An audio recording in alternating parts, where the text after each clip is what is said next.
I need a sound check before I can begin.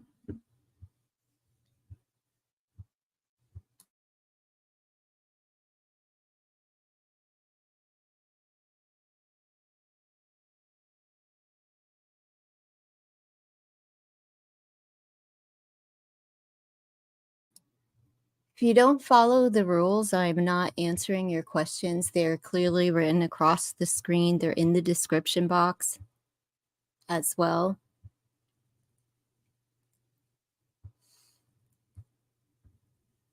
Need a sound check.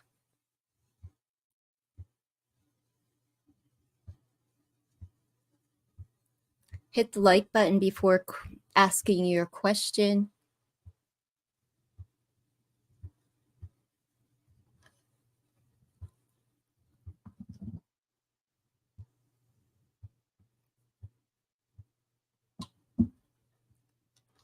This is for free questions are for loyal subscribers only. Just FYI. Everyone else, you can donate. Divine Feminine, like number 2, Gemini 27. How does Celia, I don't know how to say her name, feel about me love messages? I don't. Yesterday you asked a question. It told me that this wasn't a love connection, right? So I'm confused. I don't understand.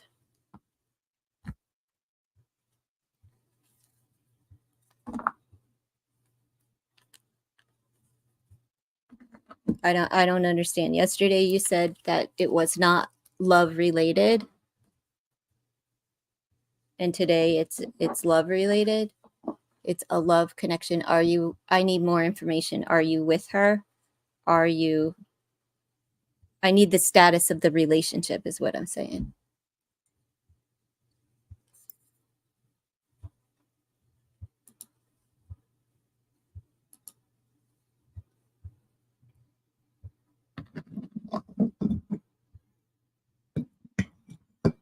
Okay. Okay.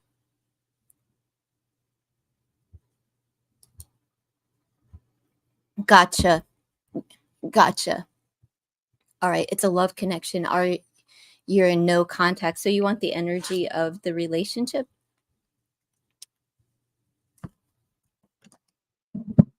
I'll give you the energy. Can't really give love messages if you're not in love. You're in love, but like if you're not together. So let's just see what's the energy between the two of you that are in no contact. See if you two can actually come into contact or union. Let's just see. It's the energy surrounding the relationship as a whole.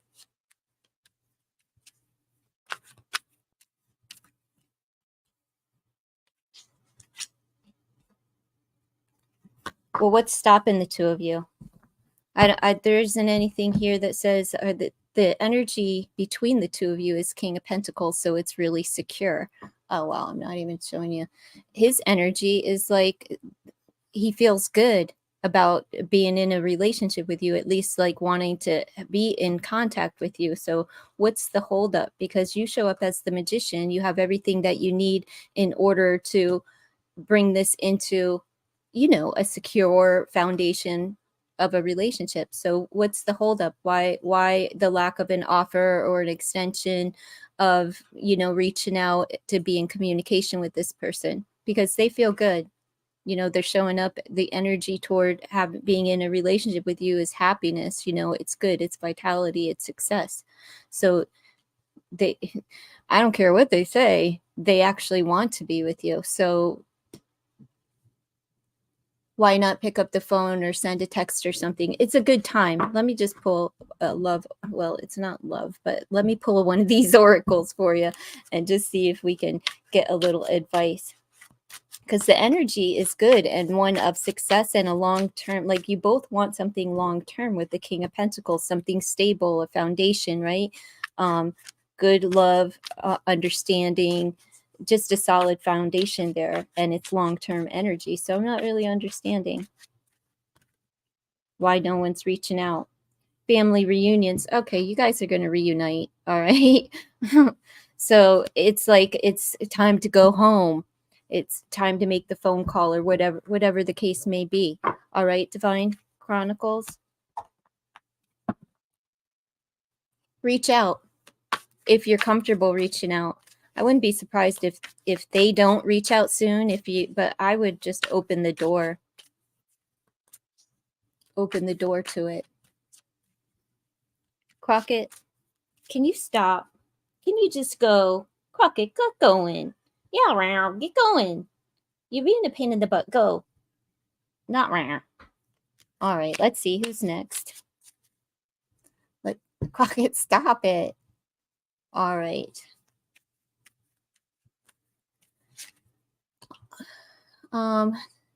You're behind. You fought, but I just wanted to know if he still loved you. Yes, with the Sun card, that is a yes. That's a yes to your question. Yes, very much so. A lot of fire, desire, passion, and warmth. And the Sun is a card of success. So, yeah, it looks good for you. Reach out. If you don't follow the instructions, I am not in the order that it says. I won't even be reading your questions. Let me see.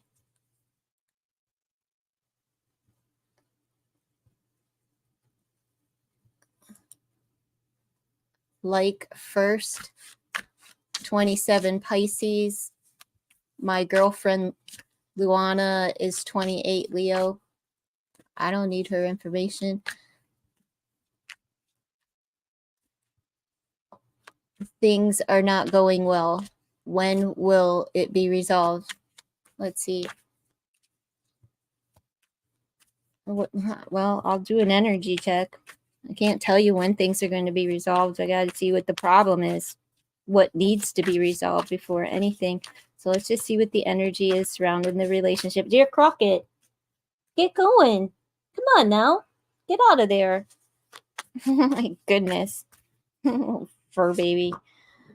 Well, you have the Lovers, and it's like the energy surrounded the two of you is that this is a soul union, but a decision needs to be made. So I don't know what the decision is.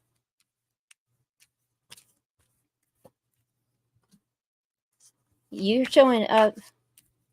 Well, they're showing up as King of Wands because that would be, this is their energy. Over here will be your energy. So they still have fire and passion for you. It may just be, Crockett, stop it, physical, but they're willing to work on this. They're willing to work on the relationship. They still have a lot of desire for you. You're showing up as High Priestess energy. So why are you holding back and not revealing how you truly feel or what you want or desire from your person? And are you keeping secrets? Is the issue, is she accusing you of maybe cheating? I'm just asking because we have the Lovers card, which could be an indication that there's two people and secrecy on your part. But I'm going to read this as a decision needs to be made, but you're not speaking up. Like you're over here on a public platform asking about a relationship, but don't have the balls to sit down with your girl and say, hey, this is the problem at hand. Can we please resolve this? Like, what do you need from me?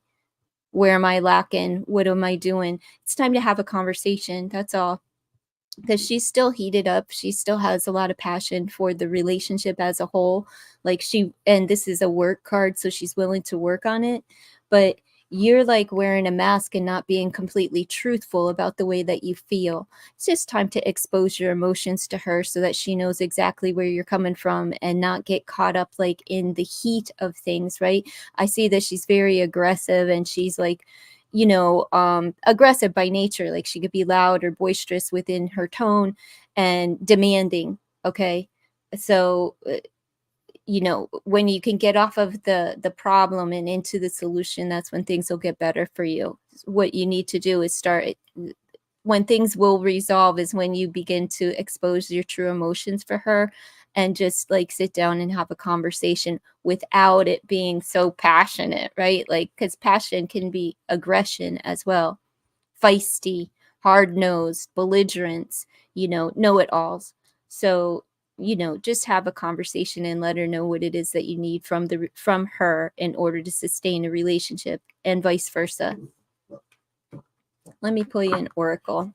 Maybe that'll give more clarity. She's doing her job and not getting enough time. At work, you mean?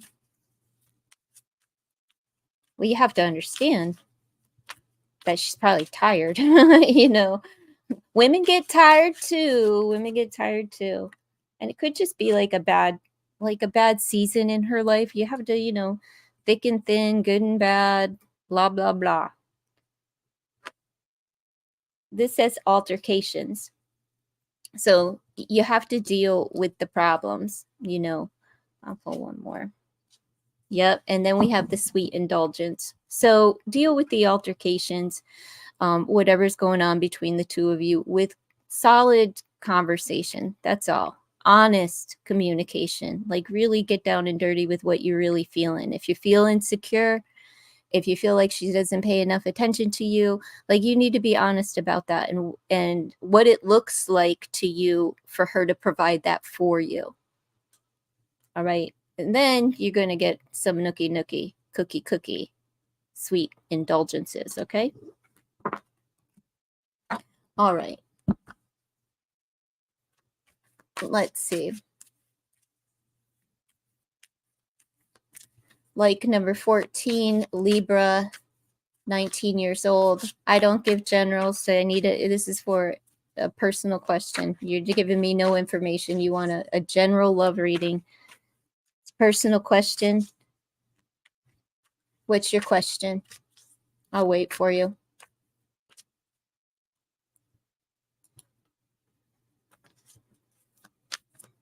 You want a general love reading. You haven't even said if you're in love, if you're married and cheating. Are you single, ready to mingle? Are you single as a Pringle? Do you have a crush on someone? Like, what's the real question?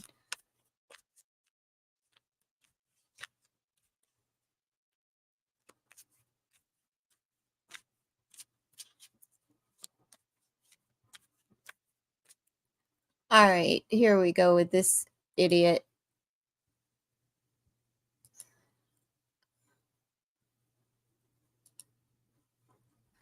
I'll be right back.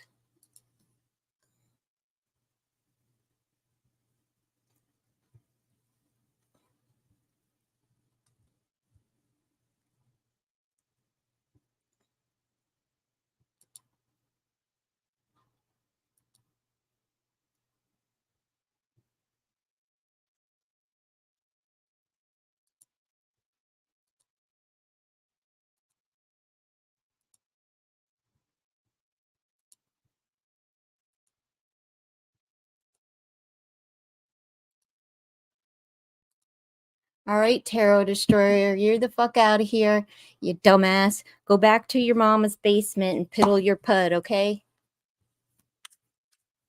You can go fuck around in somebody else's chat.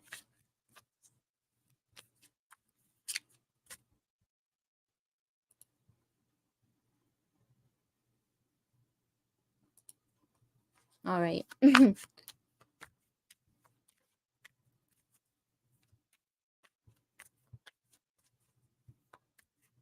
Where's Shrushti? Did you post your question or no?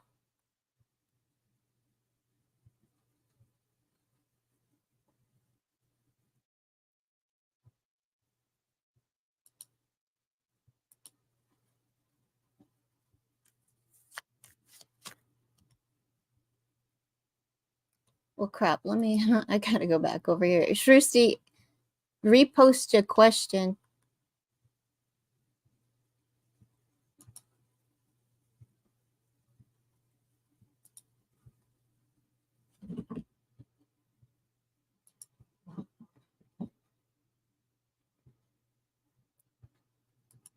Pocket, get going. I'm serious. Get going. Pain in the ass. Get going.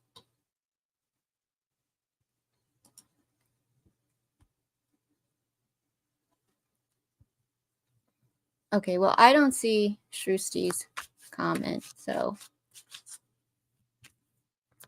all right, folks, keep posting. I don't see you, Shrusty, so you're done. If you're not here when I call your name, I'm not reading questions.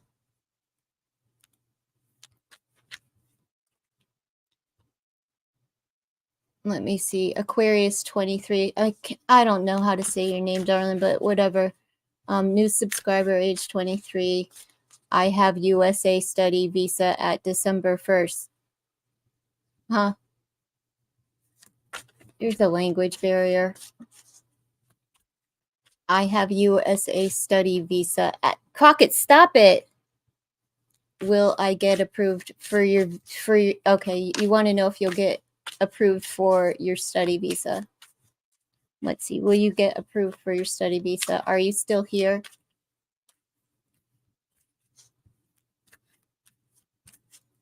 Are you here? If you're not here, I'm gonna move on. I asked you to post your question, Shrusty. You didn't post it, so I moved on.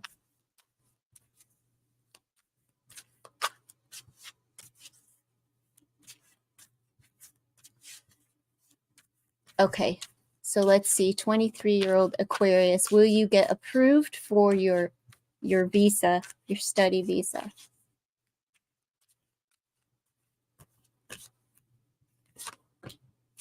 Yes. Yes. You're actually going to do quite well as far as your studies are concerned, but that's a big ol' yes with High Priestess. You have all the tools at hand in order to get this done, and Nine of Pentacles is a definite yes, but it will be this is going to be a lucrative decision for you, meaning that once your studies are done, you're going to be able to go places and be making some decent money. Good luck to you, darling. But that's a big old yes. All right, let me see.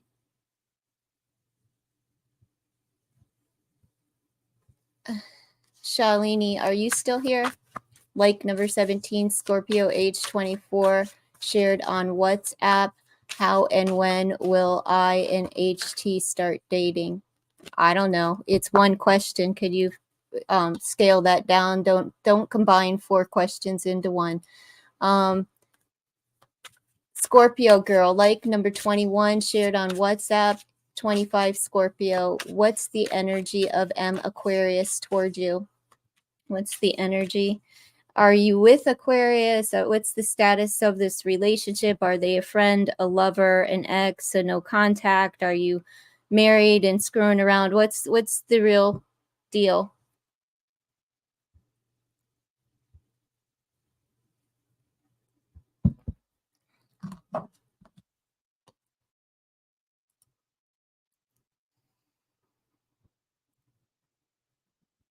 Let me know the real deal. What's the status of this M?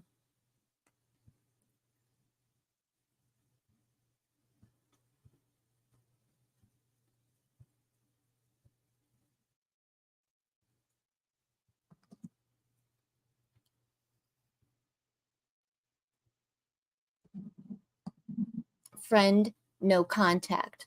Just not a love interest. Okay, so let's see. What is this friend? No contact with your friend. What's the energy of M towards Scorpio girl? Let's see.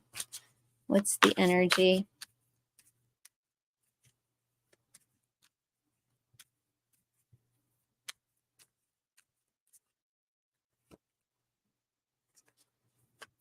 Well, we've got truth and justice. So there's a decision, right? There's responsibility between the two of you, right? So you both have to be honest with one another and truthful and live like, balance needs to be had. So I would say that the relationship is out of balance since you are in no contact. But this is the energy between the two of you as far as coming back into contact. Somebody's going to have to open up their heart and start speaking the truth, right? Let's see. Her energy or M's energy is the 8 of Cups. They're gone. They're walking away. They decided to walk away. Maybe because they have an intimate partner, right? They may just be letting friendships go. You know how that goes sometimes when you have a friend and you're fighting it, and you'll be in you're like, there's conflict on your part, right? And this is just letting me know that there's competition here, and you just need to tell her the truth. You're fired up in your emotions, like you just kind of are in this space where like you're ready to fight for your friendship, right? But she could be caught up, or he, whatever, could be caught up in an intimate relationship, and they're just moving on. You know, they moved on. Their energy is like, I'm just walking away from the friendship. But if you want to fight for it, you have to just, be honest with how you feel about your friendship with this person. Let me pull you an oracle. Maybe there's some advice here or further clarification. Let's just see. Crockett, could you stop it? Wow, you're gonna go night night, and it's not even time for dinner yet, and you're gonna go to bed. Let's see. Oh, look, it's toxic. So don't bother with it. Don't, just let her go. She moved on. Or him, whatever, whatever, whoever M is to you. All right. All right. Let's move on to the next person.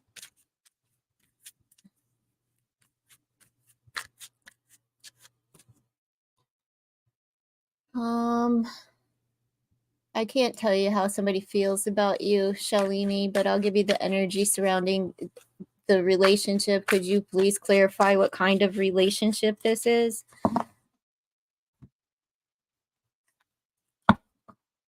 You're welcome, Scorpio girl.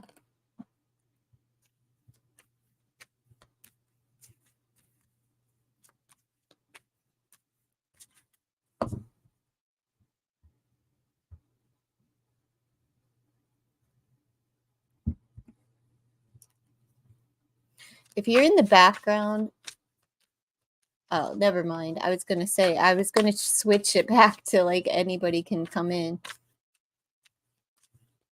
I might do that. After I finish these up, I'm probably going to just change my settings back. See if the Tarot Destroyer wants to come in and fuck around some more. That's like 8 accounts with that name that I've already blocked. What a psycho. Let's see.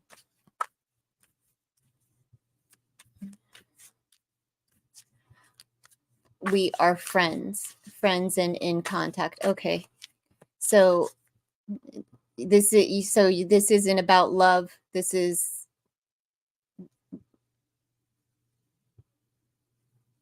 you have a crush on him, or you're just friends. I'm not understanding. People, don't come in here and be like, hide what the real question is. Okay, don't hide what the real question is. If you want to hide what the real question, don't ask. Go buy a deck of tarot cards and ask the deck yourself. Let's see. Because if you're friends, how do you not know how they feel about you? Like, I'm not understanding. What did you have a disagreement with your friend? Do you have a crush on this person? I'm not understanding.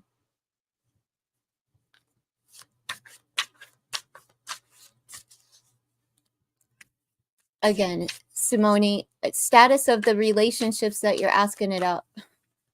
Wow, this is like pulling teeth today.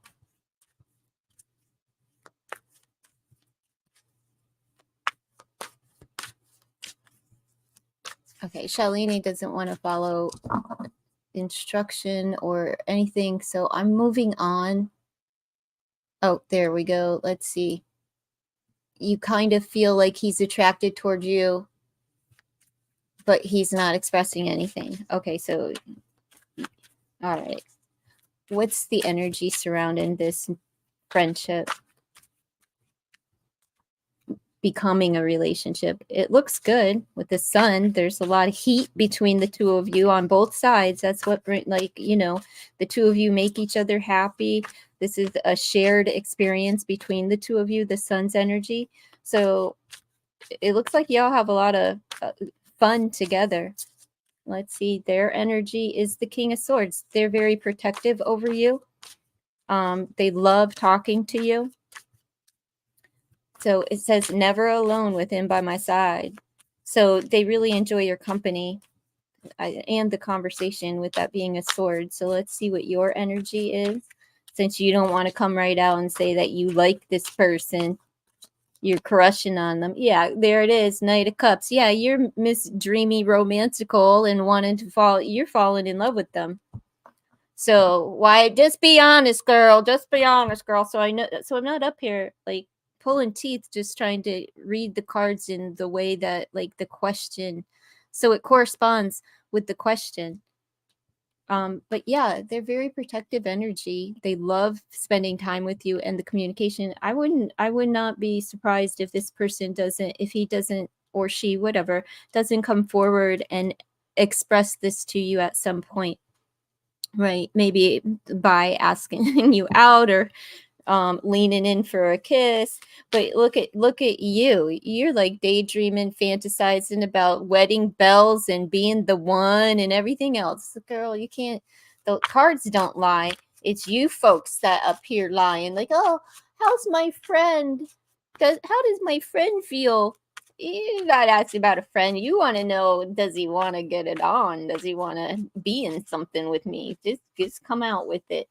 He finds you to be very unique. So don't change anything about yourself, right? This is something that he really enjoys about you, is that you're different from the rest. All right. So don't go trying to make yourself into someone that you're not thinking, right? That's what he's attracted to. Don't go on his IG and see who and what he's clicking on, because that's just hormones. You know, that's the dick is like, I like the, oh, boobies, I like boobies. You know, don't go off of that. All right, go off of, just be you. That's what he really appreciates. And this could actually be a long-term relationship, a successful relationship at that. Have fun with it, Shalini. Let's see.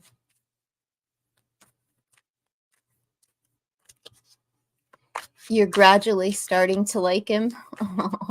I think gradually, I think it's dancing around in your pretty little head, girl. All kind of things dancing around up there. Let's see. Simone. Who needs thoughts about you? He's an ex, no contact. All right, what's he thinking? What's the energy surrounding this? You're welcome, Shalini. Let's see. Like number 21, age 28, Capricorn. Who needs thoughts about you? Well, let's see what's going on between the two of you. The energy. 6 of Swords. They've moved on. They've just moved on. It's, you know, you both have, actually. That's the energy between the two of you. Yeah, he's done. It's a Tower.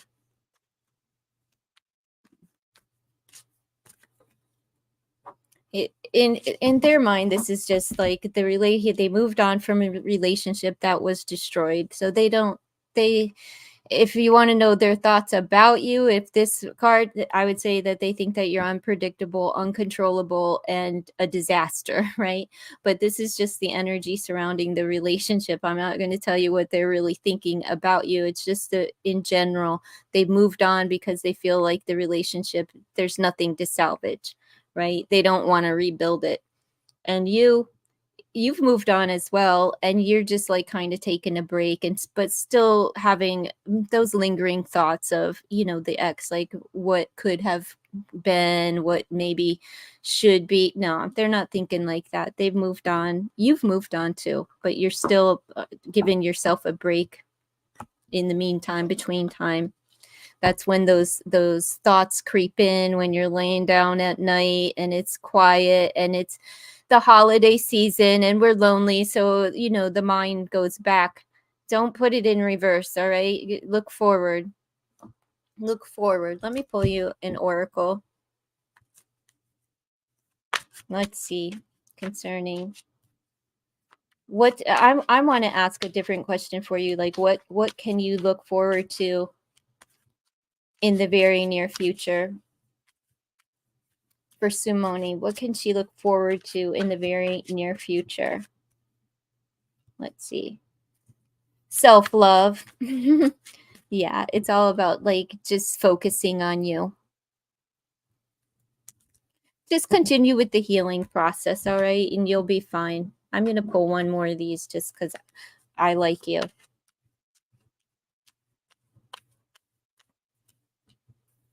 Having abundance. What you need is on the way. So don't give up hope on love. God's got something better, bigger, and more suited for you. So, and it may be time to just focus on your monies, finances, and getting your ducks in a row, you know, finish the healing process, get completely over someone before you invite someone else in. But God's got you. He's sending exactly what you need your way. Good luck, darling. All right, let me see.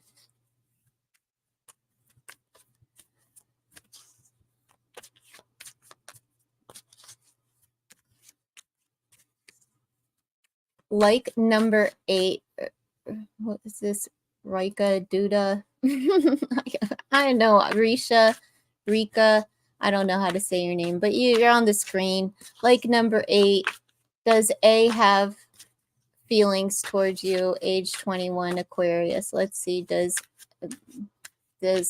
Aztesh have feelings? Does your crush have feelings toward you? Let's see. Does your crush have feelings towards you? Well, your crush is single. You're both single. But that's a yes card. However, I'm just checking the energy. What's their energy? Is they're waiting for you to come toward them. You're going to have to be the one to get this thing off the ground. But why is your heart broken? Or do you have crush on more than one person? Because you showing up as 3 of Swords. Why is your heart broken? Or it's either maybe you don't have a broken heart, but are you afraid that this person will break your heart? You're both showing up as 3s, which is interesting to me. So you're kind of like really on the same page, just in, you know, showing up a little bit differently. Everything in divine order, divine timing. However, they're waiting on you to show some interest in them. Show them a little leg, girl. But the energy between the two of you, it's like Crockett. It's traditional. It's you know, you can strengthen this and turn it into the 10 of Pentacles. Like this is like really good energy. You're both stable. You both have self-confidence, but maybe you're lacking in confidence a little bit because you may fear that they're going to break your heart. Let me just pull an oracle for you. Let me pull an oracle. He's not approaching. No, he's not. He's not going to approach you. You have to approach him. And you're afraid that he will reject you. But he's not coming toward you. He's waiting for you to come toward him. Look, it says, we made it. Love wins. Choose joy. So you need to start coming toward him so that you can. Let's see what your oracle says. Surrender. So you just have to surrender and be the one to swallow whatever this is, you know, nervousness, probably fear of rejection. Swallow that and go toward them, because they're not gonna come toward you. Doesn't mean that they're going to reject you. They're just waiting for you to either show them a sign that you're interested, tell them that you're interested, ask them out and show them that you're interested. You have to do, you know, you have to put in some work. You can't be looking at relationships like somebody else is the end all be all, has all the answers. They're going to make your life all right. You have to show some kind of sign, some initiative that you're interested. Because that's like, I can only imagine, like, if you get into a relationship with them, you're going to be like always questioning and waiting for them to do all the work. You can't be like that. You gotta bring something to the table too.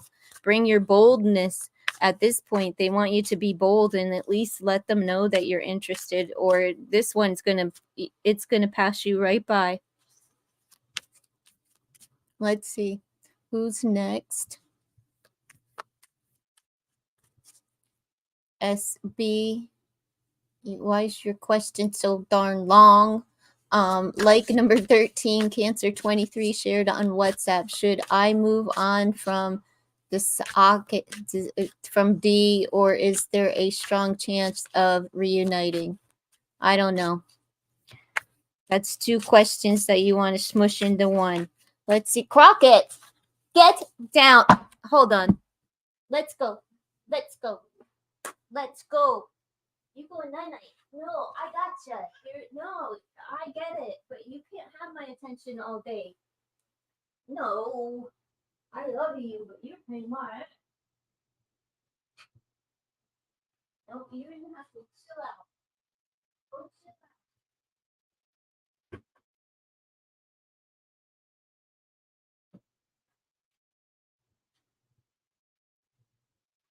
Holy night. Let's see. Should you move on from D, or is there strong chance of us reuniting? Let's find out. Let's see what the energy is. So you're in no contact. No contact. Queen of Cups. There's still love between the two of you. Also healing. But love and nurture between the two of you. Let's see their energy. Well, it could be about the timing, or something has changed. But it's good fortune. So, like, maybe now's the time to make a move. Ace of Swords. So you want a new beginning. Why not give them a call and see if they actually respond, because they still have love for you. But the Nurse's cap, you got to be gentle. Both of you need to heal something from the past. And I don't know, this is the Wheel of Fortune. So also about a new beginning, with it being a 10, and you're showing up as a 1 as well. So, like, both of you want a fresh start, but something needs to be healed between the two of you. Let me see. Maybe it was just like the timing was off for the two of you when you were together.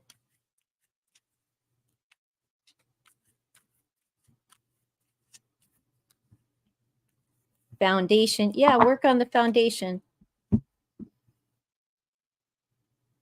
Build a strong foundation. Start with the conversation and see where it leads. See if you can even maintain a friendship without getting on each other's nerves or bringing up the past. Start building a good foundation between the two of you. Reach out, see if they respond, SB.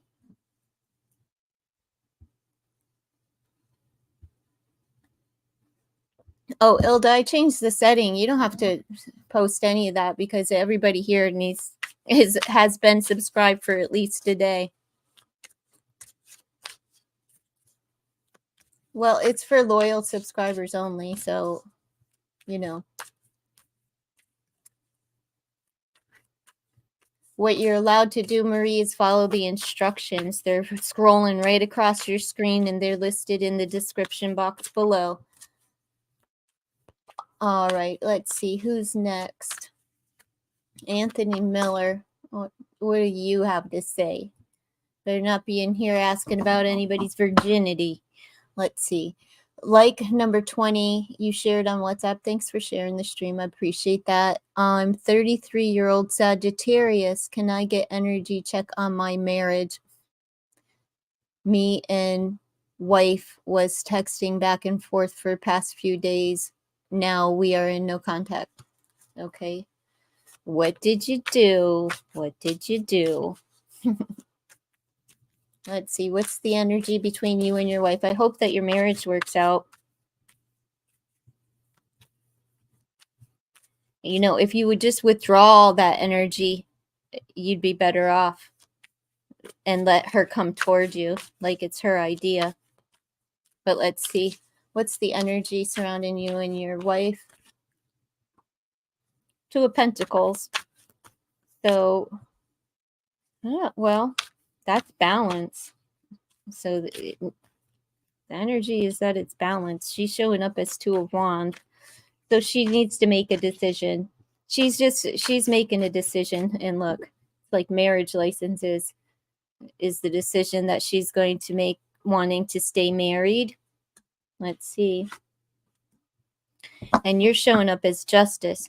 So you both are fighting this process of divorce. It doesn't look like either one wants to get divorced. You just want her to make a decision, right? Like this is, the truth is coming out and you want a decision to be made, right? About a marriage. But this is somebody that's making the decision to get married. So I'm leaning toward that she's going to make the decision to actually stay married, to bring things into balance between the two of you. Right now, just give her some time out. Let me pull an oracle and see what this has to say. Do you see right here in this Two of Pentacles, there's like it's soldiers go to war, they battle, but everybody's got their hard helmets on and they are protected, and everything's going to be okay.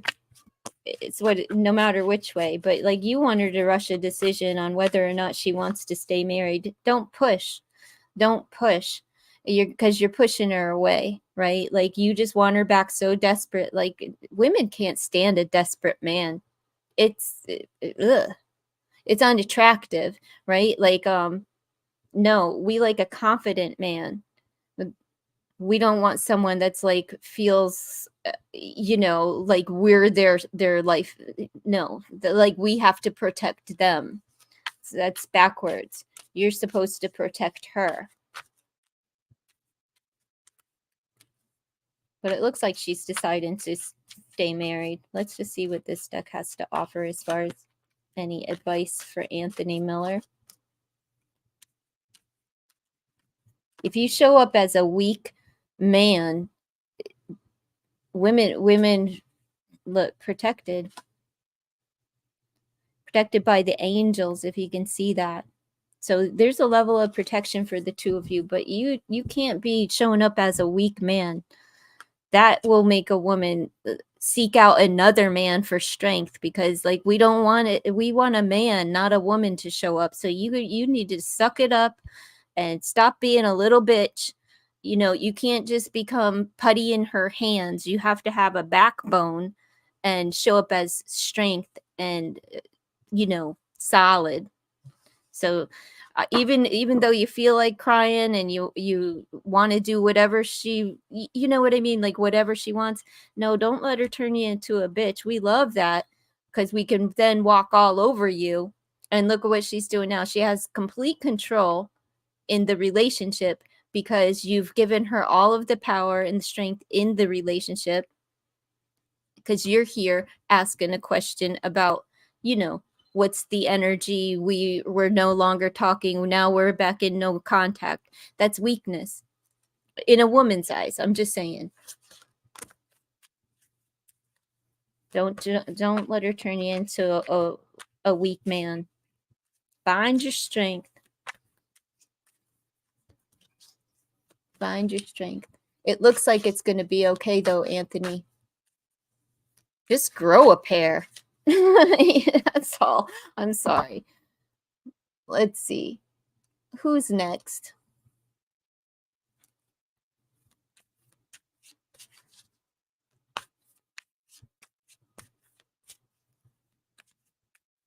Lavinia, I don't understand your question. You say Aniket out with Ishmeet today, or he has genuine feelings for me. What does that mean? Like, I don't understand.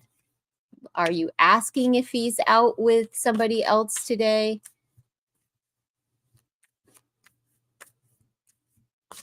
And I've already answered your question as far as like whether or not he has genuine feelings for you in a past reading. clarify your question. Let's see, what is NN 26 Libra, like, shared on IG. Thanks for sharing the stream. Appreciate that. What's coming in love life status single? Let's see what's coming up for you in love over the next, between now and the end of the year, if anything at all. So what's coming out? What's coming up? Love, love, love for NN 26 Libra.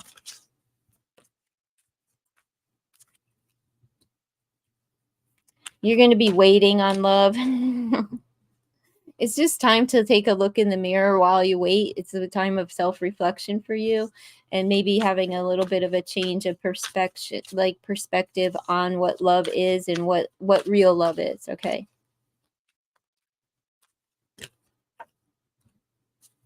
Seven of Swords.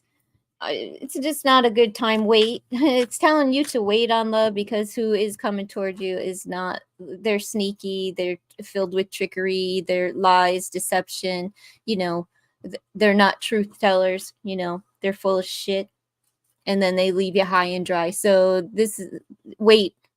It's not going to happen between now. You may be approached between now and the end of the year, but don't accept. Okay, it's not worth it. Could also be saying that you just need to be more honest with yourself about what love looks like. Okay, let me just pull. Let's see what this was. Changes. Yeah, you need to make some changes and just start headed in the right direction, right? Make some changes. And it's all about the way that you view love. All right.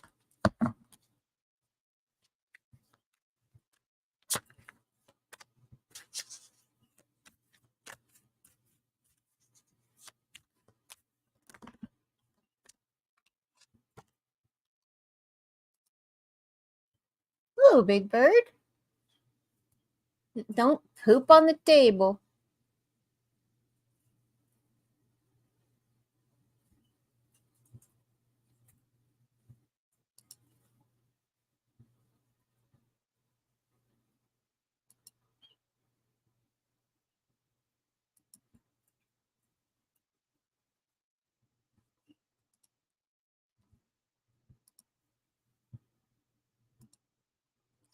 All right, let's see.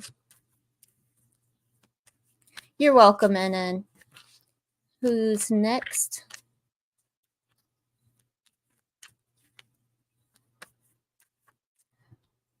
Alon or Alan. Let me see, like number 23. Aries, woman, 33. Shared in WhatsApp. Thank you for sharing. Would my husband A accept my apology and understand me to get back together when I meet him in December? Or will he still hold on to his anger? All right, I'm just going to do an energy check.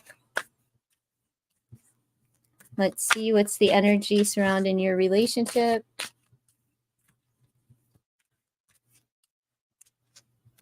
What's the energy surrounding your relationship?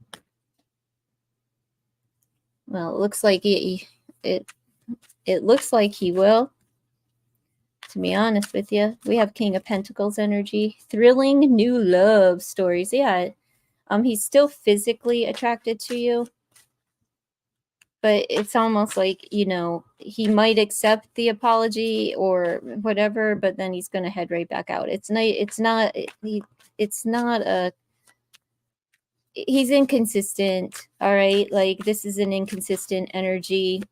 He's still very physically attracted to you. He come in and he can hit it, and then he's going to be right back out the door. Let's see what your energy is. It may come in around May or June, to be honest with you. Four of Wands. See, you want a relationship, and he doesn't like it. He's just not consistent in his ways. He's on again, off again, and that's the energy of him right now. So yes, he will accept the apology, but he's not going to accept like reuniting. He's going to come in, conquer, get what he wants, you're going to be left confused because you're not on the same page of what it is that you want and desire right now from the relationship. You want a full on build a foundation type of relationship, and he wants a physical, you know, he wants to cut and run, basically. Let me pull you an oracle.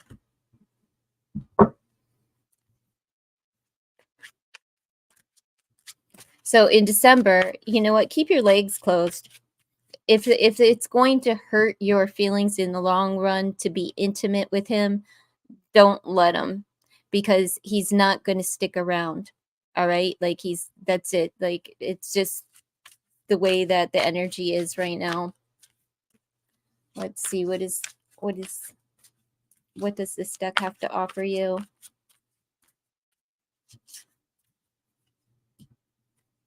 Attraction. It's all about the, see, he is still attracted to you and you're still attracted to him too, but you know, you can't sustain love on the P and the D and just like the drive, the chemical. It's not love. Like that's not, you can't sustain things on just mutual attraction. You can begin things there, you can sustain the attraction for a long time, but it doesn't make for that loyal, long-term loving energy. Okay, sorry about that, darling. Anthony Miller, yes, stop texting. Can't somebody cut Anthony's thumbs off so he can stop texting and pushing his wife away? Put your damn phone away. Throw it down on the pavement, run over that bitch a few times and make her come knock on your door. If she texts you, don't respond.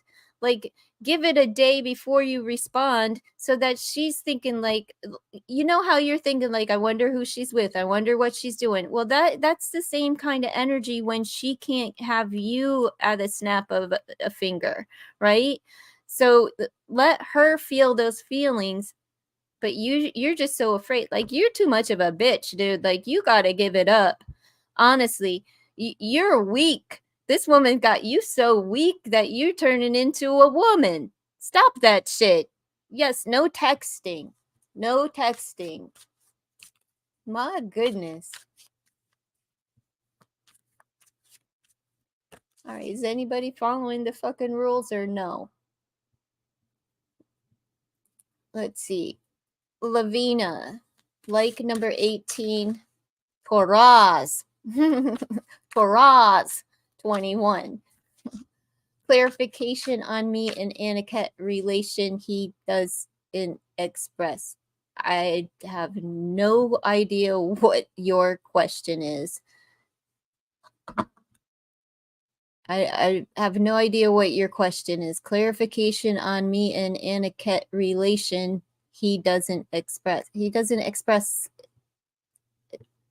Please.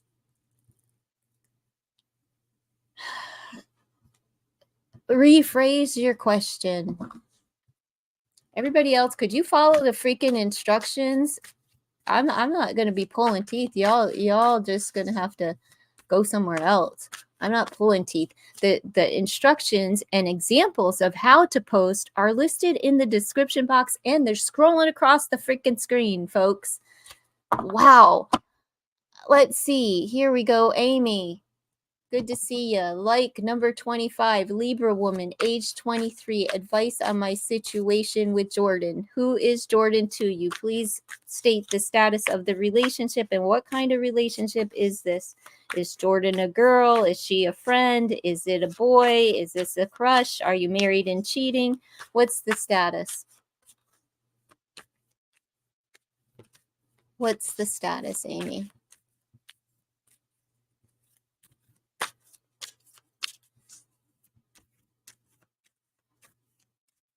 Someone you're talking to. Is this romantical? Folks, don't come up here and get all chicken. I don't want to say. You have a crush on him. Okay, there we go. Yes. Let's see. What advice on your situation with Jordan? You have a crush on him. Let's see what the energy is surrounding the two of you. You have a crush. Let's see if they're crushing back. All right. Oh, the two of you are very playful and fun together. He's Six of Pentacles. He's balanced. He's somebody that whatever you put in, you'll get out of this relationship. He just needs an equal give and take. So if he's always like the one that's texting you first, he needs you to show some kind of interest in him. He needs to know that he's getting something back and receiving something from you. Okay, let's see. Thrilling new love stories. So he would like to not look, it's on both of those cards. Thrilling love stories on this card, and this one says thrilling new love stories. And your Queen of Cups, this is a good suit. So you need to like offer him something. And I don't mean the puss. I mean just let him know that you liking him. Stop waiting on a man to like figure it the fuck out. They're dumb as a stump sometimes. They can't read minds. Like, you know what I mean? Like, you have to show something to him that you know that you're interested. Let's just pull you an oracle. What is wrong with folks? I'm just saying. There's nothing wrong with you. You're a 23, that's all. And there's a nervousness about being bold. I'm too old. I'll tell anybody anything. Look, we have altercations. Yeah, you're fighting it. you're fighting like reaching out or expressing something to let him know that you're interested. You know, you have to stop that. But altercation is also like sexual energy, and you have choice. You have a choice. You have a choice. You could either let him know that you're interested, or you could not let him know that you're interested, and he's, you know, he's willing, but he needs to know like that, I don't know, that you're interested. And then with that kind of personality, once you do start dating this person, make sure you're putting in and doing just as much of like the work, right? Like initiating things just as much as he is, like phone conversations. Don't over initiate phone conversations and stuff, but make sure that you're initiating things like the SX, things like paying for meals, things of that, setting up the dates and not putting that, you know, have you ever tried to plan a date? Like really plan a date? Don't just lay that, like take some of the responsibility of a relationship, folks. Like seriously, plan a date. If you're a woman, like don't lay that in just one person's lap. It's not fair. It really isn't. It's not fair.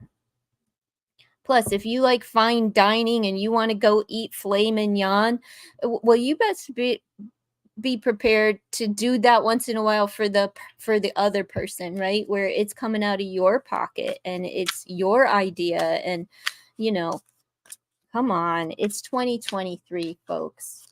Let's get with the program. Get with the program. Let's see. Good luck, Amy.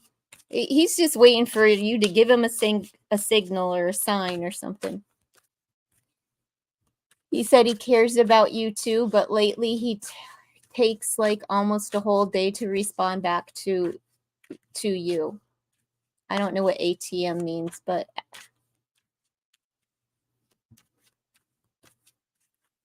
you're welcome, Amy. Let's see. Hina. Hina. I don't know how to say your name. 26. My crush. You're 26. What? Age, zodiac sign, and what number like are you? Follow the rules. Anybody else in here looking to follow the rules or not? New on here, you can follow the rules. They're posted in the description box below. It's just age, zodiac sign, and what number like. There's an example of how to post in the comments below.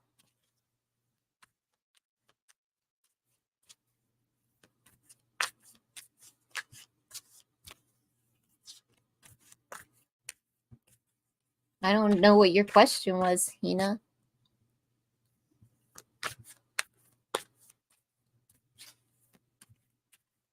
I don't. Oh my goodness. I'm so not doing this.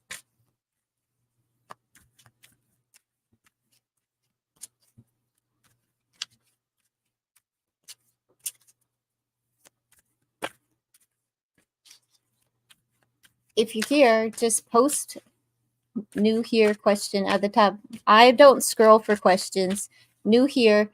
Follow the instructions. You have to keep reposting so I see you in the chat. That way I know that you're here alive and active in the chat and I'm not like giving readings to absent people. So just post your question and I'll answer it for you. I don't even know how to say your name. Ms. Wilson. I'm just gonna call you Miss Wilson. Here we go. Go ahead and you can find your question and copy and paste it.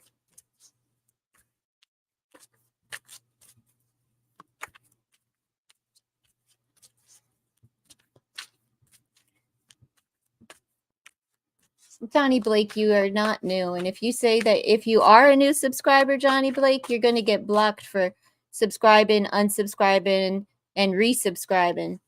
I don't play with sometimey people. And I've read for you more than once on one occasion.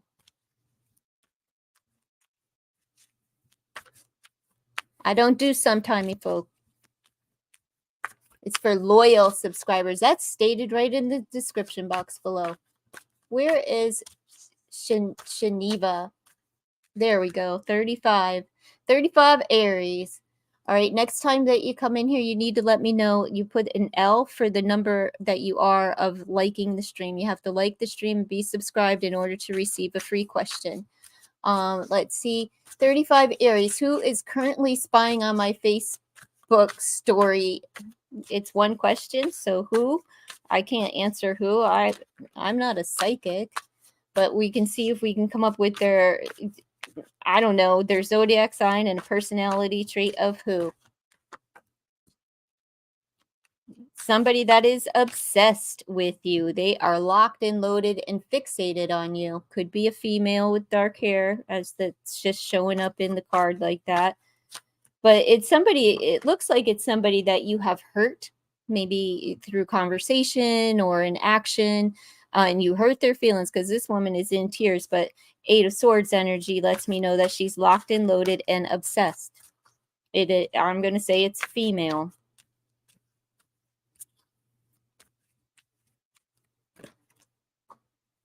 Empress could be a sign of Taurus. Could be it's a female. That's all I'm going to say. But did somebody choose you over somebody else? It's that person. If somebody chose you over somebody else, unless it's your mother, right? Or a mother figure. I don't think it's a mother figure. I think it is somebody who, chose, either they got chose over you or you got chose over them. It's somebody from a dating situation, unfortunately. Let's see. Let's see. What is your oracle card?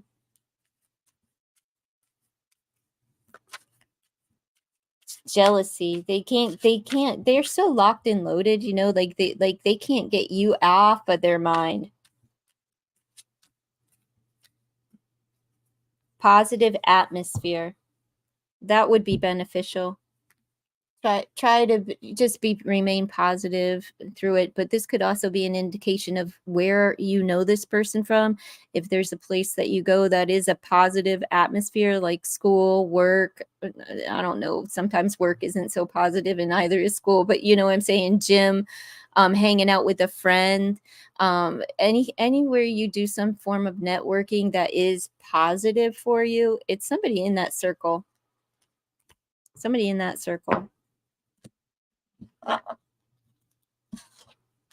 It could be, or it's one of those women that are like always positive, like, oh, like the fake smile, the fake phony. You know what I mean? Like one of those where they try too hard. It's one of those.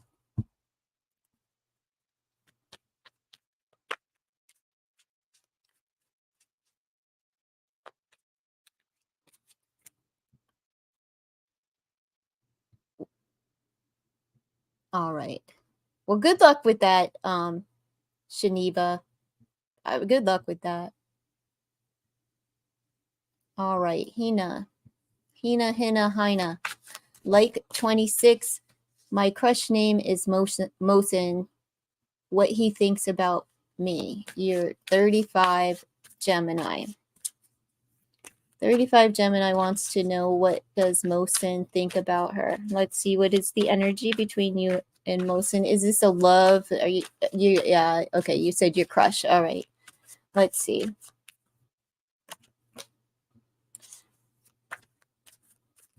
Well, it's pretty good between the two of you. Like, the energy of a potential relationship is a long-term relationship between the two of you. So that's on both sides of the board. Their side, your side, okay? As far as the energy, it looks like you both want a relationship in your life. So let's see. Knight of Wands. All right, well,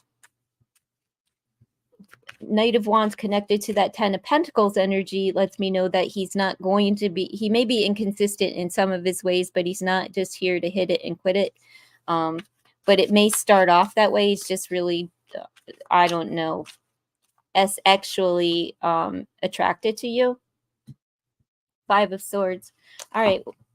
Why are you showing up with conflict and disappointment? Are you argumentative with this person? Have a sharp tongue or something? Because you're showing up, it said, I wanted both men.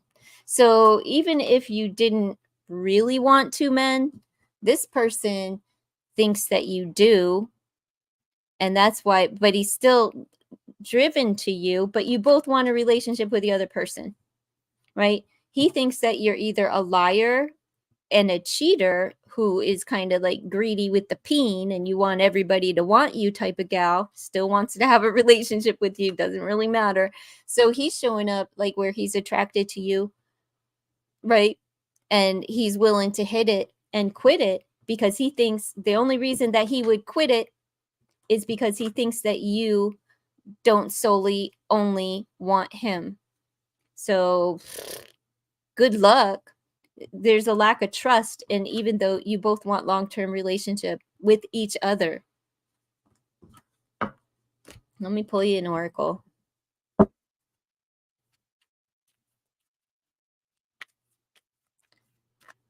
He blocked you and don't want to talk to you. He thinks that you're talking to somebody else. I'm telling you, that card said, you know, that card thinks that he thinks you're lying to him about other people that you're talking to. Self-reflection. Yeah, it's time to look in the mirror, right? Just be honest with yourself. Just be honest. I'll pull one more. Let's see what else is going on here. Because even if you're not that type of person, it's the energy, it's the vibe that you're given, that you're sending off. Maybe you're commenting on social media with other, you know, to other men or whatever, you know what I mean? Like maybe they saw something that they didn't like, maybe they heard something, maybe they read something, maybe it was something that you posted and they don't like it, so they blocked you. Let's see. You have to take a look at that. Look, you got positive atmosphere as well. Yeah, you got to turn the negative into a positive, but also shine a little bit of light onto yourself. That's all.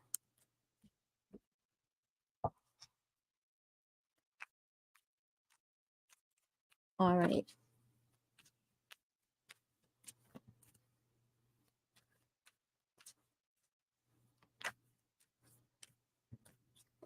It doesn't matter if there is someone, he thinks that you are either talking, lying about another person.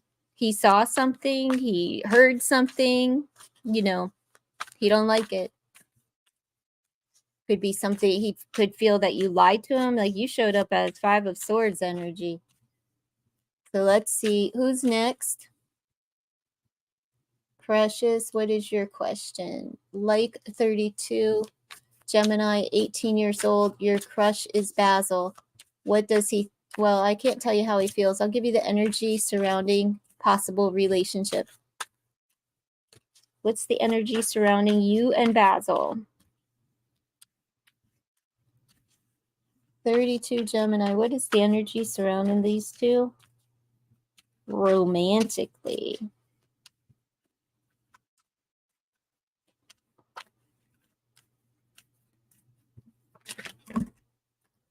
A big old mess.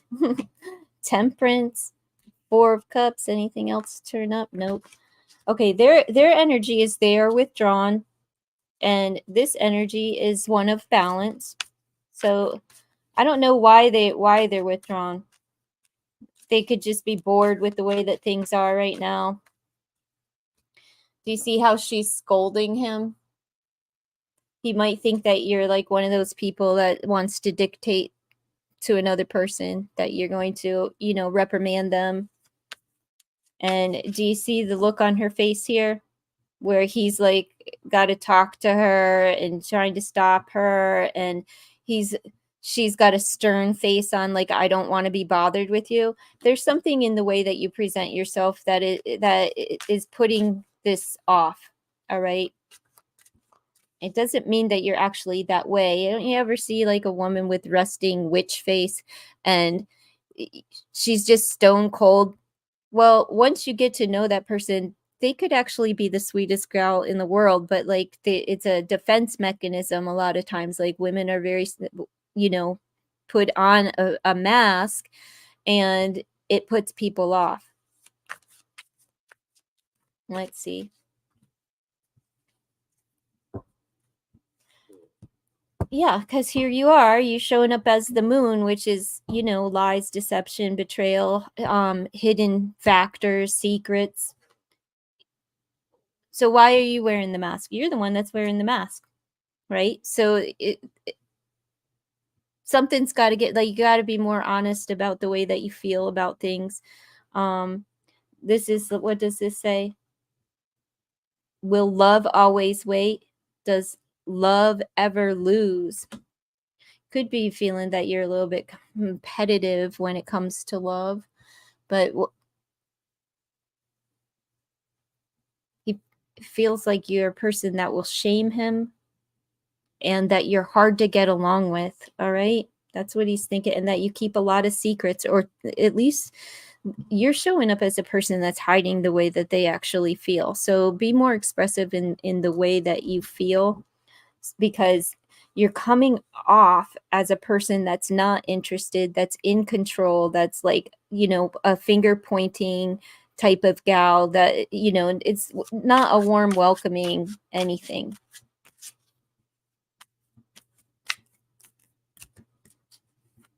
Like a dictator. Let's see.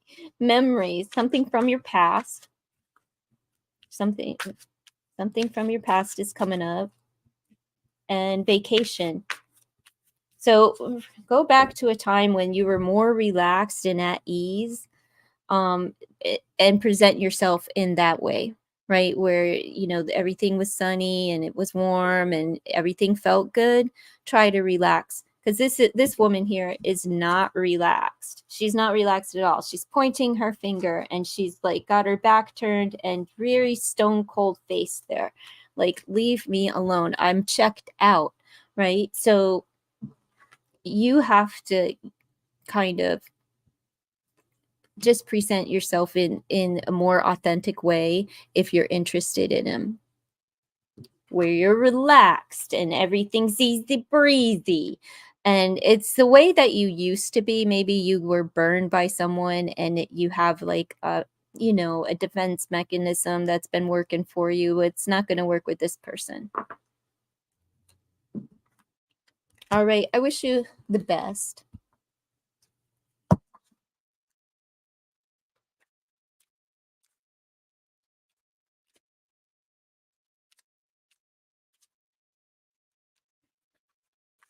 Shilpa, this is not your first time asking a question here. You're full of shit. I've read for you plenty of times concerning Nikhil. So stop lying. Stop lying. And if you if you show up as a new subscriber in my feed, I'm going to block you, because I don't deal with sometimey people. I deal with loyal subscribers who subscribe and stay subscribed. Valia, are you here? Like number 41, Taj's. So you know what I thought that word was up on the screen? You're missing an E there. It's very easy for that R to go right into the N. Age 31, no contact. Let's see. Take a look at that word on your screen. Let's see. Taj's current feelings for Vina, age 31, Taurus, no contact. Age 31, no contact, Taurus. Let's see, like number 41, Tasha's current. I don't get feelings, but the energy surrounding this is Page of Wands. Somebody that everybody, both of you all are ready to communicate. All right. It's communicating good news toward one another.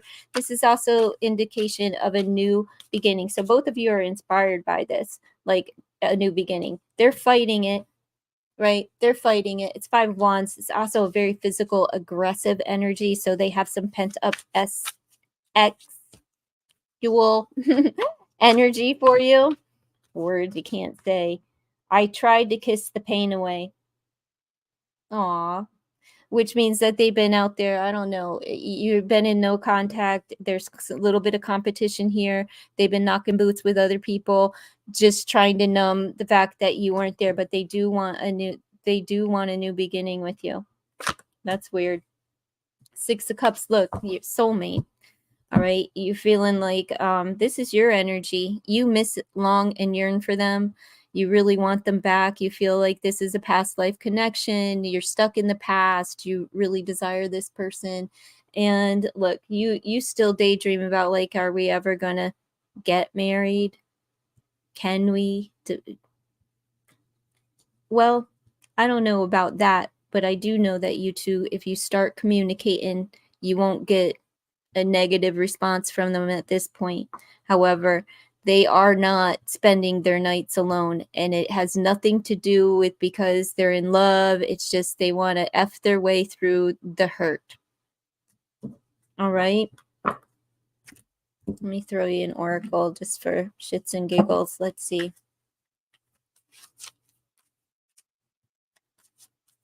Let's see.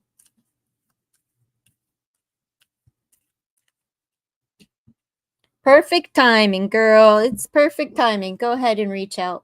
It says, take action now. Now's the time before, when them hussies out there, get him, hook him.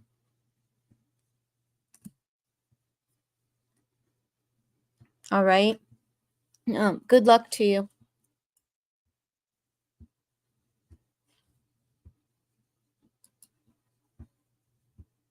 I don't read for twin flames.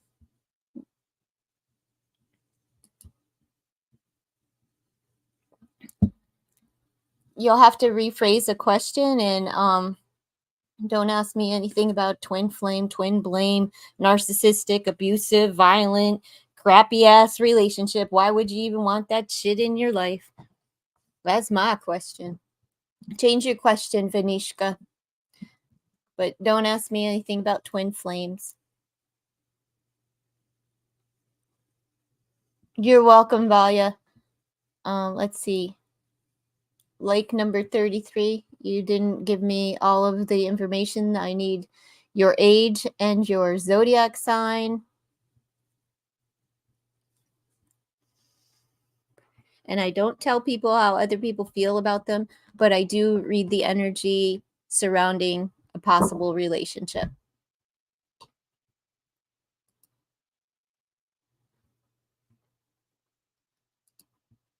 I can't believe that Shilpa but really thought that they were going to come in here as if I hadn't read for them a dozen or more times about this particular person to kill. The fuck out of here. People are crazy. Come up lying. And now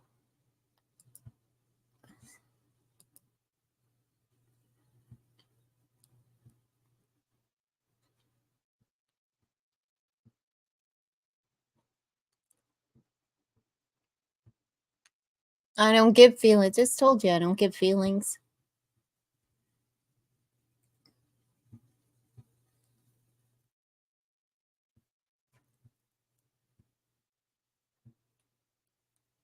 Let's see. I don't give feelings. I'll read the energy. Nadia Azad, are you still here? 32. Moen feeling, not giving you his feelings, giving you the energy surrounding this long distance relationship, age 28, Cancer. If you're still here, I will read this question for you. If you're not here, I won't be reading the question.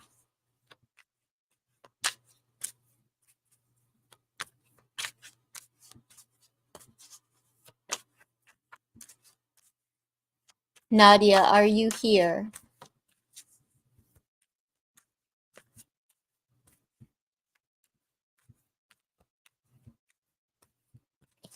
Nadia, are you okay? I guess Nadia's not here, and I'm done answering free questions. I am an hour and 24 minutes in.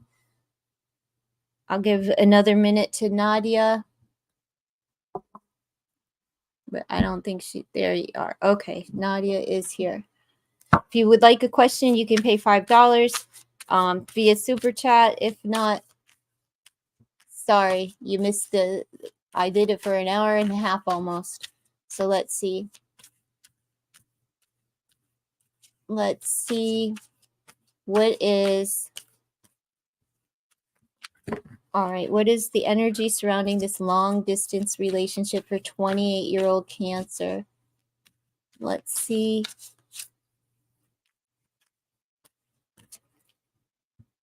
Five of Cups, disappointed. You're both sad that you're at a distance from each other. Aww. There's sadness just due to the distance. Let's see how your person is, what's going on in their energy. Seven of Cups. Uh-oh. They're not only sad and confused, they're also looking at other options at this time. And you're in the Eight of Wands. You're ready to travel toward them. You're moving real fast. You do a lot of online communication, but you want things to speed up and, get somewhere fast. They're sad and disappointed that you're at such a distance, right? And you're willing to travel toward them, but they are thinking about other options. It's the Seven of Cups energy. So doesn't mean they've acted out on it, but the thought is there. Like, do I really want to be this all the time?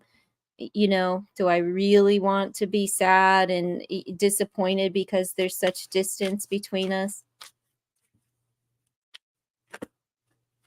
Let's see. All I want for Christmas is you, right? And they do, but they also want like a physical, they're probably missing, what you gain from being in the presence of another person. So they're just don't get upset about it.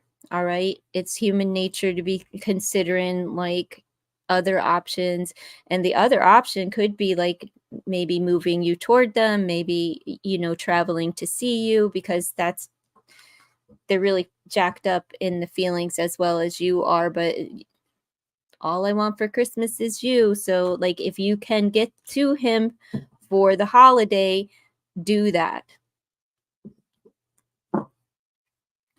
Or in the near future, you know what I'm saying? All right.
Let me turn off that bad music.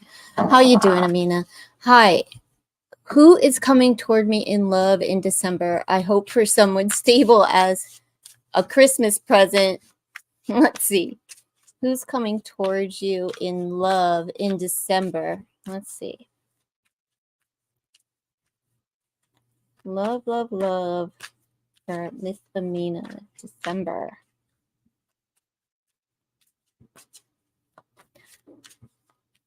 Hopefully, someone who's loaded. Right? That's what we're hoping for. Somebody who likes to treat. Could be a Cancer.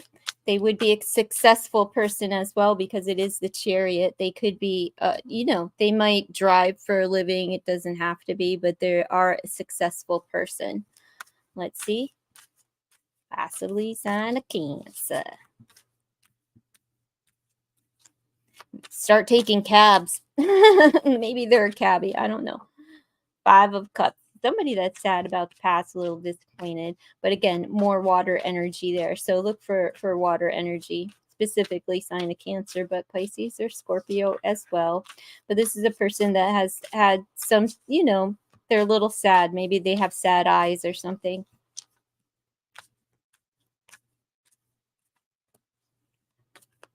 Coming toward Amina. Queen of Cups, that's Cancer. A Cancerian's coming towards you. They could be a nurse, a doctor in healing services, but it's all water energy, Cancer more specifically. So let's see. Let's see.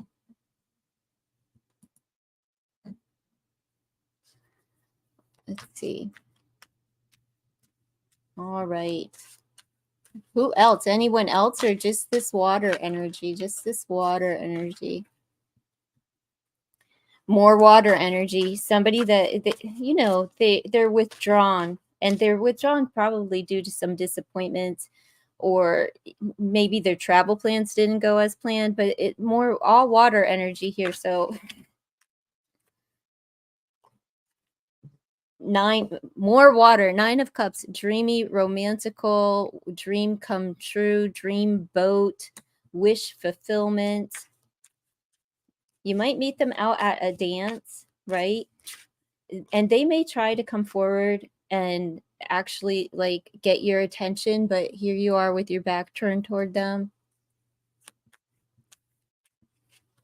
You got a job offer in the medical field, maybe I'll meet him there. It could be a doctor, a nurse, it could be a patient, either way.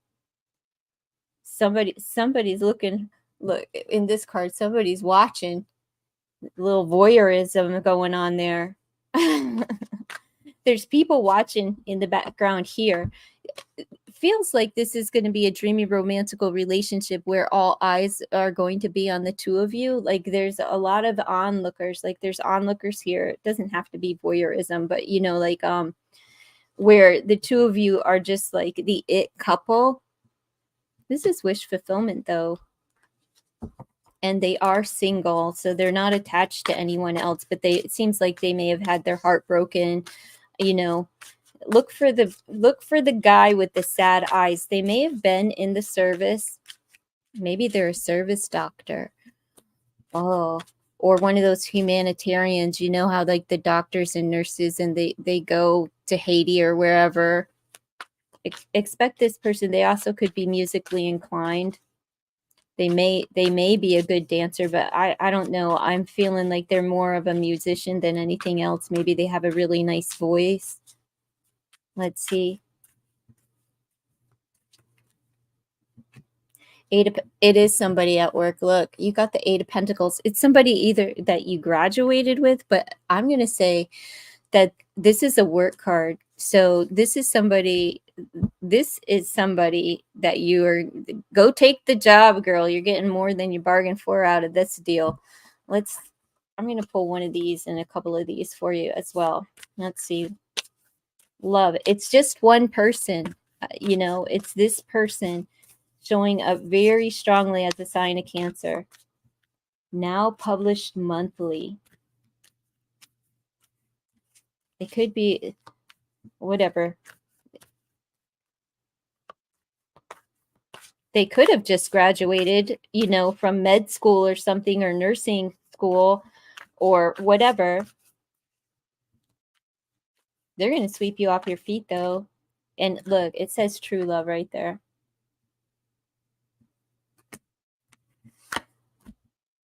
Stormy. That's that sad eyes. Coming through the storm, very emotional time, a disconnect. Okay, so I feel that with this 5 of Cups energy, that they've just recently got out of something, and they are kind of sad. And the disconnect with the 4 of Cups energy, same energy coming through, but it is a new beginning. What number is that? 42 is the 6. You'll be able to bring balance into their life. They didn't think that they were ever going to make it out of the darkness. I'm going to pull one more from this deck, and then I'll get into the Christmas oracles for you. Let's see.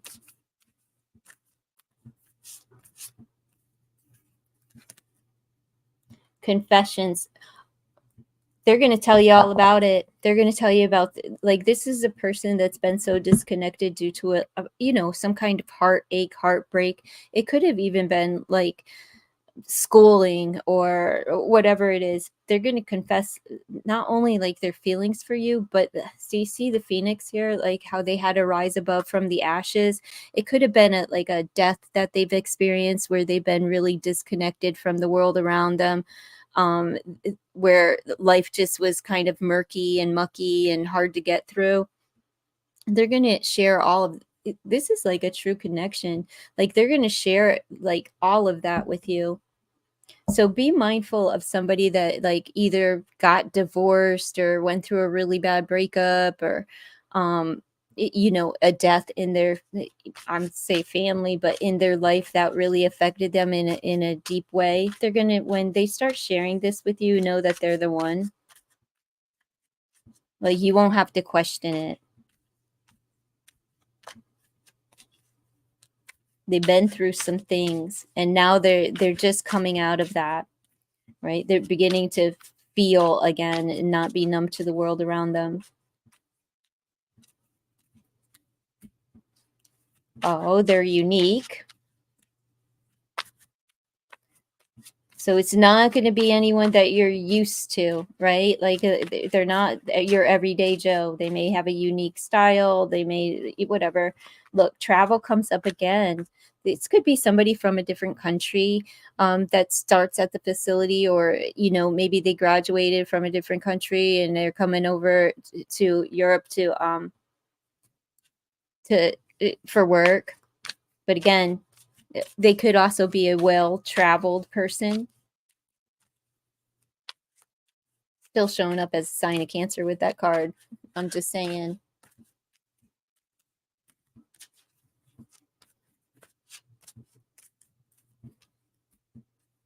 Shine bright.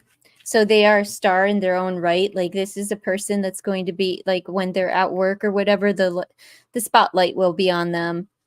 They also may be a performer with like I said, it seems like with that maybe they have a nice voice, maybe as a hobby or something, they play in a band, or they like the spotlight.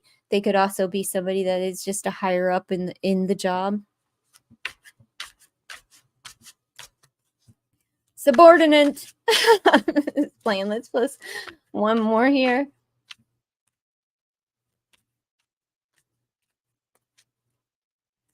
They're gonna like the way that you smile as well, and they're gonna let you know how stuck they felt. They felt like stuck like Chuck. That's all over in these cards here.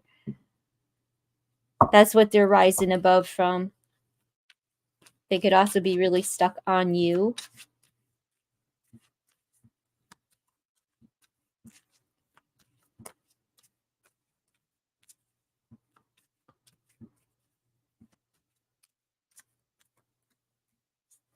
Home and family. You have lots of support. So they may come from a large family. I'm just saying. but your family will appreciate this person in your life. Maybe this will be someone that you will immediately feel comfortable and at home with. Maybe it's somebody that like you're not going to wait like any specific amount of time to introduce them to your family, and they're really going to be supportive of the relationship and like this person.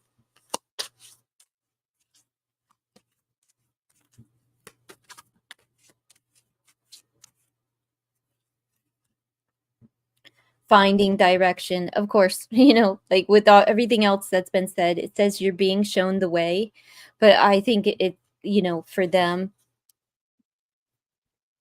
it's like they're finally finding their footing after a period of darkness.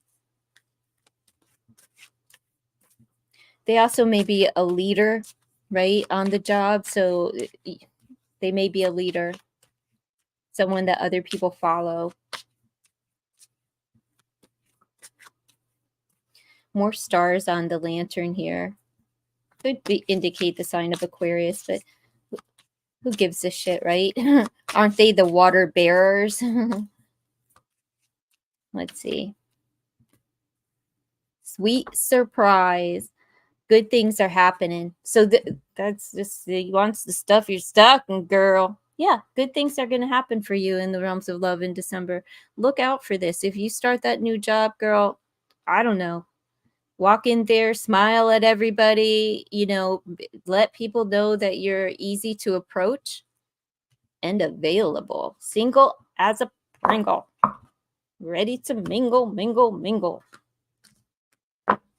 You need to be a laze where you can't just have one.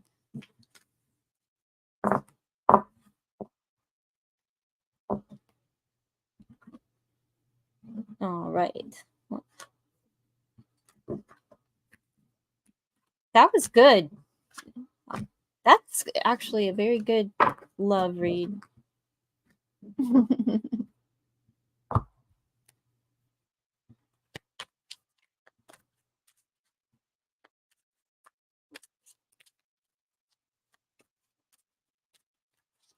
Should I take the job in the rehabilitation center? I don't know.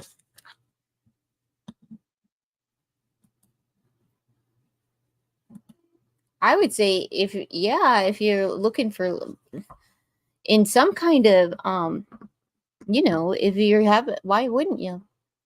Why wouldn't you take the job? I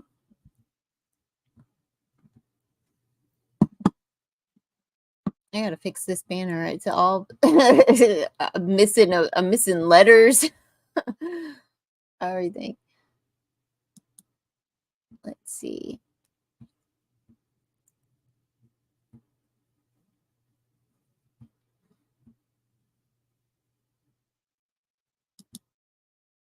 Edit.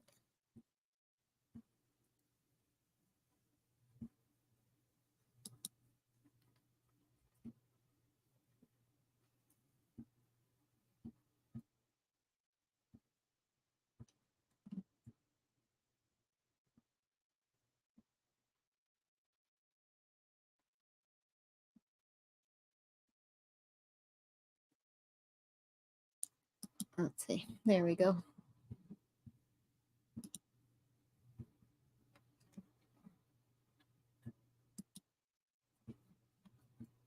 There's 2 job opportunities. I would go for one of them. I mean, if you're looking for a job, and things are getting tight, you may as well take something that you want. Take something.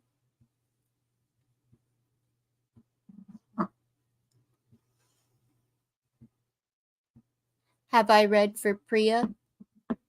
I'm not giving free readings right now. Free readings are over.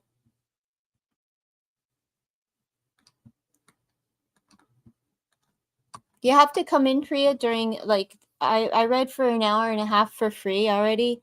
You have to come in during the first hour during the live streams.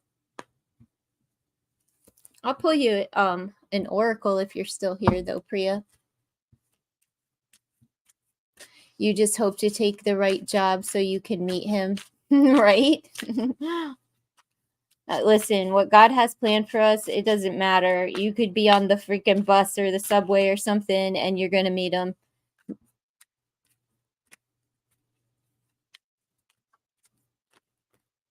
All right. Priya, your oracles. You're a runner. Stop running. You run because you're stressed out. When ish hits the fan, you take off. Stop taking off so that you can, don't be afraid. And do things that make you happy. You have a cheerful spirit, but once you get stressed out and you've got the big to-do list on to do, you're like, fuck that, I'm out of here. Okay, so that's what I have for now. Come back during the first hour of the streams of free live tarot, and I will be happy to give you a free question. But free questions are over.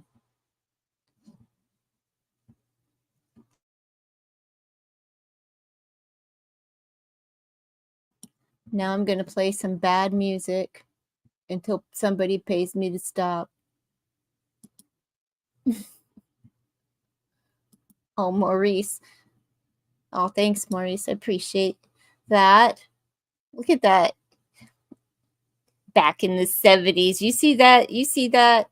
Looking like Michael Jackson, like you went through Michael Jackson's closet.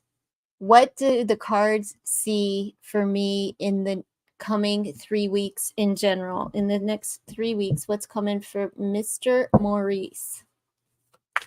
Where's my package? Packages. That's all I could see is packages for Mr. Maurice. Lots of packages coming your way. Let's see what's coming up over the next few weeks, generally speaking, for Mr. Maurice.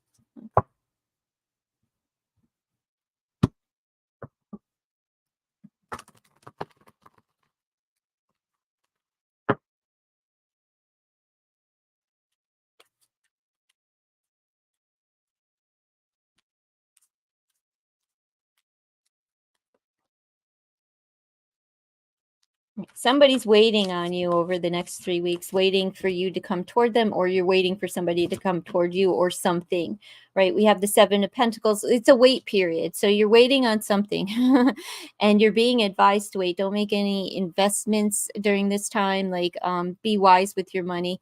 Don't just jump into some form of like financial investment. Really read all of the fine print. All right.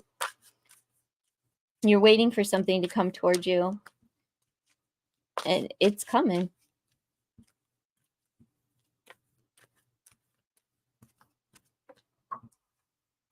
Balancing things out. Someone may be pointing their finger at you, but this is a card of like mediation and moderation. So, temperance is tempering things down. Temper down any kind of spending habits that you may have. Don't, like I said, do not make any investments over the next 3 weeks. Some nookies coming your way. Somebody who's inconsistent is you're kind of waiting on somebody that's inconsistent, whether this is work or lover. They're inconsistent. They have you like on a hook, basically. Look, as I say that, look, there's a hook. They've got this person literally on a hook in the card. So yeah, but they're inconsistent. So this can, however the energy plays out, it's usually like this is the, whatever. But you could also be enjoying a little bit of casual SCX over the next 3 weeks. This person that you're waiting to come towards you may fall under the sign of Aries, Leo, or Sag. Let's see. Sagittarius, most prevalent there. Let's see. We have the moon energy, so something is going to be revealed to you during this time. It could be, I don't know what you have going on in your life or who you surround yourself with, but somebody may be revealing that they've had like some unhealthy behavior going on in their life, like over drinking. Maybe they're going to meetings, maybe they went to rehab, maybe they just are drunk and they're like going to be spilling the beans to you, telling you all their secrets, things like that. Be mindful of that.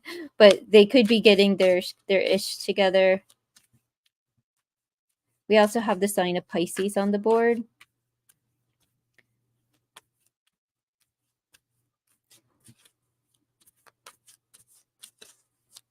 Let's see.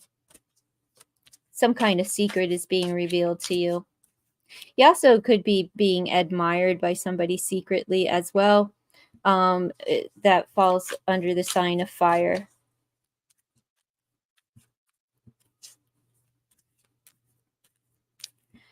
Don't believe everything that everyone tells you, because there could, like with the moon's energy, it's like hidden factors, but it also represents like deceit and distrust and things of that nature. So if somebody's coming towards you, it's like, if you know that they're inconsistent, don't believe them if they're like, yeah, I'm I promise I'll show up each and every time. They're not telling you the truth, especially if they're asking for a loan, like, I'll pay you back, I promise I'll pay you back. Yeah, don't they're I think they might want to believe what they're saying, but they're full of shit. The moon is also very dreamy and romantical, but it being attached to temperance, somebody may have a drinking problem, and they might get really overly emotional when they do drink. They need some kind of, they may be coming to you, somebody like if it's not an actual person, there could be another person coming towards you to talk about this problem that they have with somebody else, type of thing, where you're playing the counselor, helping people manage and mediate their emotional space.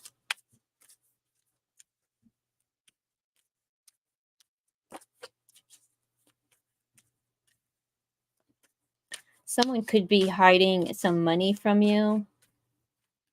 I'm just saying. Kind of almost like they're waiting on a time to come forward to tell you. Somebody, if you loan somebody money, they're kind of waiting on a time period to come forward to tell you that they ain't got it. Don't let them hold another 20. All right. Six of Swords could be travel coming up for you, but this is also a time of moving forward. I don't know if there's a personal like move that you want to move, as far as like career, house, whatever, apartment, vacation, whatever it may be.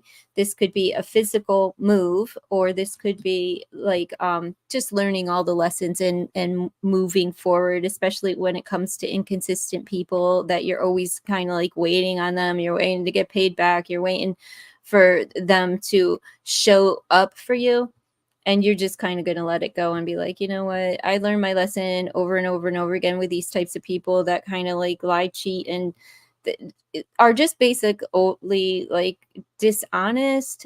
They're not horrible people or anything, they just can't seem to rub two pennies together. Like they're bad with money.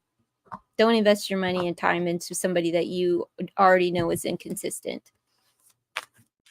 All right, let's pull two more. Coming up for Mr. Maurice over the next 3 weeks.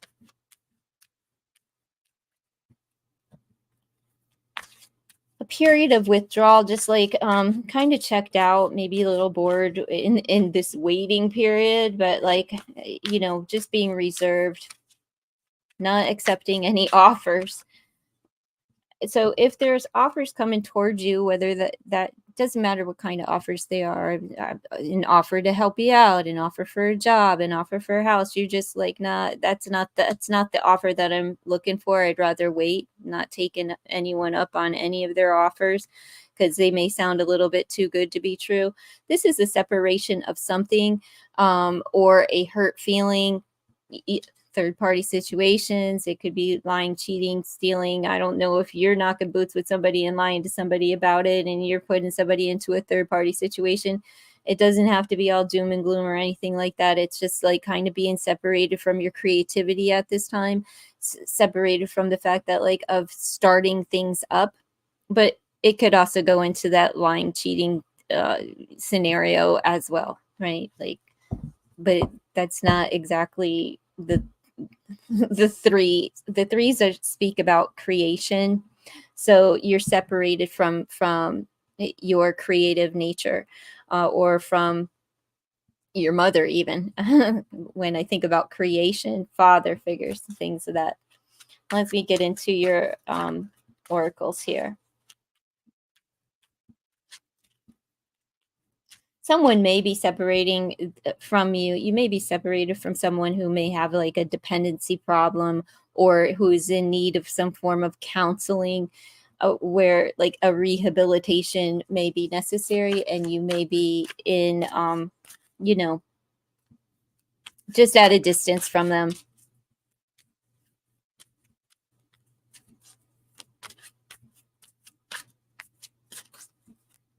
Cancer sun, you're ruled by the moon, so looks like a lot of emotions are coming up over the next 3 weeks.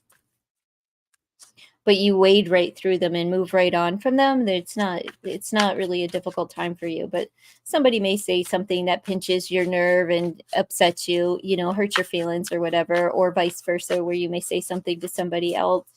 Threes are most prevalent. You may see 3-3 or wake up around 3, whatever the case may be. Neither here nor there. It's just letting me know that like creative ideas may come to you around the 3 a.m. hour, or 3:30 hour. Doesn't matter if it's in the middle of the night or in the afternoon. Just pay attention to that time of day, for sparks of inspiration, ideas to come in for you.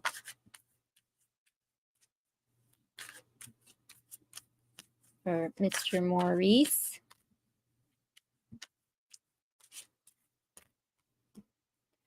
Kindness. So it looks like there's a gift coming in for you. It's an act of kindness. But again, it is that time of year where charities, you may be giving to a charity, or somebody may be giving you a gift. It could be a monetary gift as well. But overall energy is just kindness, which is a good way to be this time of year.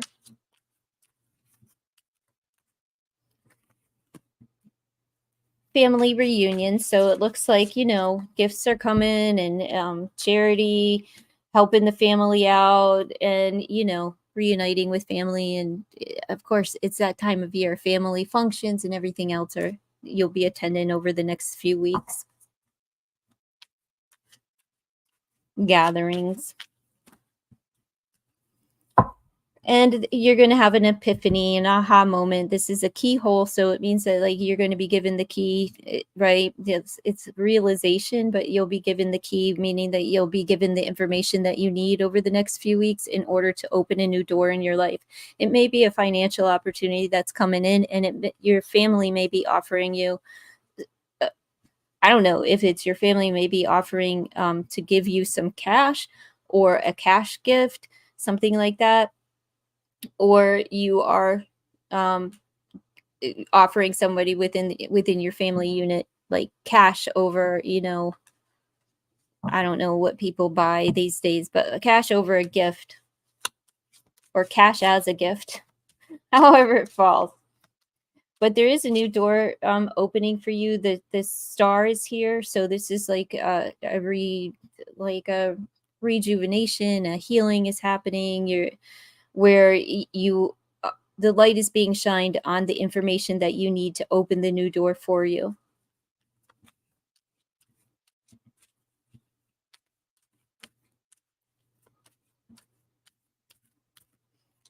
Something about hope.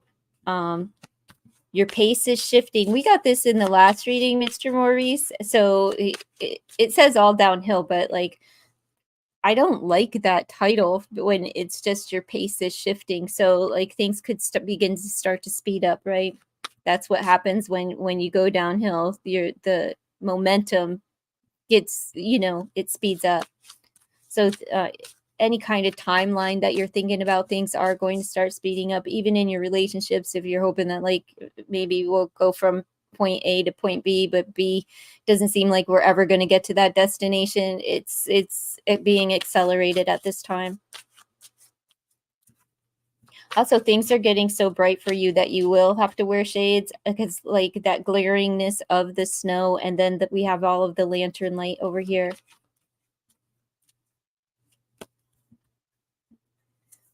Delicate situation, so tread lightly now. It could be a family member that is in need of something, in need of something, but it could also be like this hurt feeling type of energy where there's just a situation that's coming up where you're going to have to be gentle. I'll pull one more for Mr. Maurice. Warming up. You're just getting started.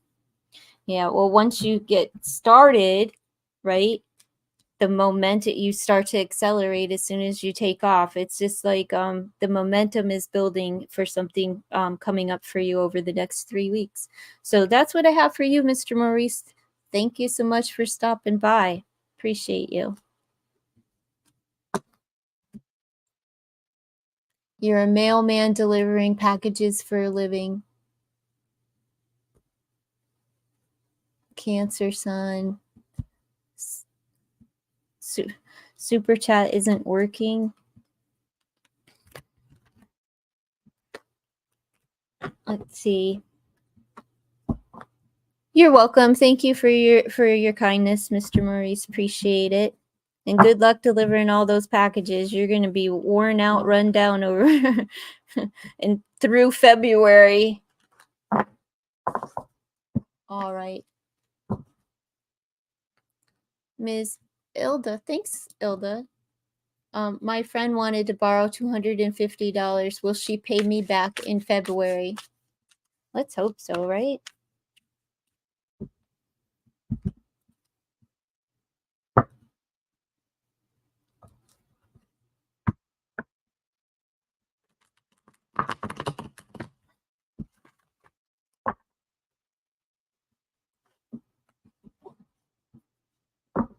I love that picture that Mr. Maurice has for his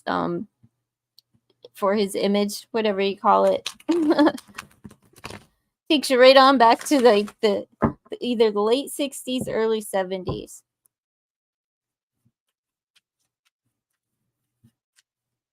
When all the boys were wearing bell bottoms and platform shoes, the wide collar t-shirts. Well, not t-shirts, but the Oxfords.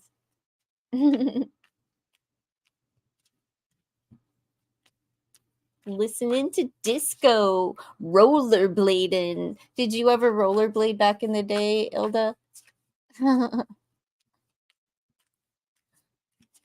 Let's see. The roller derby. It was the only source of fun where I was from.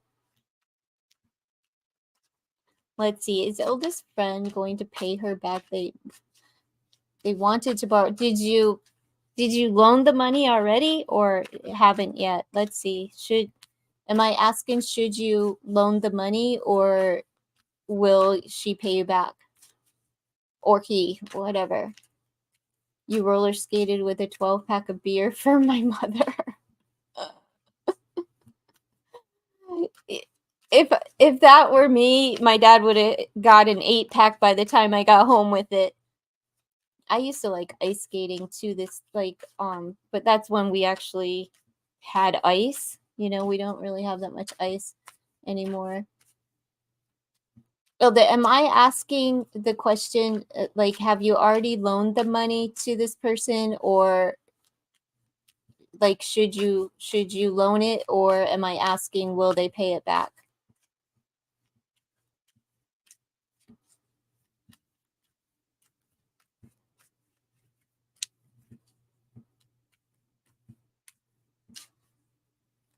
You haven't loaned it. Okay, so let's see if you should loan it.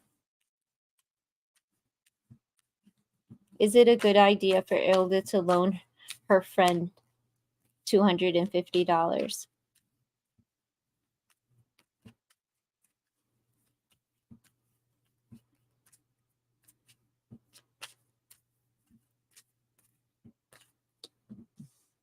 Ooh, you'll be disappointed.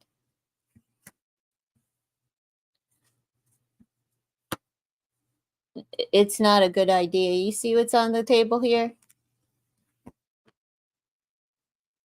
No, because they're not going to look, just move away from it.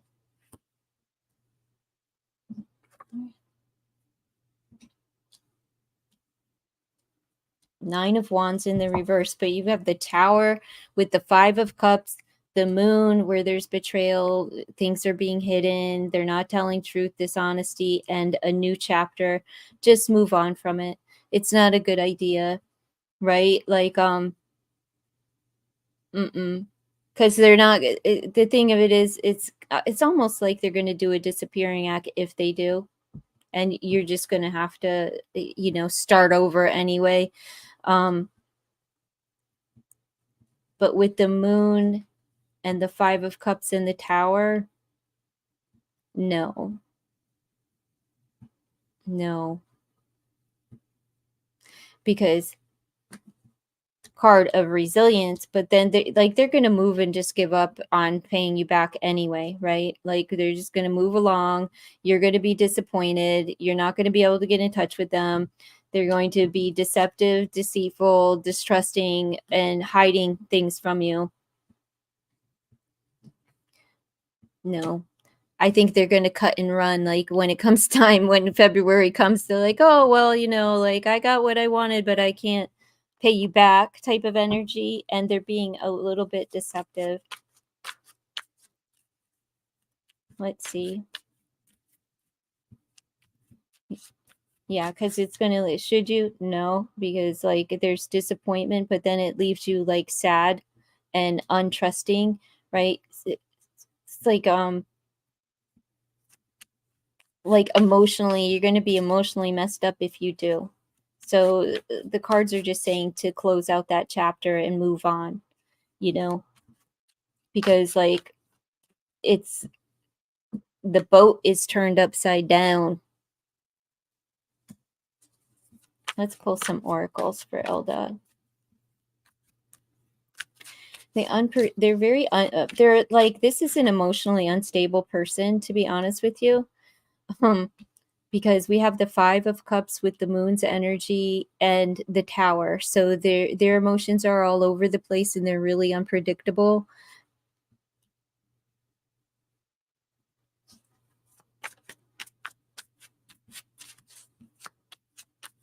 Sinking ship.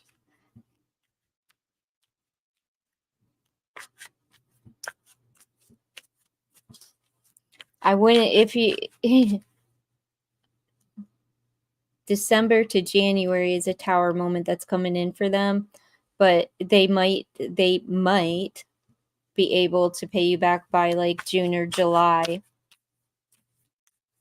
What does this say at the bottom here? I realize now that this vacation trip was a mistake, a waste of time. Yeah, don't do it. Don't do it.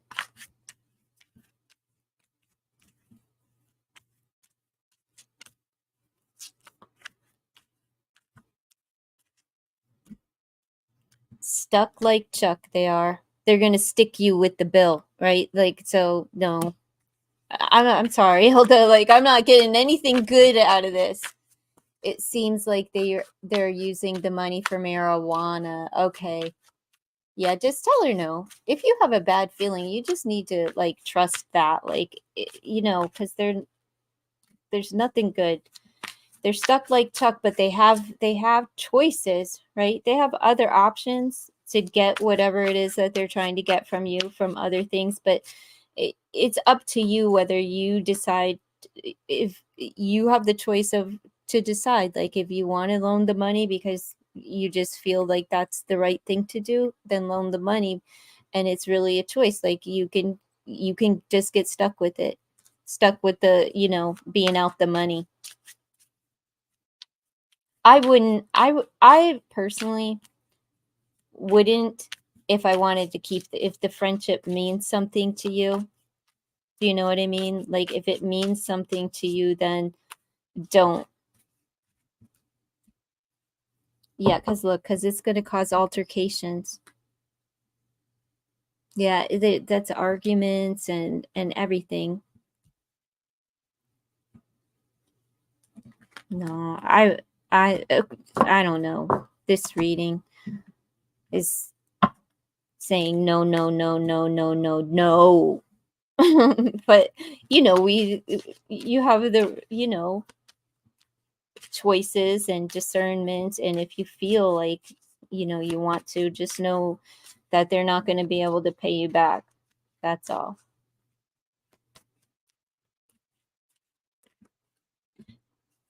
Divine guidance. Look for signs from spirit.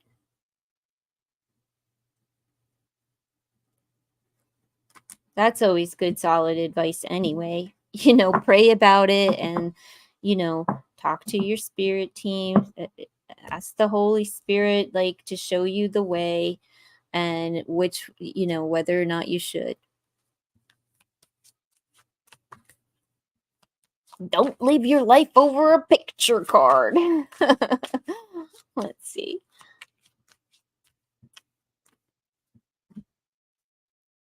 Big discovery. Look, hidden gifts are emerging.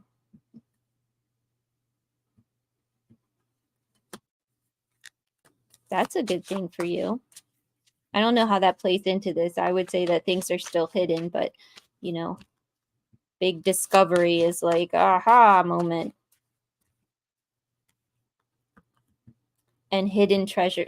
You had 3 cards that indicate something being hidden from you. So pay attention and ask, for divine guidance, of course. But this says you have untapped resources. You could be coming into a new spiritual gift, Ilda.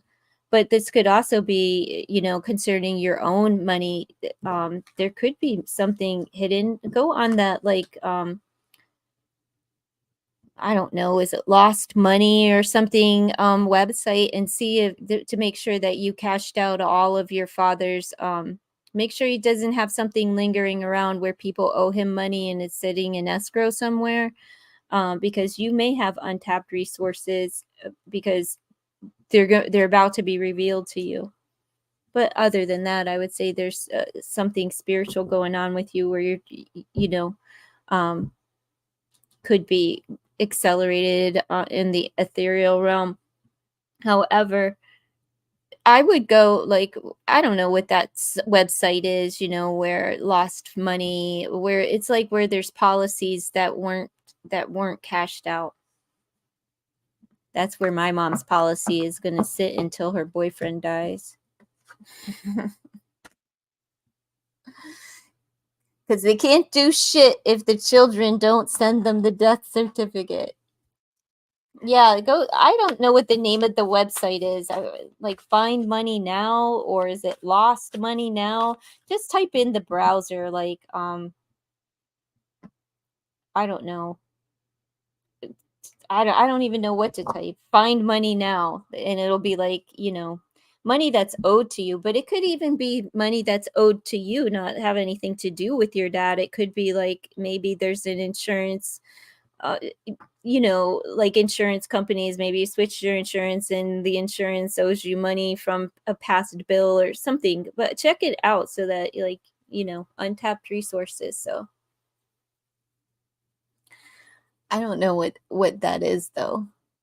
Your uncle, the Palero, told me about this 5 years ago. You've known for 20 years. Known what? Okay. Let me see what you're saying here, because I don't read the chat when I'm reading the cards. She took care of my new dog and you paid her $150. I won't lend it. Right? Yeah. If you want to give her the money, like, yeah, have her do chores. Like, have her earn the money. So because especially if you have a really good, strong sense that somebody's not going to pay you back, um, you won't lend it. She wants your dog too. Well, I would be afraid to give her a dog if she is in need of a loan. You know what I mean? Because, like, they cost money. You've known her for 20 years, and that's sad. I will tell her no. Okay, I will move forward. It seems like they're using the money for the Mary Jane. I will tell her no. That's why I felt weird about it. I'll say no for sure. I'm not going to loan it. I've known her for 20 years.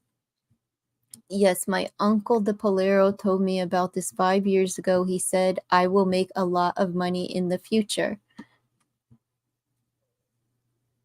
There's something she's hiding.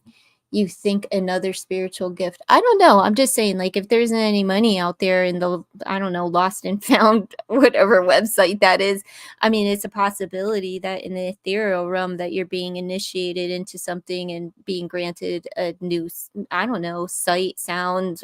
I don't really know, but like some kind of spiritual gift. Yeah, I would definitely check the websites and stuff. He said not to loan money. Yeah, don't loan money.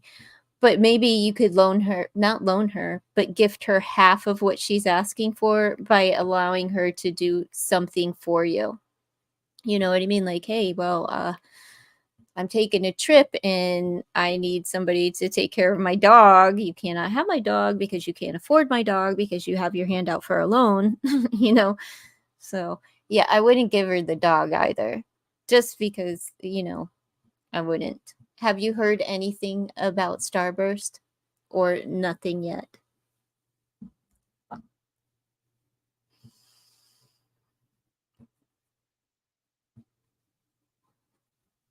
Hey, you can get her if you don't feel like baking cookies, have them bake cookies so that you can give them for gifts and stuff like that. You know what I mean? Like you can put people to work, especially this time of year. Because there's so much shit that people want to get done. Household chores, baking pies. I used to go to the craft show and I'm not like a baker. You know what I mean? Like I can bake it, but it doesn't taste like it just tastes homemade. That's it. There's nothing spectacular about it except that it was homemade. Um, and I used to sell cookies and pies and at the craft show, and it paid for like my entire Christmas for 3 kids, bikes and all every year. And I would make sure that I made some pot cookies for myself. I didn't sell pot cookies at the festivals though. Only regular cookies. Only regular cookies.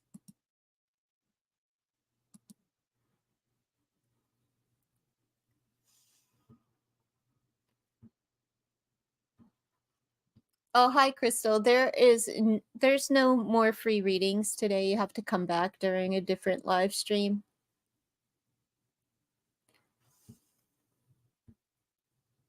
You would buy cookies, chocolate chip. That's what I made. I'd make chocolate chip, walnut, and brownie walnut, chocolate brownie, walnut fudge, brownie walnut, and then apple pies. Like this time of year, everybody will buy a pie. Apple pies, pumpkin pie. And since I'm not a baker, it's not like I could make like sweet potato pie. That's the big thing around here. Sweet potato shoe fly pie. Shoe fly pie. What the fuck is shoe fly pie? Like it doesn't even sound appetizing. I don't want foot in my mouth. You know what I mean? Like no, thank you. No foot in my mouth.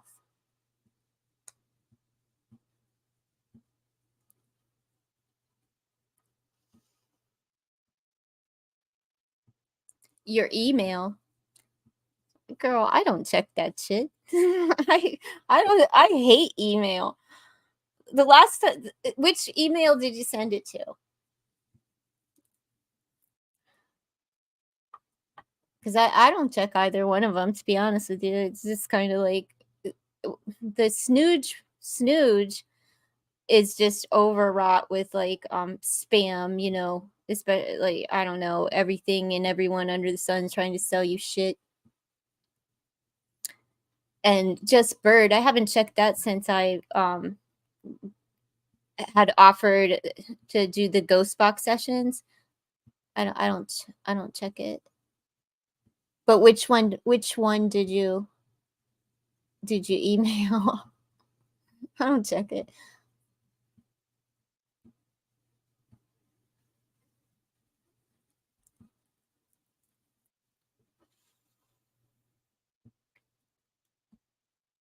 To just bird. Okay, well, I'll check that one. I'll check the email. But yeah, I didn't check it. I was like, I never check it because the first and the last time that I was in there was that night of where I was sending out links, and then I got it where it's not like I erased it. I deleted the comment with my email so that people aren't just, you know, sending emails. Oh, you just wanted to say hi. Hello. So you and you went down to Tennessee. What I didn't really get to read many of your comments yesterday. It's $5 per question, and Kita. The free readings are over. They've been over.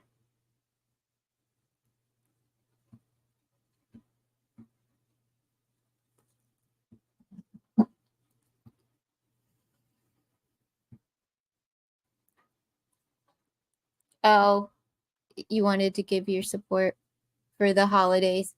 I'm fine. Yeah, I am, but I'm fine. I just, I got like so drunk on Thanksgiving. I bought a bottle of vodka and I just drank vodka for started Wednesday night, ended Thursday night. So I had a belly full of vodka and a part of a steak. Part of a steak. I won't do that again. Well, maybe on Christmas Eve. I'll get drunk for Christmas. And then, like people call at the worst times because like my friend called me around, I don't know, 9:30 my time in the evening, and I'm on my last drink, right? Like I polished off the bottle. I'm on the last of the drink, and my dumbass, I answered the phone. Now, I don't know why I answered the phone, but what I it was just a heck of a conversation that I ended up having to apologize for the next day. I was like, because I'm so crash, like I don't know, uncouth, so whatever. But it was, I've known this person since I was in junior high school, so it's not a big deal. They just ended up laughing at me, like, don't worry about it. Because during the conversation, I was saying to myself in my head, I was like, girl, shut up. Shut up.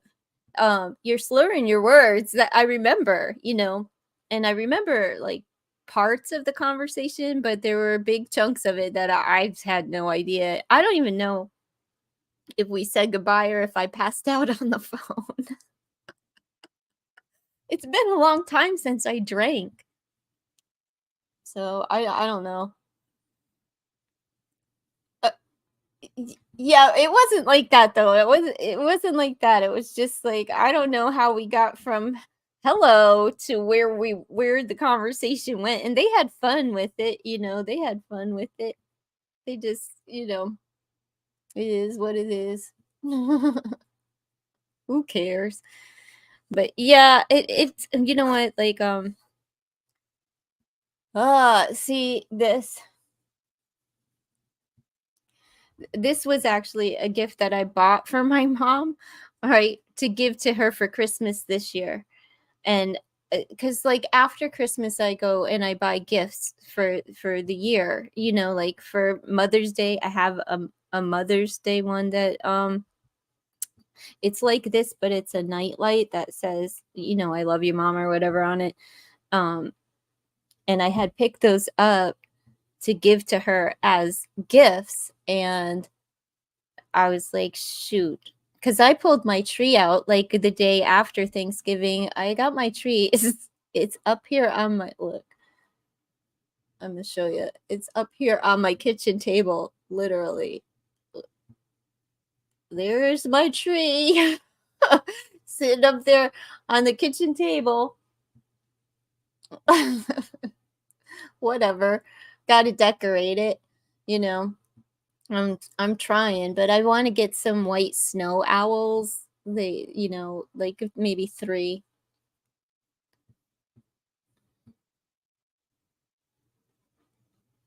Mhm. So yeah. So like I don't know. I've been going through waves of emotions. You understand. I mean, I know you understand. But not only that, like my sister-in-law is so over like chemo. You know what I mean? Like she's really having a hard time with it. She's like, this shit is killing me. If I ever get cancer again, I am not going through this. I was like, oh God, I totally understand, but whatever.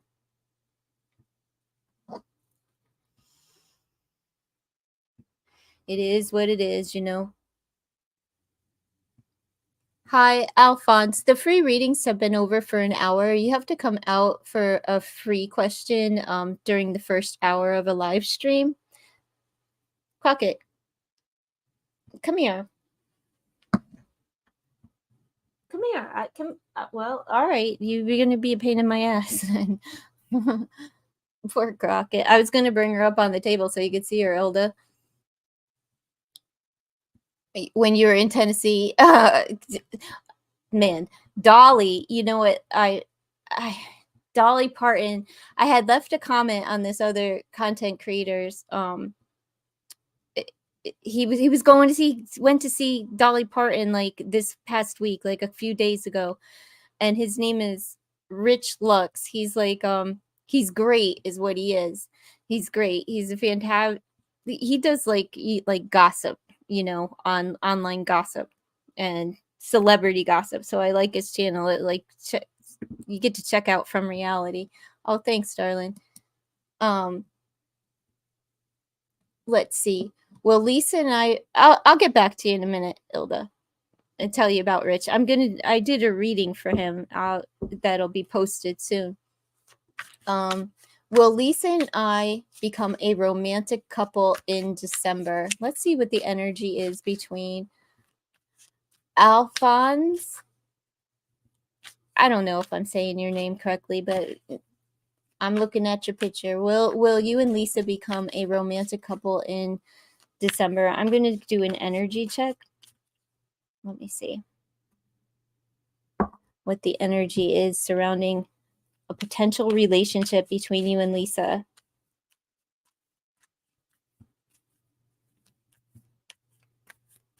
Yeah, he got to go see Dolly. I was like so impressed, but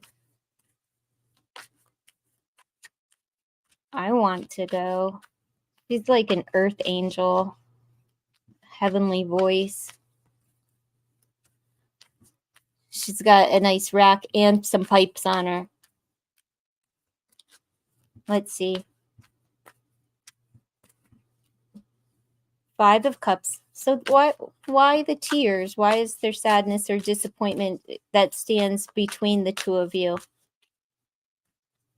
It's a card of sorrow, the 5 of Cups. That's the energy between the two of you. I knew he would never come back, is what the top of that card says. That's why she said. 3 of Swords is her energy. Why are her feelings so hurt? Did she recently go through a breakup where she's still sad and heartbroken? Because she's showing up as the 3 of Swords, which it's a separation card, right? She could be separated from her emotions at this time. But it seems like maybe she went through a breakup that she's still kind of like has some hurt feelings about.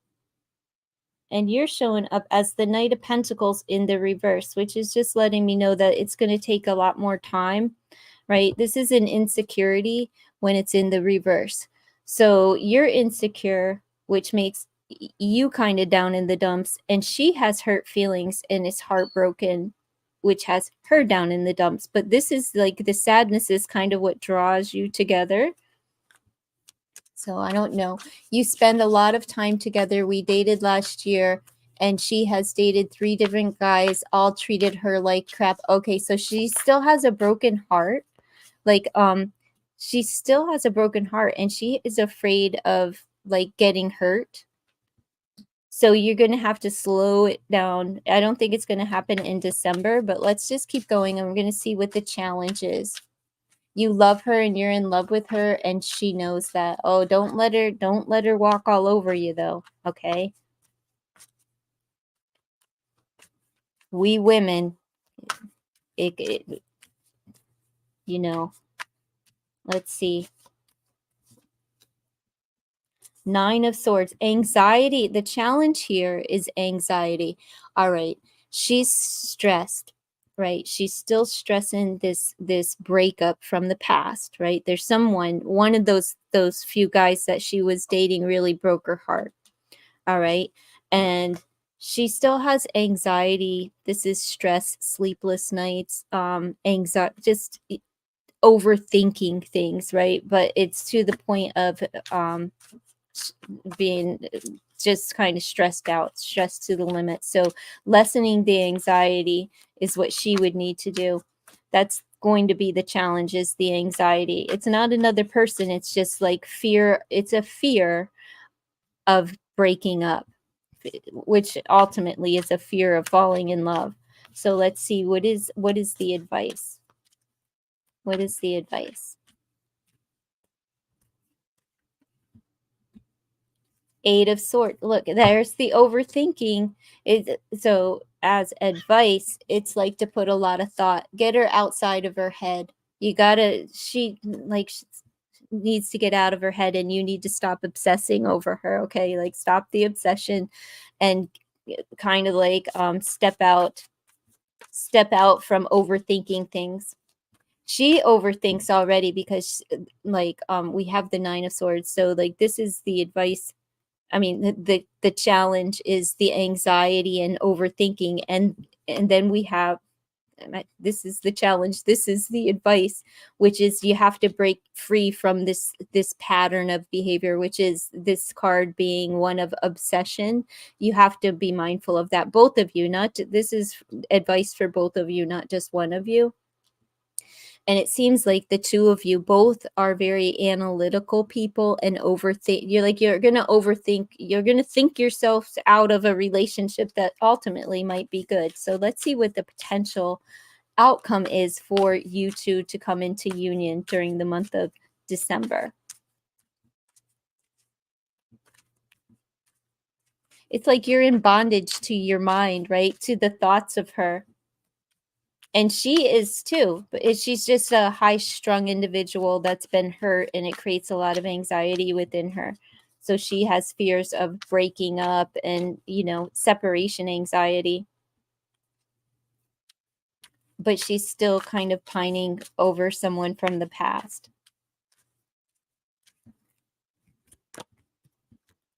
But it doesn't really matter. You got Nine of Cups energy here, okay? Take your time with it.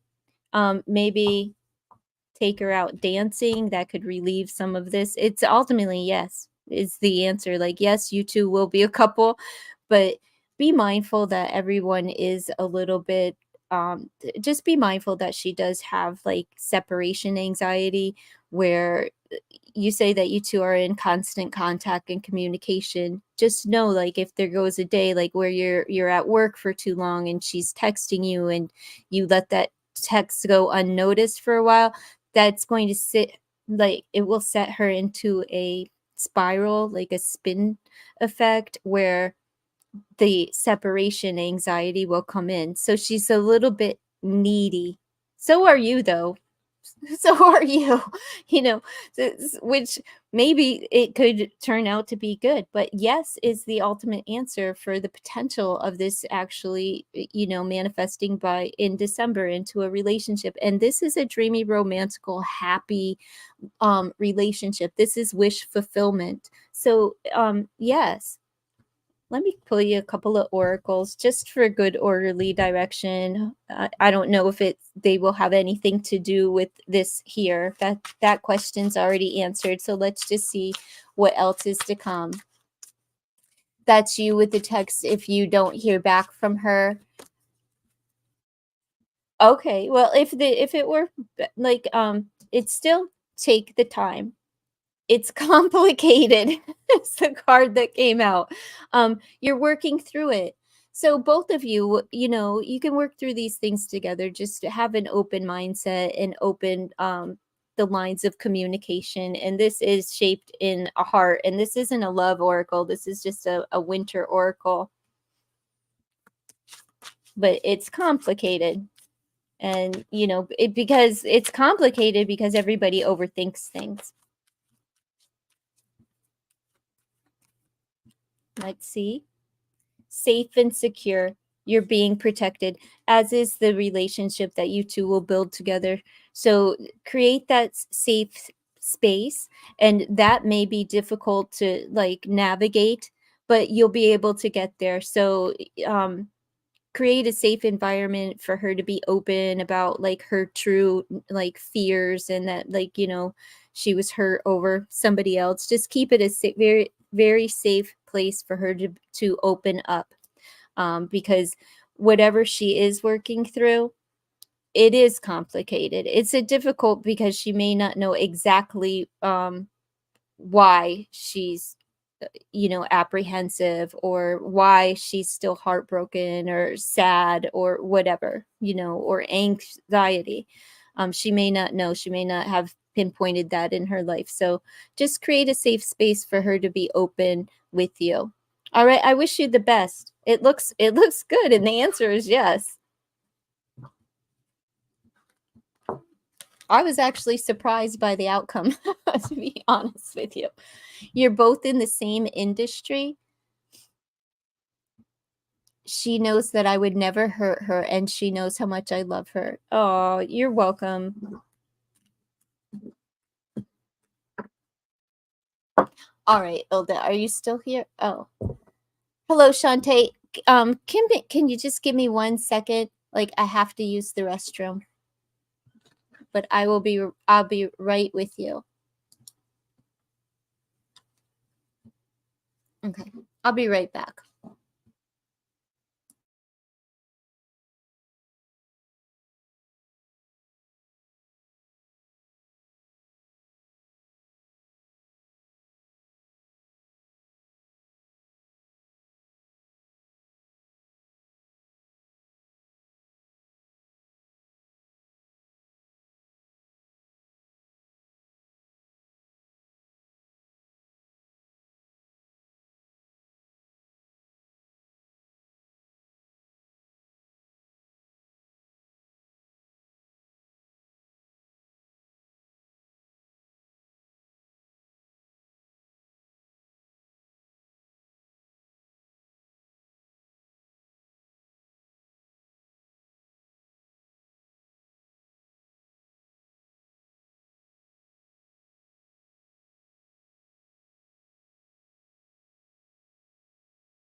All right, Shantae, thank you so much. I'm so sorry for making you wait, but nature called. So let's see. What is your question? Adabuzz intentions for you. Are you two together, or are you just hoping for a relationship?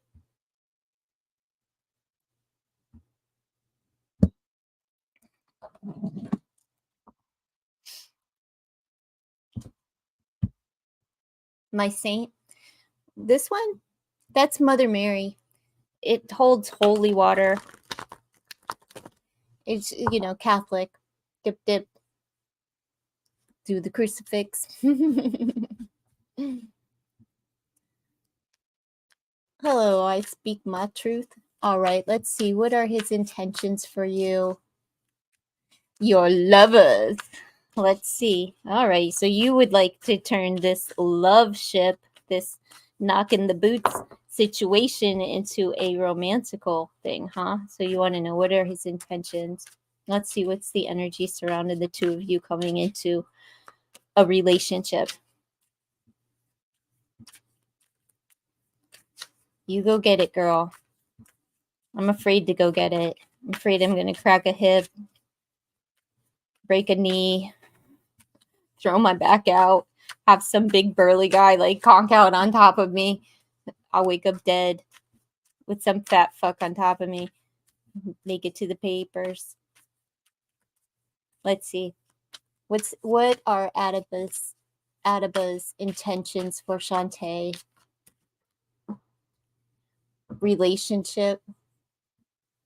He already in love. You must be laying it down, girl.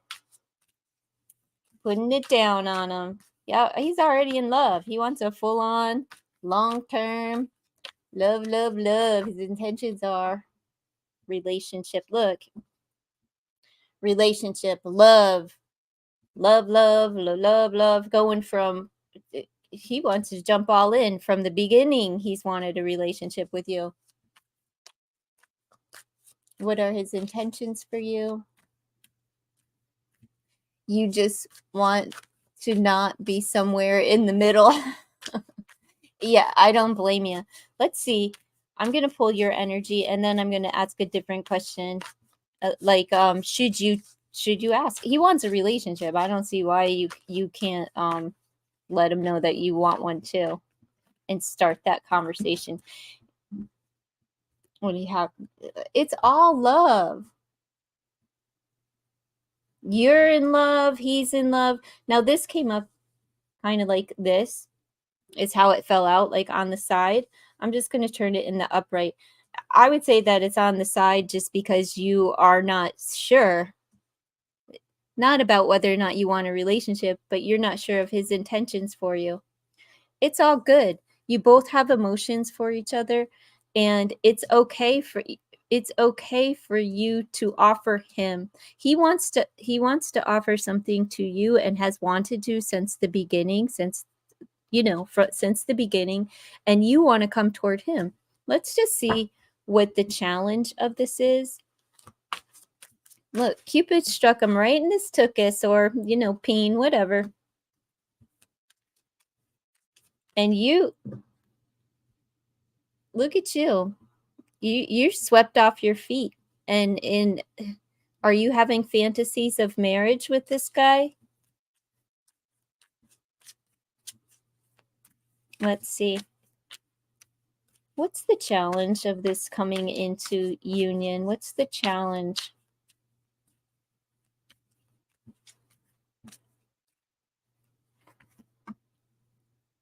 Anxiety, a fear. It's 10 of Swords energy, so there's nothing but fear here, stress, and fear of being hurt is the challenge, fear of it ending, right? So when it's almost like, look, was she too hot to handle? You've been laying it down on him. Oh my goodness, the cards are telling me so. Shantae, what are you doing over there? What's the tricks of the trade? We're curious. Let's see.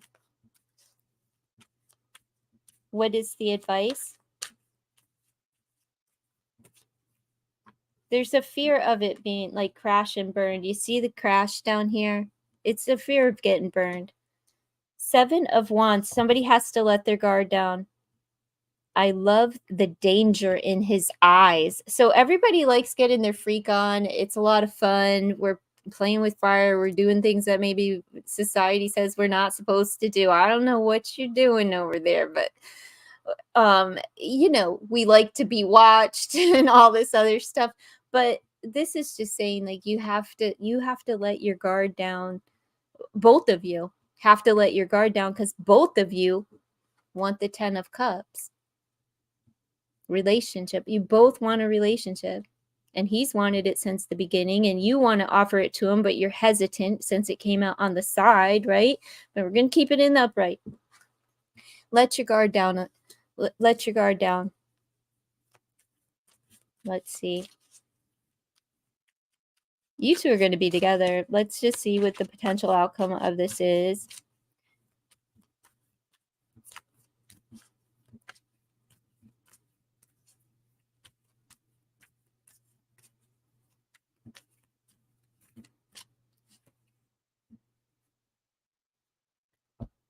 A relationship. 4 of Wands. That's the relationship card. So you two are getting into a relationship. Thrilling confession. Somebody's going to confess their love for you. Somebody's going to confess their love for the other. I wouldn't be surprised if this doesn't happen between now and the end of the year, just because holiday seasons bring that out in people. I don't know why, it just does. It's because it's kind of romantical, right? Everybody is celebrating together. Nobody wants to be alone on a holiday. So let's just see what these oracles have to add. This may not have anything to do with what was down here. It doesn't really matter because we got all of those questions, the ultimate question answered. But let's just see what this deck has to offer concerning love and relationships for you, Shantae. Let's just see.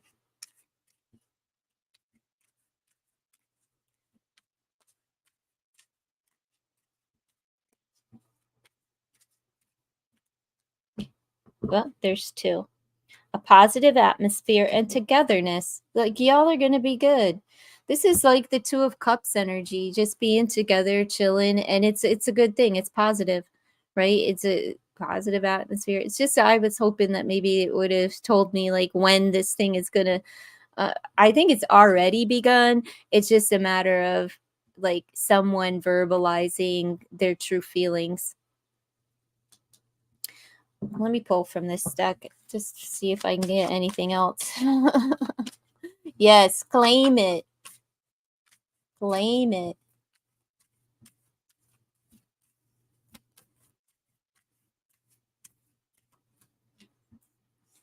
Closed for now. Try again later. Okay, whose heart is on lockdown?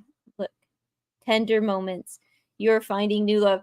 You know what's weird is I was reading I Speak My Truth's question when this came out. It says, and her question is it too late to get a free reading? And it says closed for now. Try again later. That wasn't even for this. I was just reading that comment. Tender moments. You are finding new love. Look, you both are falling in love, and I'll pull one more just to make sure that I already know this is for me because I was literally reading the comment up above. Let's see.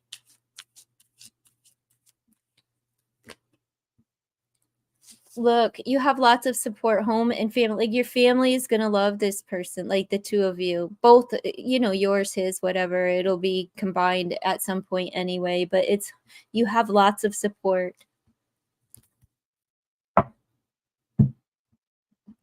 And this was for that question. What was her name? But the answer, whoever was asking, I speak my truth. Yep, that's the answer to your question. I'm sorry. But yeah, good luck, Shantae. That is awesome. I'm so glad that it turned out to be good, but I have a feeling that you have a feeling that it's going to be a relationship. You're just looking for confirmation that he's on the same page, and he absolutely is. Good luck, best wishes. Go ring in the new year. Go snuggle. Go let him stuff your stocking.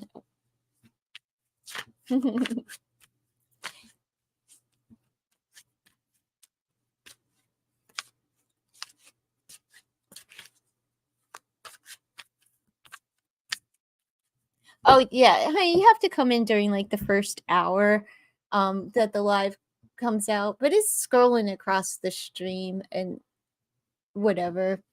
Yeah. But I give the free readings for usually about an hour, and like the timing, the clock will say like an hour and 15 minutes, and that's when I usually wrap it up. So I give a full thorough hour of free reads because it takes me a few minutes to set up the stream.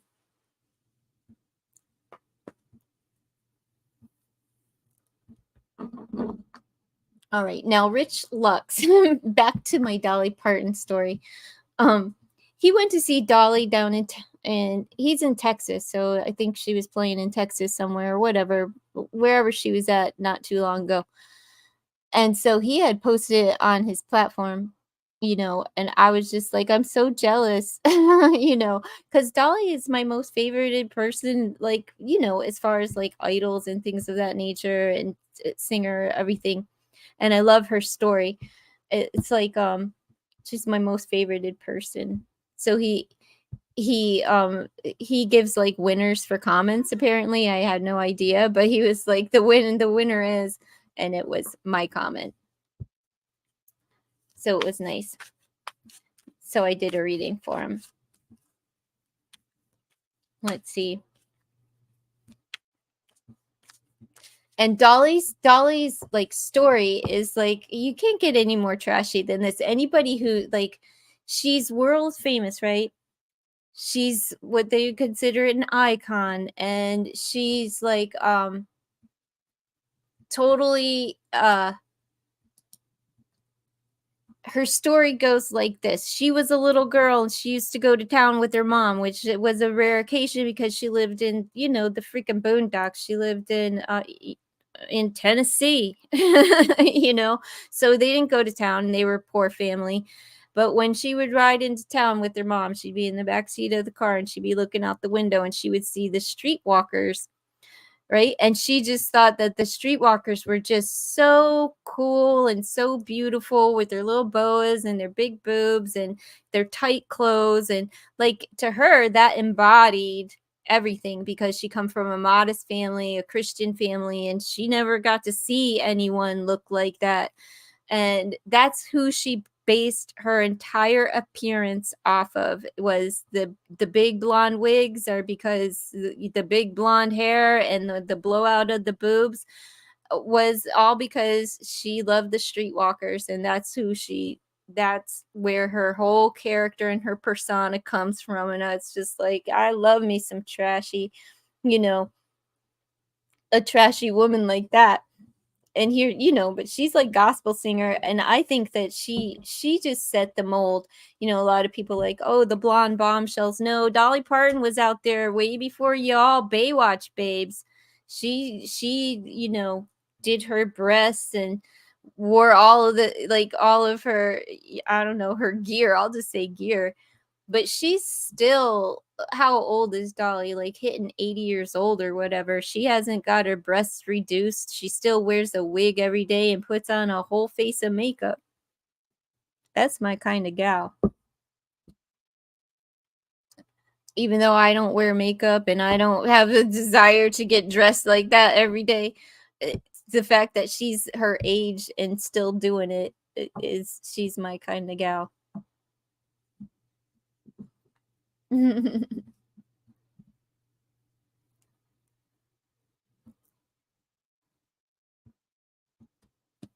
So what did y'all do when you were in Tennessee? What did y'all do?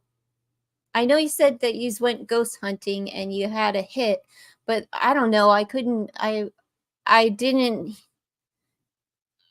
get to read the chat yet. Like, I didn't read too much of in the chat. My Christmas glasses, but that's not vodka. That's sparkling water.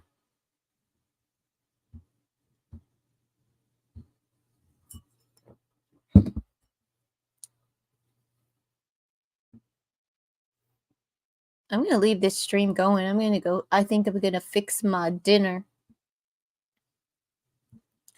I'm on the carnivore diet right now. Like, I've seriously only eaten beef, butter, eggs, butter. You went to Taste of Memphis for her birthday. What is that? I don't even know. I've never heard of it. Taste of Memphis. Is it like a festival or something?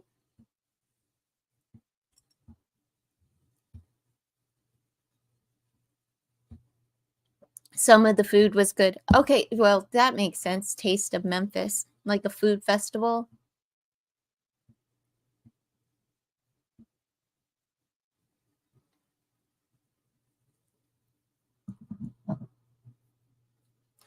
You eat foods from at different restaurants.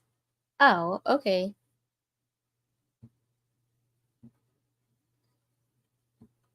I'll eat anywhere so long as they have beef. Like, I'm just the lady that's like, "Where's the beef?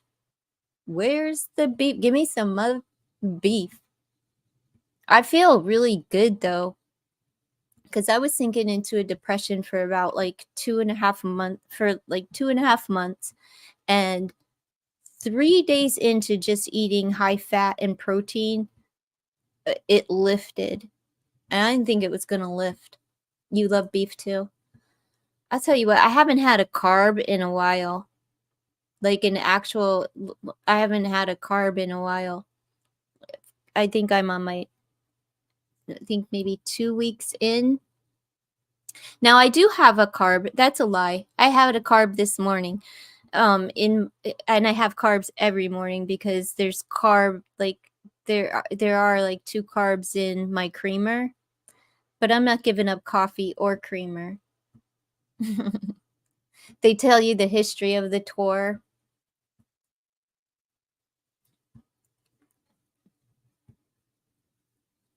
Yeah, I am doing better.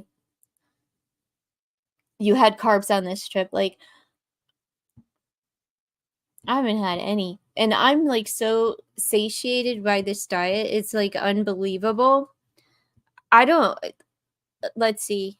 I dropped like, I don't know, 6 pounds. I can't really afford to drop weight, but I lost 6 pounds anyway. I wasn't really trying to lose weight as much as I just wanted to try to feel better. And I feel great and not hungry at all. Like there's something about like high fat and protein that like there's no sugar cravings, and I was prepared for it. I didn't think I'm not going to be able to sustain this, so I got the keto peanut butter cups and pork rinds, right? Like thinking that I and beef jerky, of course I'm going to still eat jerky, but I was thinking that I was going to have like cravings, or I'm going to, not be able to sustain. I'm going to be hungry, like when you eat fucking vegetables and that's all you eat. Well, that is not what happened. It's like the diet has so much fat in it that you're just full. And as women, we need to eat more fat in order, you have to eat a lot of fat in order to burn a lot of fat. So like, which, you know, but I am concerned. I'm gonna go get my blood checked because I'm only concerned because my cholesterol has always been really high, and given the family history and my mother's recent passing, I told her that I would, I told her that I would definitely go get my cholesterol checked, and I haven't really done it yet. So I want to go get a blood panel done, make sure that I'm not like giving myself you know actually, I don't care. I'm just gonna go and get it done because I said I would, and just see where my number is at.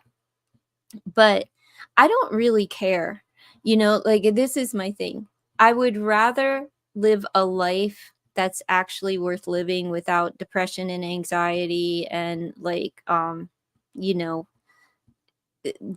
I would rather live like this than and feel good with less life than to have a longer extended life and be miserable the entire time, right? Miserable, isolated, hibernated, anxiety ridden, and filled with depression. um I would much rather have a shorter life that is a good life than a life that's like, oh, you get to live longer to be miserable longer here on this earth. I would much rather just eat. You're happy, you're doing great. You eat pork rinds? I do. I eat pork rinds. I eat the barbecue pork rinds, but I haven't eaten them. Like I ate the pork rinds during like the first 3 days of the diet. I was still eating nuts. I was still eating like something crunchy, but it wasn't because I was hungry or craving. It was because I always eat dinner and then snack until bedtime. It's like it's just a habit. But now I don't have to, and I don't you know what I mean? There's bags of them in my cupboard, and I just don't feel like eating them. It's like chocolate, I don't have a sweet craving, I don't have a salt craving. What I actually crave is stuff that I don't normally eat, which is, fatty red meat. I always stuck with the chicken, the grilled chicken. Uh, oh, and something else I haven't given up is like I like to wrap my beef, like especially a burger, in lettuce and put tomato and pickle and mustard on it. I'm still eat that, like because this isn't about eliminating. It's not like a food elimination because I have uh what do you call it, like an autoimmune deficiency or something that I'm trying to treat to see what is affecting me. However, if I add more foods than what I've been allowing, then I'll know, you know what I mean? I'll know exactly what is creating a discomfort in my body, and then just eliminate it quickly. No, I don't crave cheese at all. I'm not a big cheese eater. Um but I like, I don't like to have two pieces of cheese on a burger. So I like to have one slice of cheese on a burger, but the only way that I actually get a cheeseburger is if I eat a cheeseburger out, because I don't keep cheese in the house. It's like, you buy a thing of cheese and it's like I could go, cuz I like Cooper cheese. I could go and get like a quarter pound of cheese, and whatever I don't eat put in the freezer or whatever. It's kind of like bacon. I should break down my bacon before I put it in the freezer, because a pound of fucking bacon, like I even on this diet, I'm not eating like a pound of bacon. It's not something that I like to eat every single day. But I do like me some bacon. I'm glad that it's allowed, All right. Go take a break, Ilda. Go grab a snack and come on back, because I'm going to go fix something to eat now that I'm talking about food. I'll be right back.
All right. Are you still here, MM? There we go. All right. My eggs are done and my burger will be done in a couple of minutes. Like 46, Sag 58. So what's young Taurus thinking and feeling after I told him he is missed on chat message? His vacation is ending in a few days. Okay, so let's see what's the energy surrounding the young Taurus David. Let's see.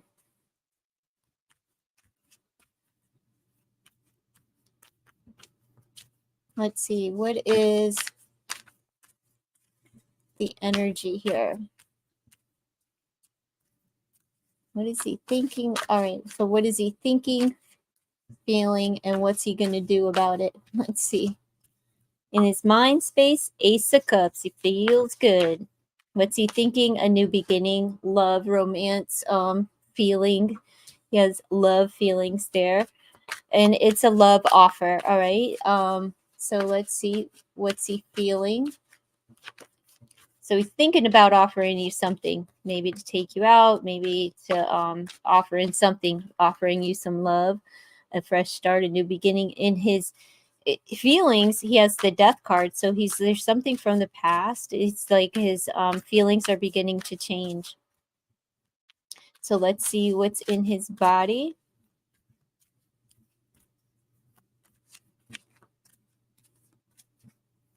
It says love lies buried here. The Fool.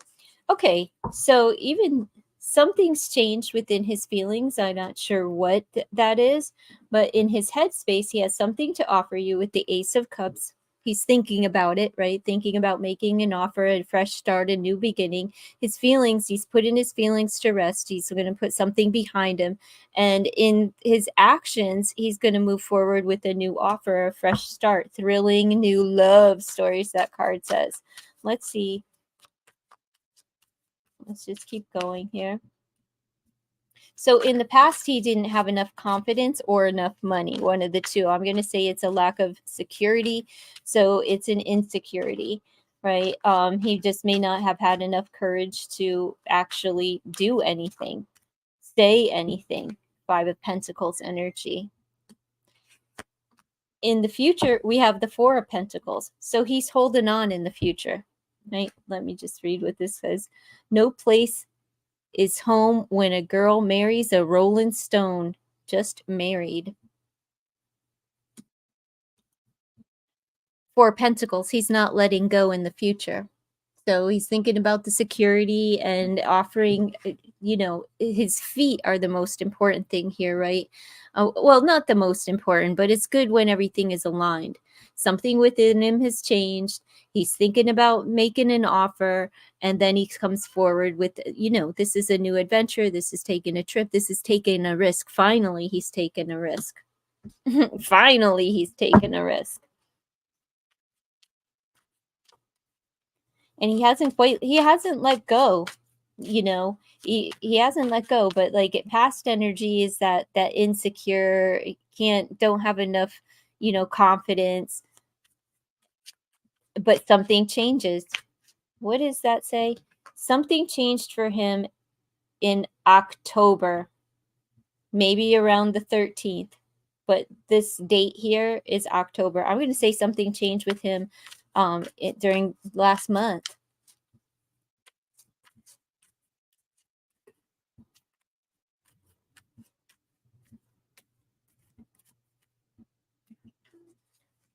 Positive atmosphere. So things are looking up. Things are good. Things are looking up. It's positive. The outcome, it's positive. Let's see. Gifts of appreciation. Don't be surprised if he doesn't start flattering you, or even give you a gift. Like Christmas is coming, holiday season. Let's see. Crockett, stop it. Man, I'm going to have to put her to bed.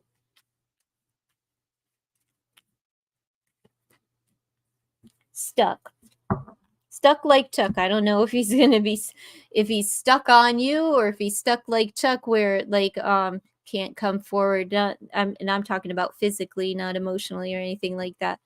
Um, yeah, he's been stuck for a long time in this lack of confidence, lack of security, not the money. There's just the confidence, right? Um, but he's coming forward with something. Whether, I don't know what the gift is going to be, if it's just a gift of appreciation. Thank you for hanging in there with me. I've been stuck in my shit for a while, and it's looking up for you. So it's a positive, it's a positive outcome. It's a positive atmosphere. Let me just pull some of these Hello Winter. I don't know if it's going to connect with anything that I just read here, but who gives a shit, right? Like, let's just pull some for good orderly direction for MM, or M&Ms. M&Ms. So I haven't eaten since yesterday. Everything's starting to sound good. Let's see. Happy times. Things are looking up. I told you. Told you. Let's see. We'll pull. Let's see. Don't give me no crappy cards, all right? Hanging in there. It will get better soon, and things are beginning to look up for you. So yeah, everything's good. It's all good. I think isn't he supposed to be coming toward, oh no, my eggs are in the pan. My burger just got done. I'm gonna eat. I'm gonna eat soon.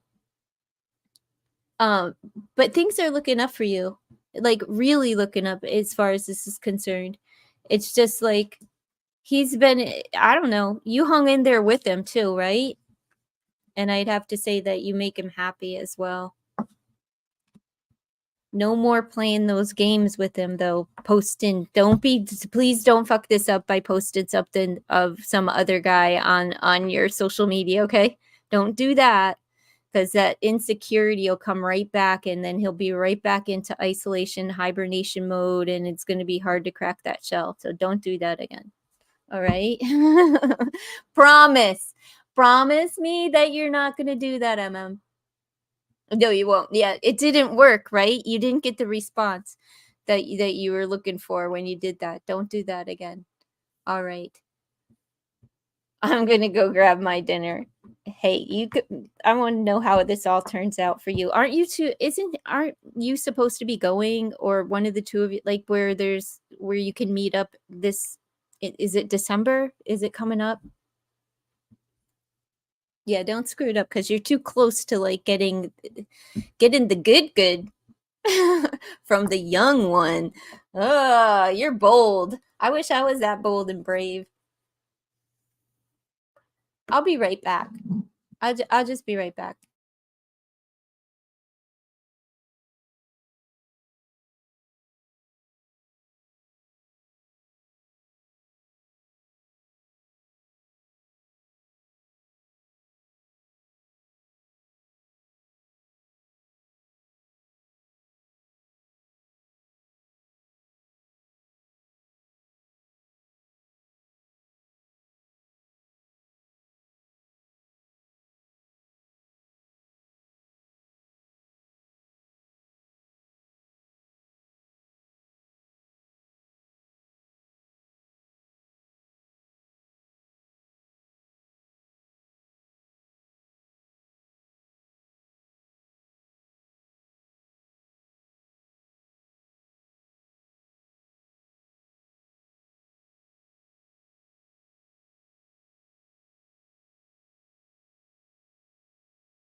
All right, I'm back.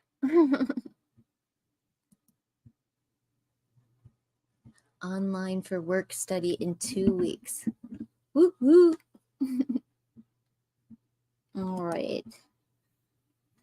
There we go. My beef and butter. My fat and protein. Oh, hungry. Mm. Hi, Manor. The free reads are over, darling. They've been over for a long time.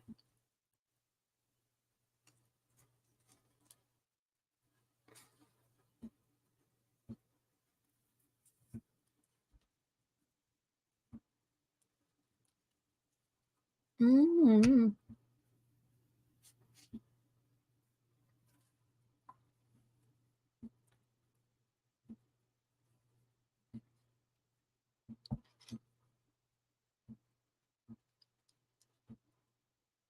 Will I be on live tomorrow? Yes. Most likely yes, but earlier. Not like this. It's just easy. It's easier to stay online like longer now because I moved since I'm in my living room where I can stay warm. I'll be cold in that back room. Mm. What are you cooking tonight, Elda?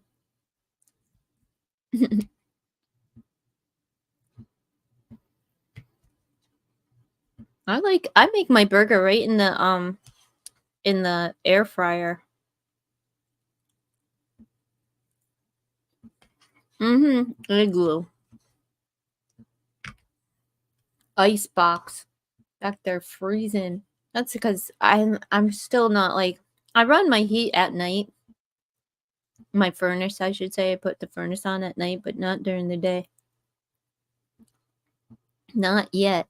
Cuz I don't know. It was like 40 degrees outside today, so it's not that cold. Fuel's just too expensive.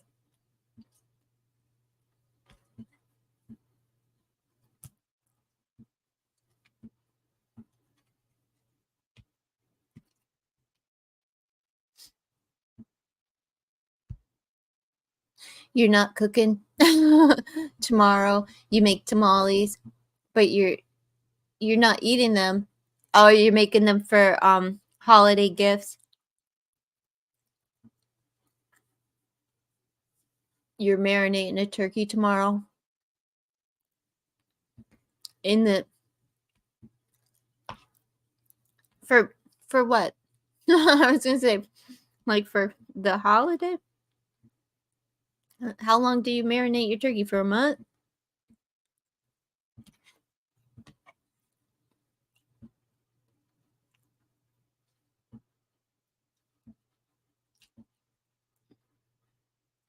I remember you offered to send me tamales the one year. I never even had a tamale. Yes, you marinate. What is a Home Depot bucket? In a Home Depot bucket for 2 days. You marinate your turkey for 2 days. What do you What do you use for your marinade?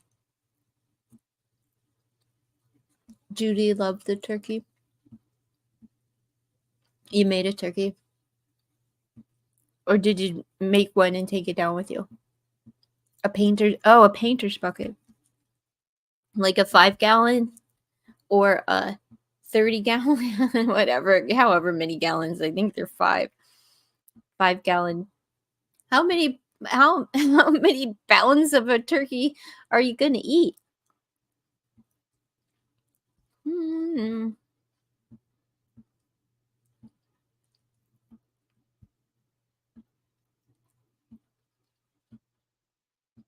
You taught her how to make a turkey? She don't know how to make a turkey? A lot of people here, they deep fry them. deep fry a turkey in this, like, or deep fry. I think it's like a smoker, but I'm not sure. They deep fry their turkeys though.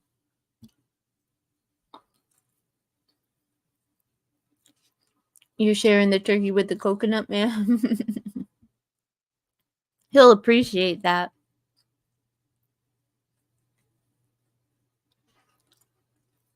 Mm.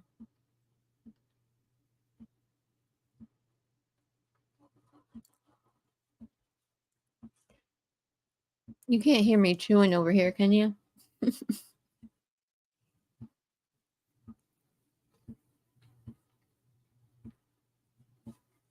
He's 74 years old. Hook him up with my sister-in-law. She's 75. Oh, well.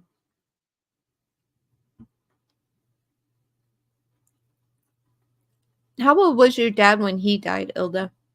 'Cause my mom was 70.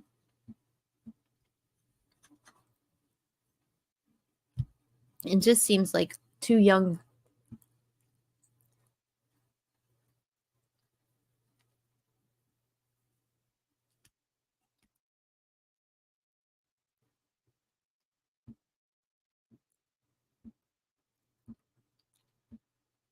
Mm.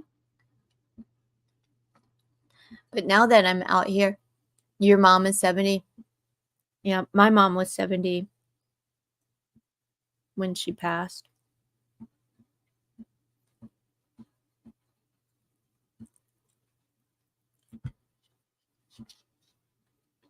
And your dad was 74. Our parents were like, they have the same age spread and they're same ages. I didn't call my old man for Thanksgiving either.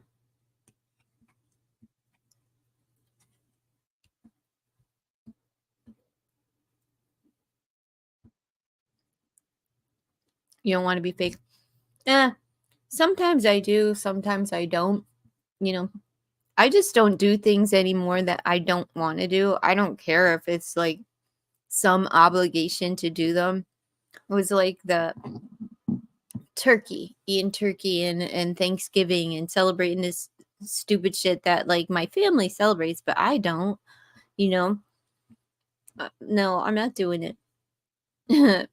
When my friend called, he was like, "So, what did you have for, the holiday?" I was like, "What are you talking about? I don't celebrate that shit. I ate steak." you know, I don't know.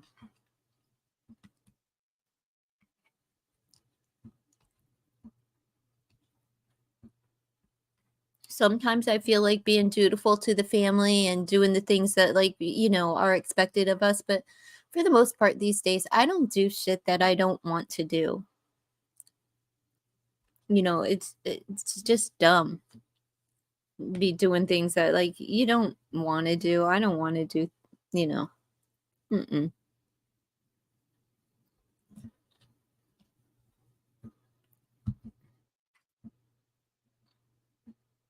Oh my goodness. I don't know if I can eat the rest.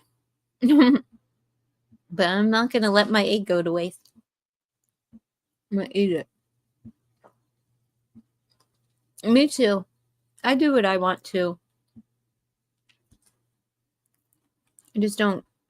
I'm just not like in a place where I want to appease everyone else and if I don't want to do something, I'm just not doing it.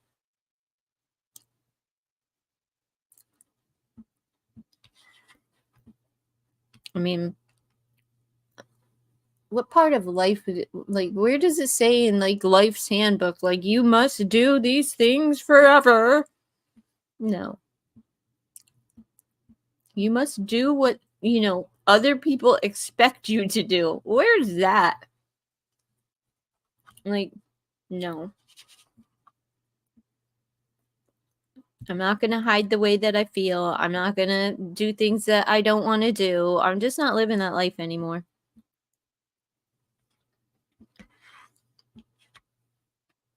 Spend enough years of life, like spent too many years doing what other people wanted me to do. Now I do what makes me feel good. And I'm not hiding from like anything, not the way that I feel, not from responsibilities, whatever.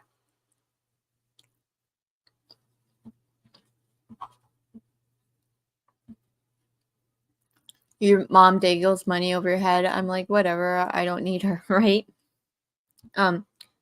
It's $5 per question, classy subliminals.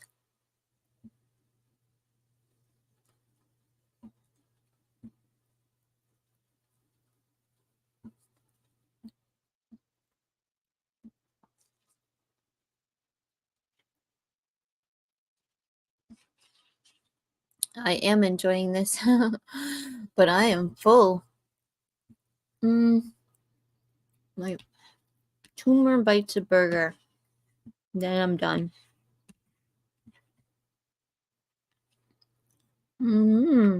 So tasty.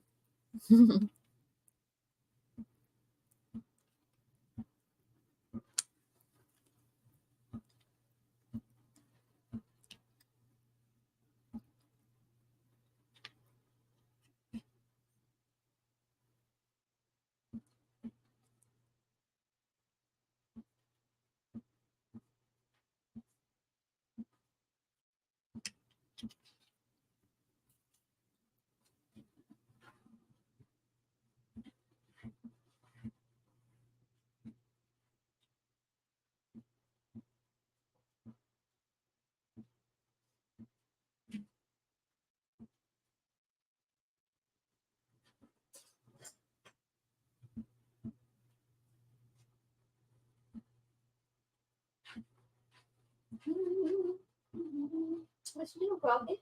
You misbehaving? You misbehaving? What? You misbehaving? Come on. Well, come on. I hear you. Come on. Come on up. Oh. Say hello to Miss Hilda.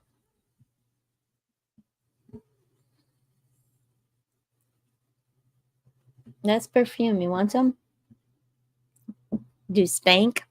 You want to smell purty? What are you doing?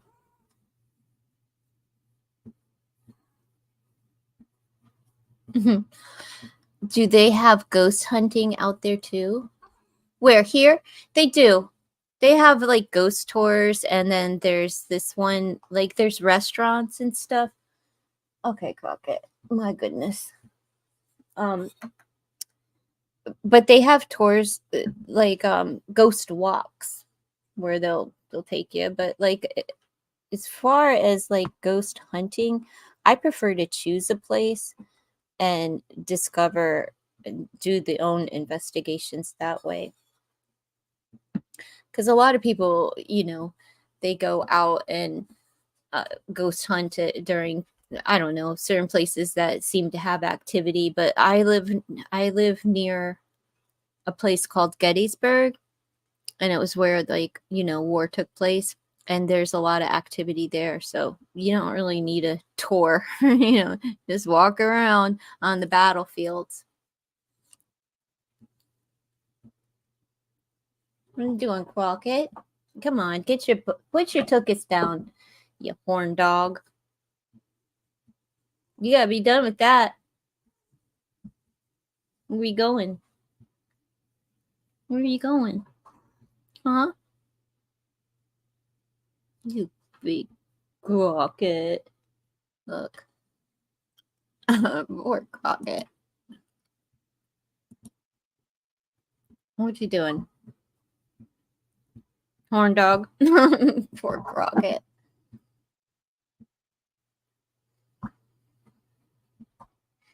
You in heat? Yeah, look at that tuchus. Put your tuchus down. Yeah, get out of the way, dummy. He's big butt. She shake everything. She knows how to get her way.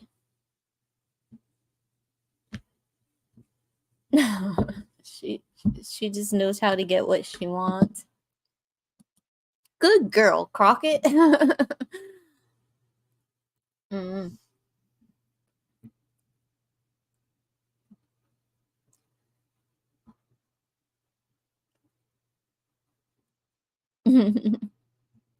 Your cat, big hunk, would love her.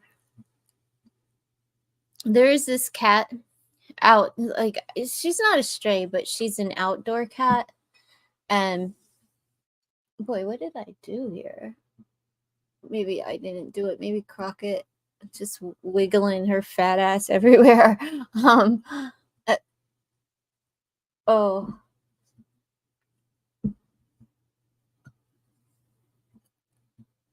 I forgot what I was. Oh, there's a cat that, not a stray. It's somebody's outdoor cat that comes around, and I always give it food, right? But this cat looks kind of like Crockett, like they could be siblings or something. Well, the cat was up on my porch the one day, and I was giving her Crockett's treats, and Crockett did not like that. She was just like, she wasn't having it. She did not like it, not one bit. She was like, try to get my attention, like get off the door. She did not like it. She left her. This is how I know she didn't like it, is because like she was just given treats in her bowl, and she left her bowl to come mind what I was doing at the door, and she wouldn't, until I closed the door, she wouldn't even go eat her snack. She didn't like it. She didn't like it. I don't like to like make her jealous or anything, but come on now. I didn't know at the time that the cat wasn't a stray. I just assumed it probably was somebody's outdoor cat, but since I don't know, I feed them. Yeah, she's totally jealous. She didn't like it. This is an oversized sweater. It's like way too big, but it comes down to about my knees. It's got rhinestones on it. Legend City gets jealous. Is that the legend? Oh, the dog. Legend City. Yeah, animals get very jealous. Stay away from my human. And Crockett is just territorial because I am like her only human. Bird's not like that. She's even jealous of birds sometimes. As soon as I go, if I'm handling Bird, or if I am in her cage, it doesn't matter if Bird's in her cage or not. She don't like it. Like, well, Crockett, I have to clean the cage, but she gets pissy. Start rubbing up against my ankles, and then she'll start meow, meow, meow. Like, it's so funny. She's Pisces, Aries cusp. The puppy is. Uh, Crockett is a Gemini.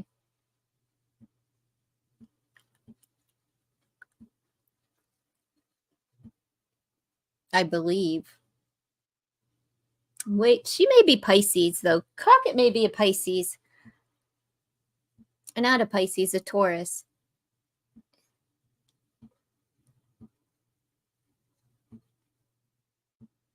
Because I'm not really sure of when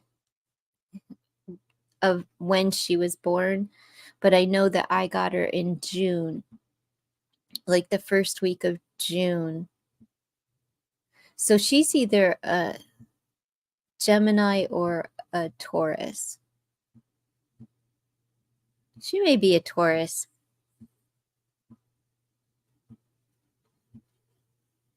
She may be on the cusp too.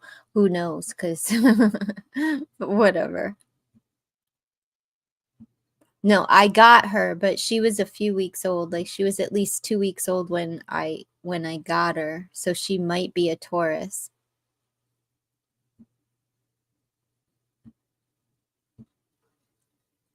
It depends. because end of May, like May 22nd. So there's a possibility that she's a Taurus or she's a Gemini, either or. Mhm.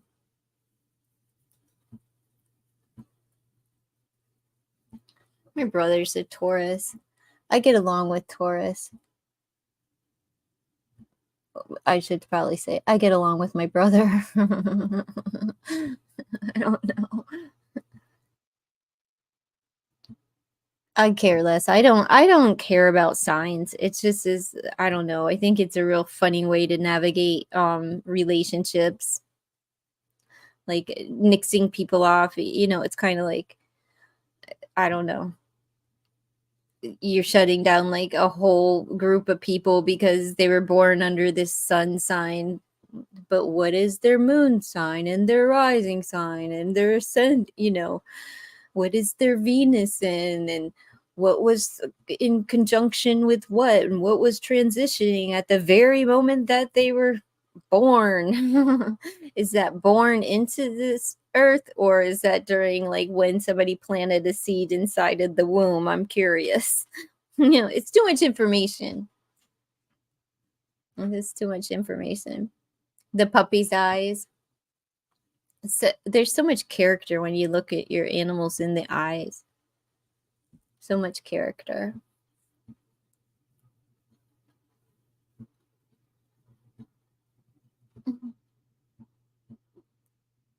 Does Miss Judy, doesn't she go live anymore?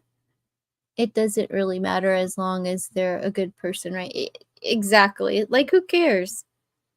I mean, I don't know. I just not gonna nix anybody out because of their sign or because they had a bad experience with someone that fell under that sign. Everyone's not a jerk, you know, and to delve, like, how do you approach that? Like, hey, well, what was the exact time that you were born so I can get a birth chart done on you? That just seems a little weird to me, like invasive.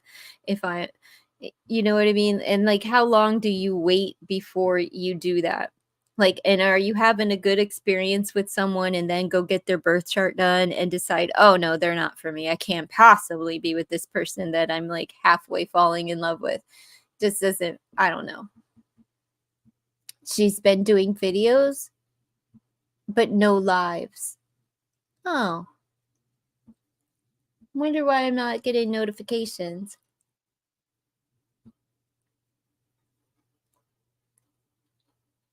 I haven't seen a notification. I'm subscribed to her channel. And I just know that she hadn't been live, but I was in her tarot room. I like her tarot room, her setup. That swing that she has is sweet. I don't know how comfortable it is to like sit in, but it's a nice look.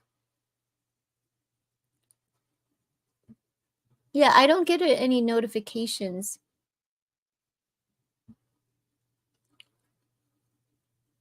I get notifications for Marky Mark's channel. Maybe I have to go over and unsubscribe and resubscribe and hit the bell. Because sometimes that is the problem. Like, I don't know what it is. YouTube's been acting really weird. Like, I get done with my streams and it'll say that I had like 12 views. Yesterday's stream, it said I had 20 views, and there it was like, 30 likes or something. It doesn't make no damn sense. And then it works itself out. But it just seems like they're getting over on people and the number of views that they actually are receiving. It's like I saw that Tyler's Tarot was live, and he, at the end of his stream, like I didn't make his live, but after his live, it said like he had like, I don't know, like 3 or no, it was like 1,009, not even 2,000 views. That's a lie, because he'll get like 75,000 views on one video. So I know that the YouTube is really messing with the view count right now. And it's probably because of the ads and stuff like that, that people are trying to get or whatever. I don't know what it's about. It just seems like it's real funny when you have like large, like it's like I'm not gonna notice too much, but I mean you cannot not notice when a subscriber said yesterday like that my thumbs up said that I had 1,000 likes. That's ridiculous, right? And then I've noticed before where I went and I've liked someone's video, and while I'm literally watching their video, the the um the thumbs up goes down.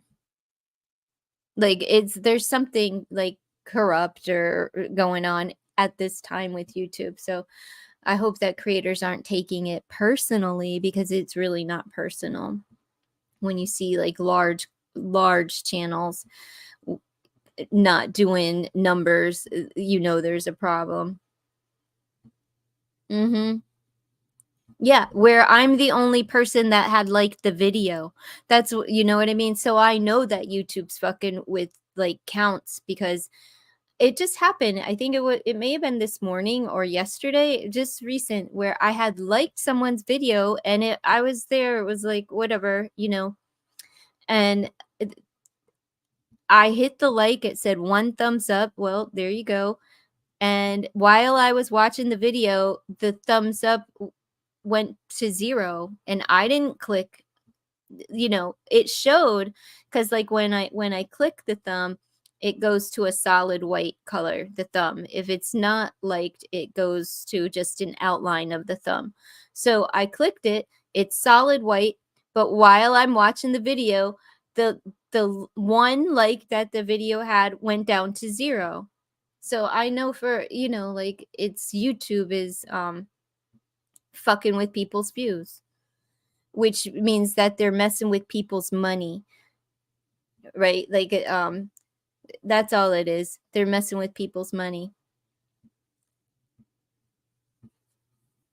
Even the super chats, you had to restart your phone. You've had that problem though before. That could just be something like where you have to refresh. Oh, like refresh. I know for like the like view, like to get the number of not super chats, but the number of likes and views on like the current stream, I have to refresh. Just like a lot of people come in and say, I'm number 1. I was the first one to like the video. But everyone's number 1 unless they refresh their browser. So it's funny.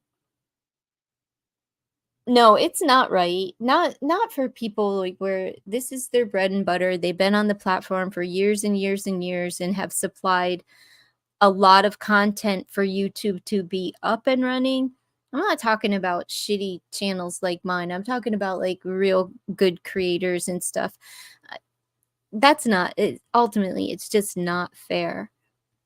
And there's no way to correct it, right? Like you're in partnership with a company that you have no access to.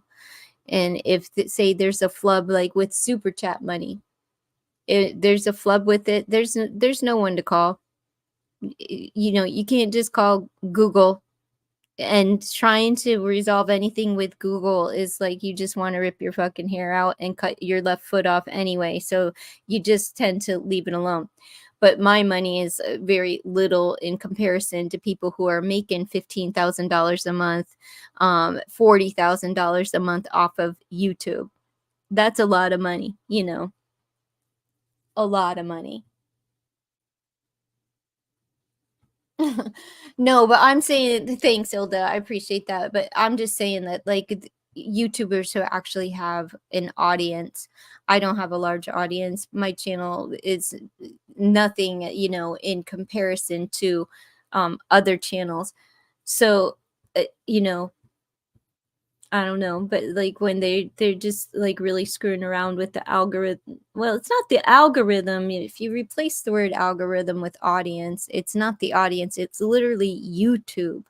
that is doing something, because there's no way that you should be the only person that liked a video and then it goes down to 0, right? When you haven't hit anything, it wasn't a mistake, the thumb is still solid. It's just, it doesn't make sense. I know that it's YouTube, but it what it does is it messes with monies. That's what it messes with. It messes with people's monies. I don't have ad revenue on the channel, so I have no idea. It doesn't mess with mine in that respect. But when people see like low views, they feel that low views equal bad content. So, which is so far from the truth, right? If you've ever watched somebody have like an incredible reader will have like hardly any views on a video, like very little views or subscribers, and they're incredible reader. Or you'll watch a video that is just like, wow, this I look at content from a different lens, because I'm looking at it from a creator standpoint, and I'm like, wow, these people really put in a lot of time and effort and like their editing skills and stuff, and they didn't get any views. That's YouTube. That's not like the creator. A lot of people work on YouTube for a long time before they actually start to make money, but like really good content creators, once they start making money, boy, they're getting their paychecks. They're getting $40,000 a month, to work. And I don't know about you, but I've never been paid $40,000 in a month for any kind of work.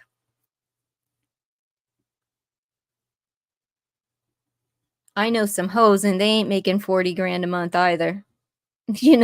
So I don't know. I see one of them here on YouTube. She's a prostitute, and she's a relationship coach. Like, really? You better be divulging that, like, you'll take their money to coach them in their relationship, but you'll also F their husband for some more cash. Like, come on now. But that's like a YouTube place for hustler. Now, there's one chick on here, content creator, who is a hoe. Her name is Nosy Ho on the platform, but at least she's honest about what she does. Like, she's honest that, she's not out here fronting and pretending to be something that she's not, or that, under the guise of, oh, I'm sweet, innocent, No, you're not. No, you're not. You're a whore, a paid whore, which is the best kind of whore to be, I would suppose.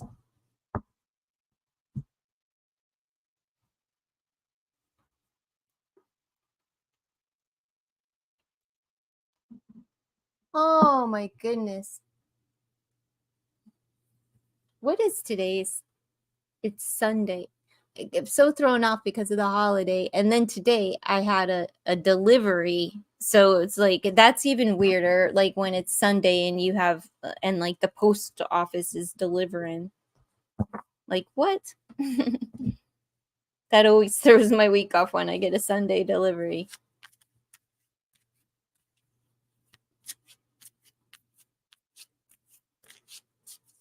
Yeah, I don't know. It's only 6 o'clock on a Sunday night.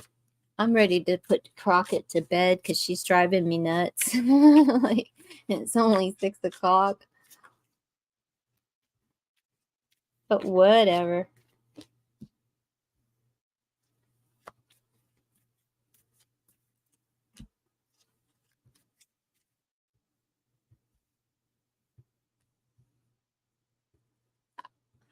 I like this deck, but this is a knockoff, because I guess she doesn't sell her deck anymore because it's been taken by, like, stolen by others and sold in knockoffs. But I'm glad I have the knockoff, because I really like the art, like Jamie Sawyer's. I keep looking though on on the sites where they sell, like AV Tarot Market. I like to shop from there for used decks. So it'll come by. Somebody will give up, but maybe not, because this was a pretty incredible deck. But somebody will be getting rid of it soon enough. I keep watching the the declutter and the haul videos, the declutter videos, so to see if anybody has this on their list to receive it. But for now, I don't mind, and I don't mind this cardstock either at all, for because a lot of times the cardstock is hard. Like even this is, no, it's about the same as this maybe. Oh, I like this better.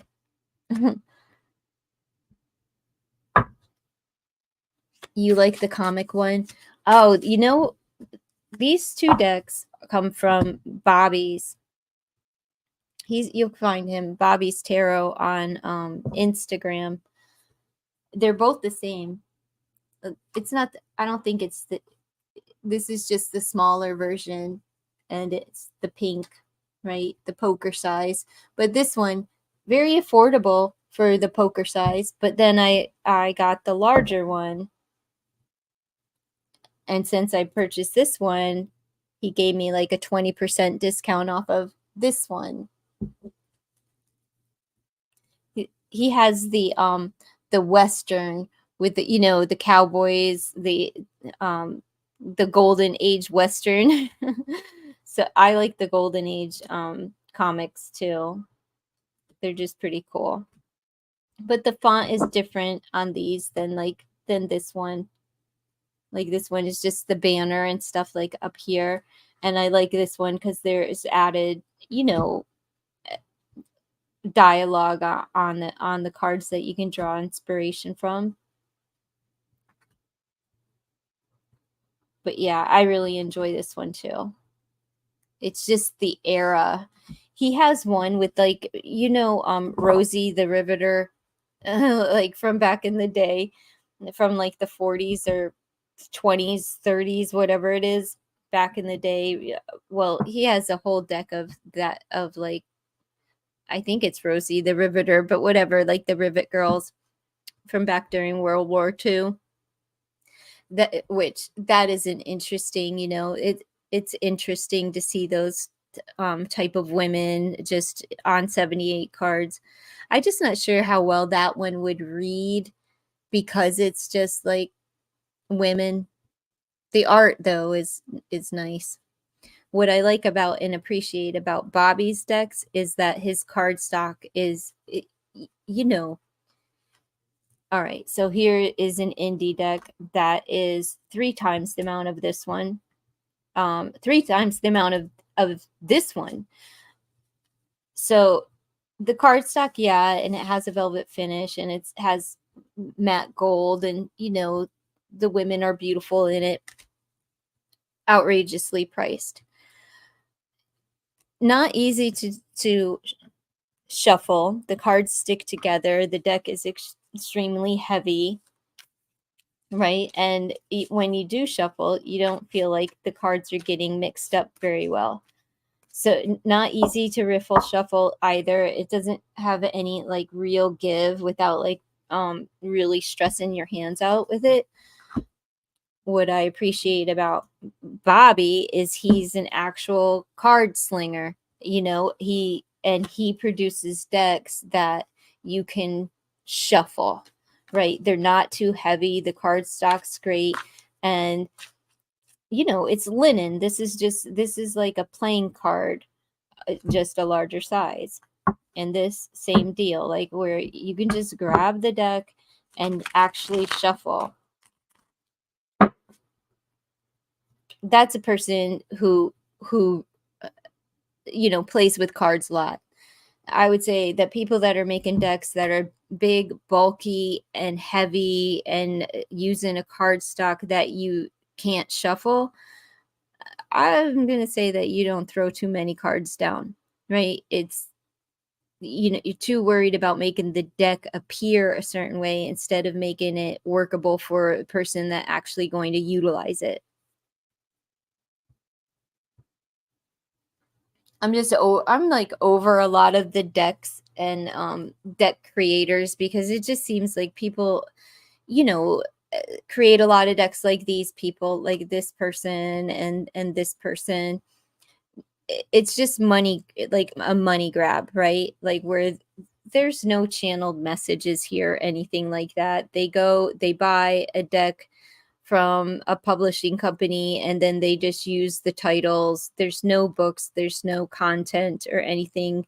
It's just a picture, but these are kind of distorted pictures at best in within this deck. Not on this one. These are actually very nice pictures.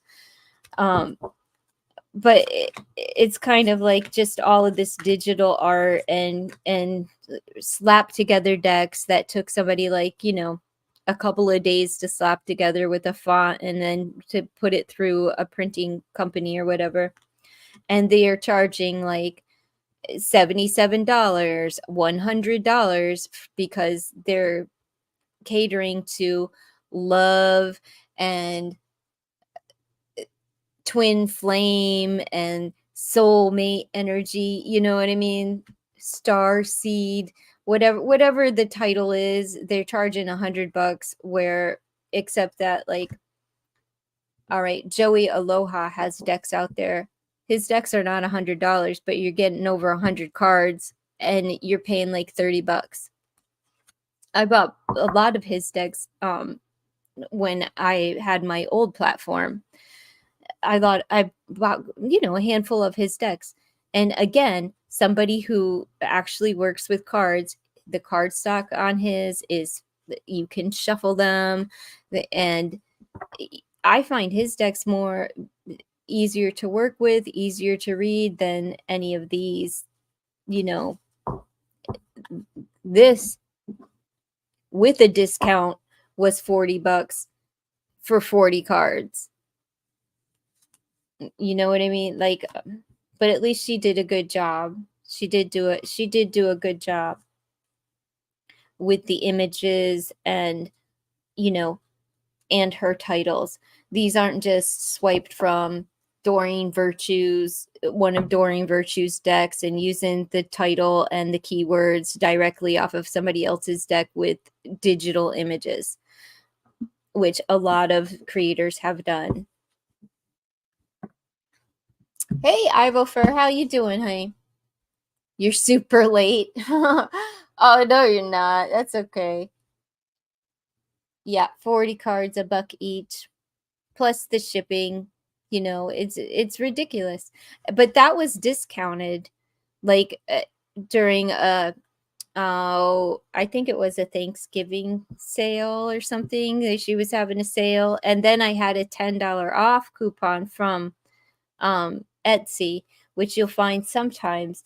Etsy will be like, you get $10 off, and if, say, I'm buying like 3 products, even if they're from the same person, I will order one with the $10 code and get the $10 code off of one, and then I'll go back the same day and order a second product with the $10 code.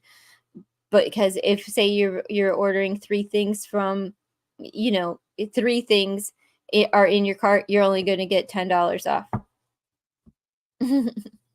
So I just do it individually. As you're saying, some people are just doing what they can to make money, right? Yeah. Another lovely day, blessed. Yeah, that's right. Some people are just, it's just to make money. And if that's how they make money, but like, honestly, I think that most people are, I don't know, tired of it, getting overcharged. Like, you could still make money, right? You could still make money, but not charge $100 for somebody else's work, or for something that really cost, $10 for you to actually, it didn't cost this any money for her to produce this except the cost of the decks, right? So to produce that deck, it didn't cost her any money. And it wasn't, it's like, but for artists that actually create the decks and put their skill set into the deck, they're not even charging. Like, this deck doesn't even cost as much as this deck, and this deck is pricey.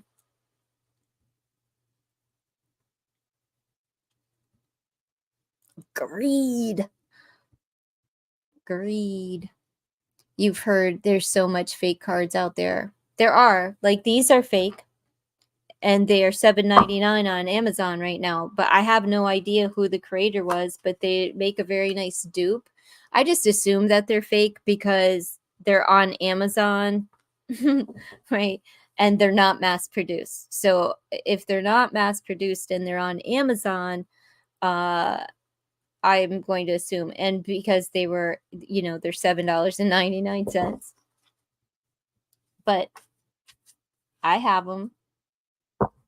I have this knockoff too that I paid less than $5 for Jamie Sawyer's, but it's not because I wanted to buy. I want the original. I really want the original, but um, since somebody swiped it and has been selling it, on black market, she's not selling it anymore.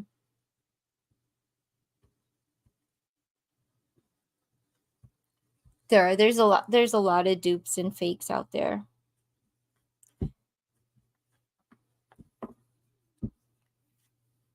Anytime you buy a tarot deck on Temu for less than $5, it's a dupe, it's a fake, it's a stolen product. I just love these creators that try to get over on their audience by saying, I bought all this stuff from Temu so that I could show you that it's shit. What? Like, I did this for you. No, you didn't. You did that for you because Temu and going, if you do Temu haul, you're going to get clicks and views and comments. I mean, but let's be real shady and say, I did this for you, not for me. Because and then sit there and be like, I would never, buy these, but you did. And you didn't just buy one product, you bought a shit ton of products and then sit in there telling people, I would never, but you did. I've never had to stick my hand literally into a fire to teach my child that it's hot. Don't touch, you'll get burned. Never had to run out in the road and get hit by a car to teach my kid, like, don't run out in the road, you might get hit by a car. So their logic doesn't make sense to me.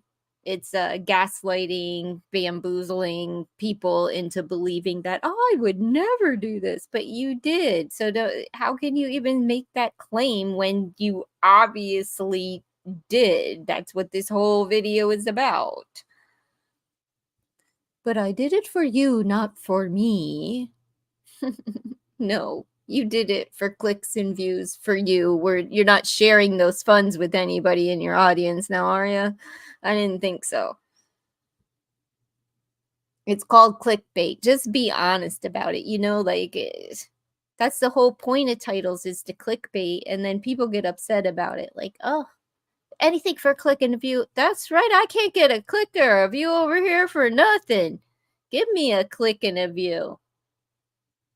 Like, that's the whole point of YouTube, and people play it down like, oh no, I'm not clout chasing. Well, I am. I'm putting celebrity titles in celebrity reads. I'm putting their names in the title because why? It's not clickbait because there's an actual reading. But if I eliminate their name, it's not going to get pushed in the algorithm by YouTube because, whatever's going on in the reading isn't the thing. It's the thumbnail needs to be something that people want to engage in, and the title needs to be juicy enough to click on. But they're too holy, right? Like, yeah, oh, get out of here. As if they've, I would never. Well, I will. Especially when inflation and everything else. I got Temu today. Let me show you my Temu shoes for my Shamrock shoes for St. Patrick's Day. They're hilarious.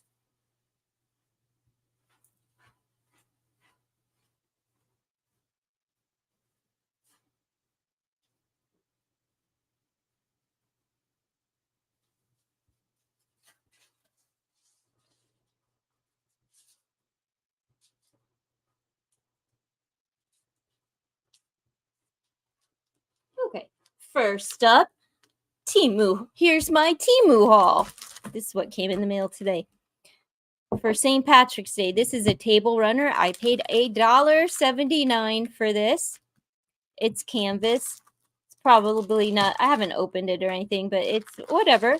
It'll look nice on the table. Who gives a shit about the fabric, right? For what I paid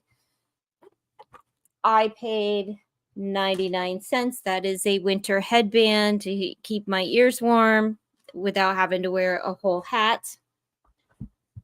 These are just black. These are like fingerless gloves, but they're long. I think these are $1.99. These were $1.98, or that was $98, and this was $1.97. But for fingerless gloves for St. Patrick's Day, and my $7.10 sneakers for St. Patrick's Day. Bam, bam, bam, bam. Do I care? Hell no. I also got like this little bracelet here for I think this was $1. It was $1, like $1.30 or $1. It was under $1.30, but close to $1.30. You know, these little beads. And it is real rose quartz and moonstone. And then I think that is green avertine.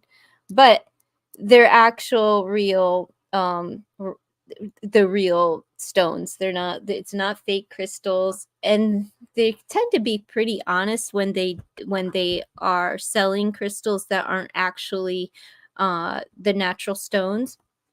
They'll tell you that it'll be like glass or something.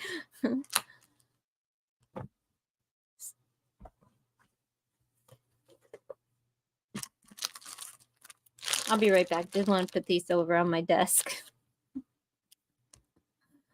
Slightly colorful. It's St. Patrick's Day. I'm going to wear green to the extreme. Every shamrock. I'm like that old lady that goes to bingo for the holidays, like, these old ladies that are running around here with all of their Christmas decorations. They look like they've been decorated. Yes, that is me for St. Patrick's Day. Every other holiday can suck it.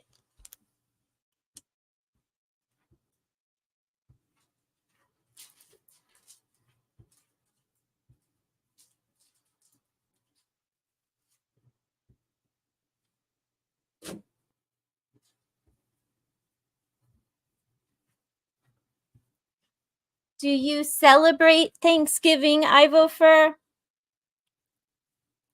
I know you said happy Thanksgiving to me, and I was just curious. Do you celebrate?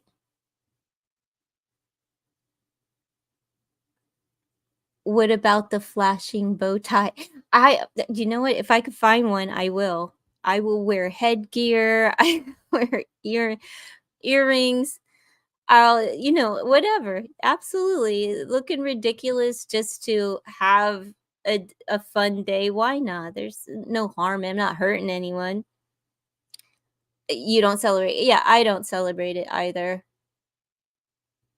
I had a bottle of vodka and a steak. That's how I celebrated Thanksgiving. But I don't celebrate Christmas either. I don't celebrate traditional. I celebrate St. Patrick's Day. And that's it.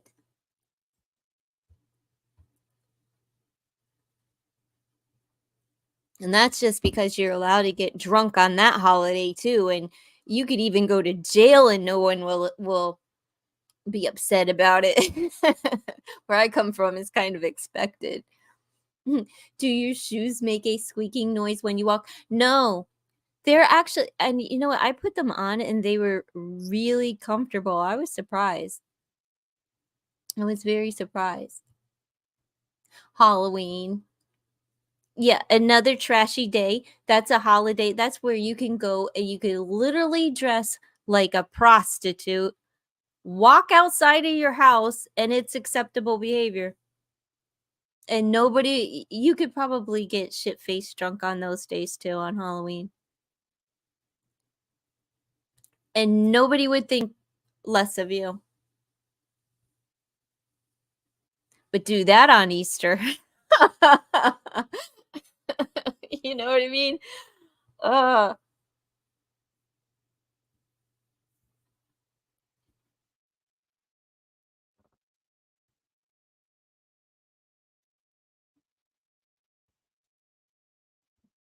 I like Halloween too, but like my get up gear for next year is that one piece zip up like uni pajamas that are bright orange and look like a pumpkin.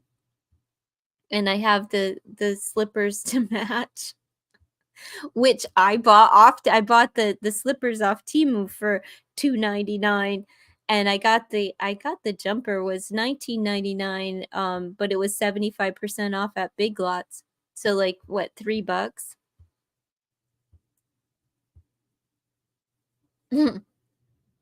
What did you get to Oh, you hate Easter. I was gonna say, what did you get put in jail for one of these holidays?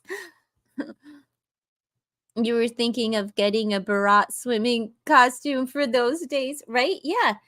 And you're allowed to do it. You're gonna get a unitard, or I don't know what they would call them, like a unitard Barat swim gear.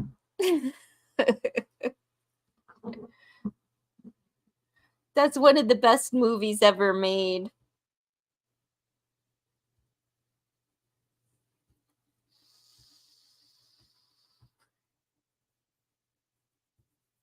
Yeah, eh, people get arrested in Scranton all like every year for St. Patrick's Day, because all the bars are open and everybody's out drinking green beer, and the Irish hotheads.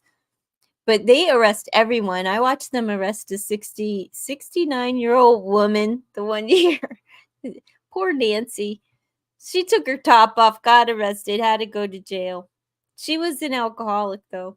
She needed to go away for a little bit so that she could dry up. Same with Yuta. Yuta got arrested.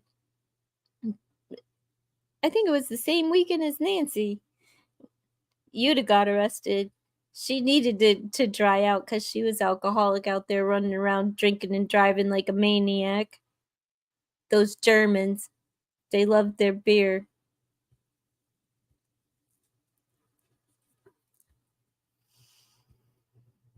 She was the most beautiful woman. I haven't heard from her in years though. She's got to be about 70 now, because she was about 20 years my senior. But she was from Germany. She's a beautiful woman, tall and sweet, so sweet. My friend Britta, she's from Germany too. She just lost her son. Her son died, and he was in Thailand at the time, but he died 33 years old.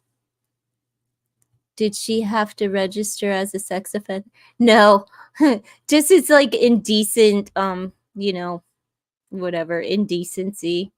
I hope not. Not at that time. It was around 1980, I don't know, 88 or 89 when she got arrested. Every few weeks a different town will have a saint celebration here. It's just an invite to have people come over and party, right? Yeah, I want to live in a place like that. No, I don't. Not really. I don't want to continue to drink like a freaking maniac. Well, I don't know. Christmas and New Year's are coming, so I might allow myself those days. And Mardi Gras,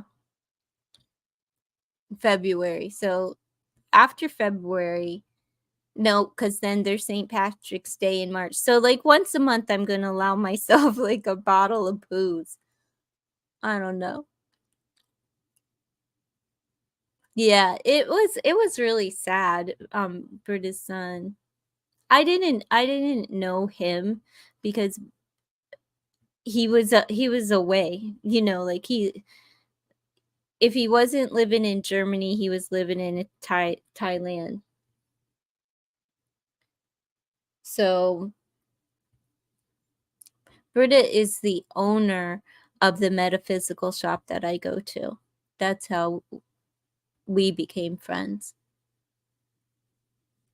You don't drink when you didn't drink when you were in Tennessee. Why not? Were you driving? You should have joined Miss Judy. New Year's, you might.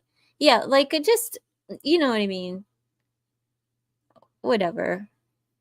I'm just not going to be like, no alcohol. No, I'm not drinking until Christmas. And unless I'm going to have company on Christmas, then I won't drink. I'll wait until New Year's Eve. I feel bad for her too.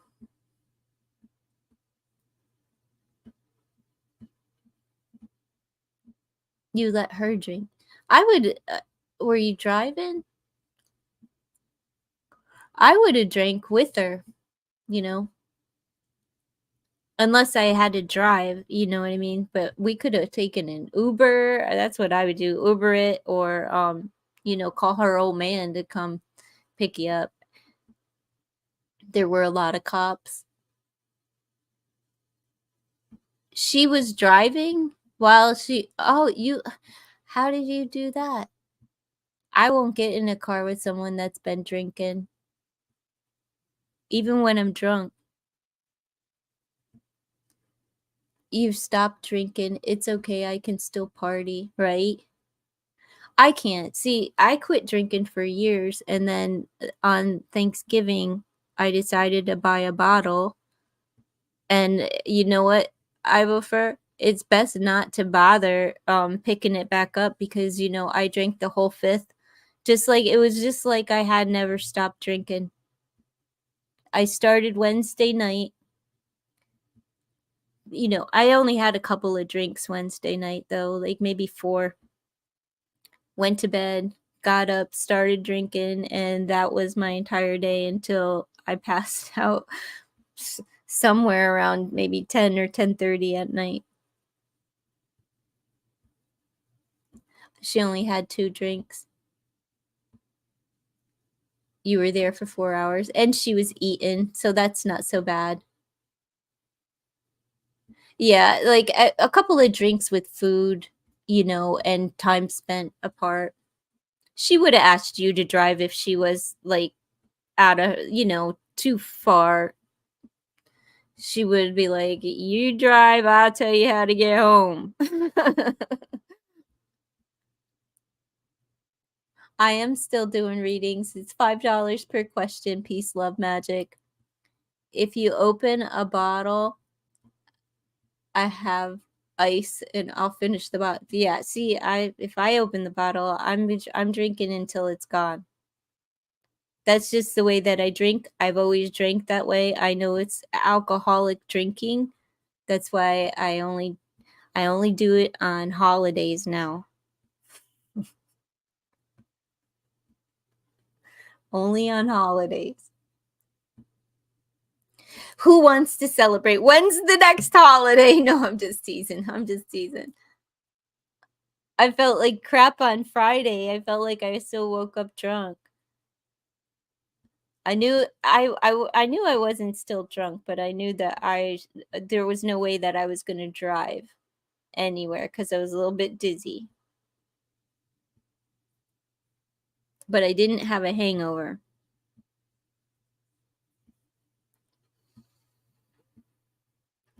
Me too, I prefer. I drink. That's exactly how I drank every day, and I didn't. Once the bottle was open, I couldn't stop drinking until it was gone. I mean, I passed out a few times in between. It's not like I just drink, you know. I drink, I pass out, I wake up, I start drink, I pass out. It's just a whole cycle. You always had a hangover. Oh, you had to switch to vodka, because when I used to drink whiskey, I'd have a hangover and like headaches, and couldn't get motivated the next day. So I switched to vodka because there was no hangovers. Oh, I would never go out. I'm not gonna. I don't. Even when I used to drink, I didn't go out and drink. But I shouldn't have answered my phone either. You know, I knew better, but I did it anyway. I shouldn't have answered my phone. You would drink rum, super affordable. Yeah, where you're at. You know what? The bottle of vodka that I bought was called Amsterdam. And for some reason, it was $12. It was $11.99 for a fifth. Now, the fifth of Amsterdam, same exact vodka that was next to this bottle, was $17.99. Still a cheap liquor here, right? Still, it's not $30 Grey Goose or anything. So the reason for this is the one to the right is in a glass bottle and the one that I purchased is in a plastic bottle. People must have a thing about like plastic bottles. I don't care. Easier to get rid of. Toss it right in the trash. It's not going clink clink clink. It's not heavy. But for the same exact for the 750 milliliters in a plastic bottle was $11.99. No, it's not a bad vodka. It's just not as smooth as like Tito's or Grey Goose or something like that. And yeah, personally, I only buy those if I have company to you know what I mean? Like I don't know. So I'm not serving up cheap vodka to others. Get your own fucking bottle. Give me my Amsterdam, you know. And it's like oh, what is it? Jack Williams? Why does that sound like tires? I don't know, but there's a whiskey that's a bourbon that I like. Ivan Williams is the name of it. Ivan Williams. And I switched from Jack Daniels to that because of the price point, but it was still a really good whiskey. There's even cheaper stuff here that is no different that to jet fuel. Ugh, that's like people make moonshine. I can't stand moonshine. That is like gasoline. It smells like fuel. It burns like fuel. But if you're an alcoholic, you will drink that shit. Grey Goose is good for specialty. Grey Goose is good on any occasion, but the price point is ridiculous. You know, you could have a half gallon of Amsterdam for the price of a fifth of Goose.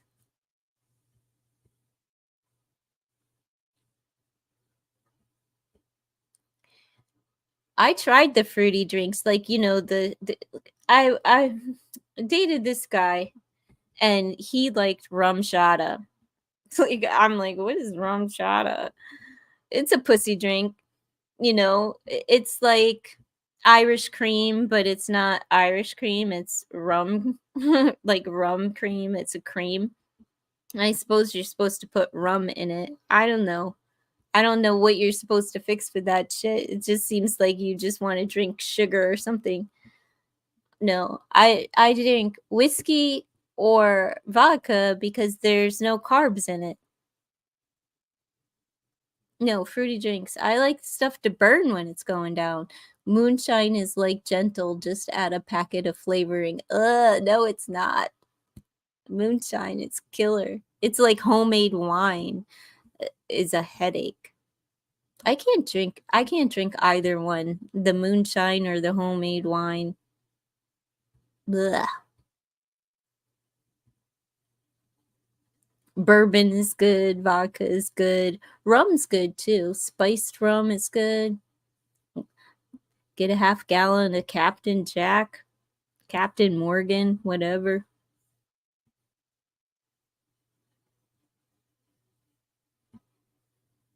You don't like Captain Morgan, Elda? What kind of you used to drink rum? What kind of rum is good? Your palate is too sophisticated. I think your language is since you're calling it my palate. My palate. You like regular rum. But what is it? What is that? Like Bacardi? Is that what it is? I'm just not okay, Bacardi. Okay. Yeah, because I'm not familiar with the rum. I was trying to think of the name of, whoever makes it. When you start getting down to the bottom row at the liquor store, you're into the cheap stuff. And then if you're really broke, you could always go for like brandy or something. Ugh. That's like $5 for a brandy. I I'll never forget. My mom said, "Ah, I might have a drink for her birthday." That was her last birthday when she turned 70. She's like, "I like the cognac." I was like, "What? Who you hanging out with? Snoop Dogg or something?" Like, see there. What is it that they drink? The Hennessy cognac. Ugh. And I've never had it. I have no idea what cognac tastes like. It tastes like, I don't know. I have no idea. Have you ever tried it? I've never tried it. I stick to what works, right? Like I know if I drink this, I'm going to get drunk. I don't understand those people that drink to not get drunk. It doesn't make sense in my mind. Cap'n. That's right. Captain Morgan. Nothing wrong with the bottle with the bottom row. Just add a small packet of mixed flavoring. No, no sugar allowed over here. But I do have something to cure that.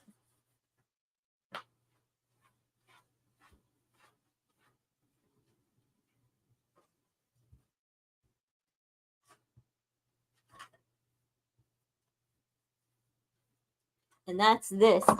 Peak H2O, zero sugar, 80 milligrams of caffeine, vitamins B1, B3, B5, B6, and it's just to help with the electrolytes, it'll hydrate you.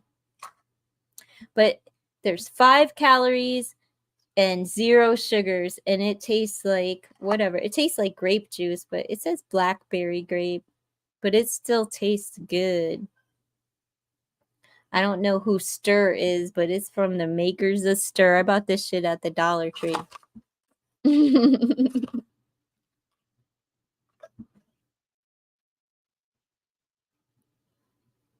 Caffeine, right?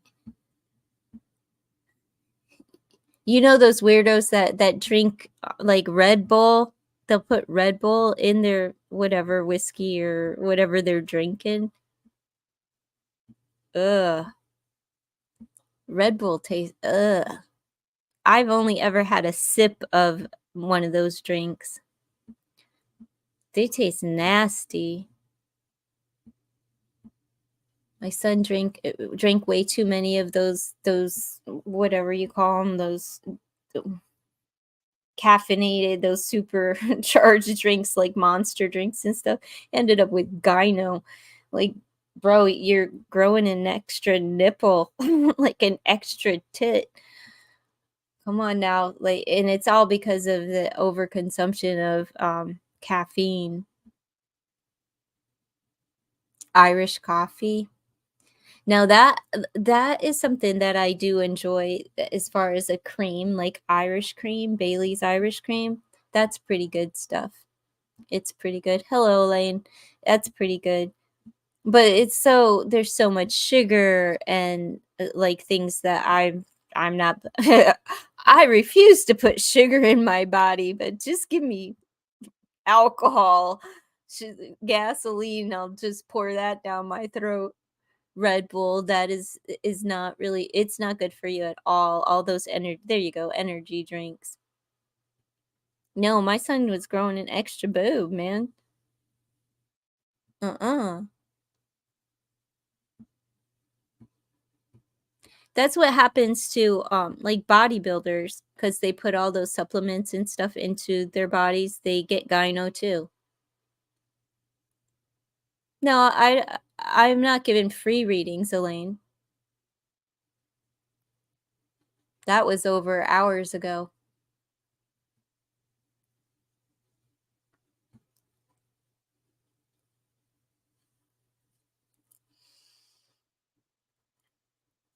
That's not really good. No, they're so bad for you. You have to come out, Elaine, during the first hour of the streams where it says free live readings. It says 1 hour free live tarot readings. And for the first hour of the stream, I give personal questions, not general reads though, but personal questions for free.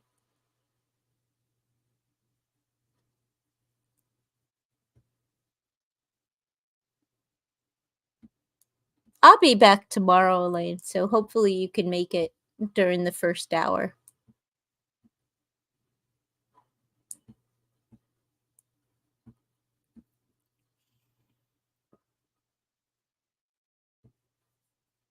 I don't even know what I'm still doing on here. It's 4.5 hours later since I started. This is odd, not the norm. But it's warm out here. I might have to extend like the time. What it does actually is it makes me want to go live later in the day and not like so early in the morning. Because I just like to get, if I'm going to go back there and freeze my tuchus off, I'm going to go back there and get it over with and then be done so I can go and be warm for the rest of my day. I'm not going to get like be warm all day and then go freeze my ass off and you know. But I've been trying to inch my way back to like evening time slot, you know what I mean? Like I've been trying to get back to that because it doesn't make a lot of sense to just, I don't know, everybody, there's such a language barrier the earlier in the morning. There's no Americans, you know, or, well, that's not fair, but you know what I'm saying? Like, there's, it's like reading cards for, it's like reading cards for India, you know, and there's cultural differences and things like that. I hate giving advice to those girls where, you know, it's arranged marriages and things like that cuz I don't, you know, I'm not into you disrespecting your family, but like you are asking a westerner for like relationship advice and we have we're on two different spectrums as far as you know, cultural differences. Do I sleep back there? No, that's not my bedroom. It is a bedroom. It is a bedroom, but it's not my bedroom. I turned it into like my reading room. I don't never have company. I say it's my spare bedroom, but like honestly, I would never put anybody in there unless they were comfortable with all the, you know, all the shit that I have back there, which is just a bunch of woo and crystals and skulls and things that could make people uncomfortable.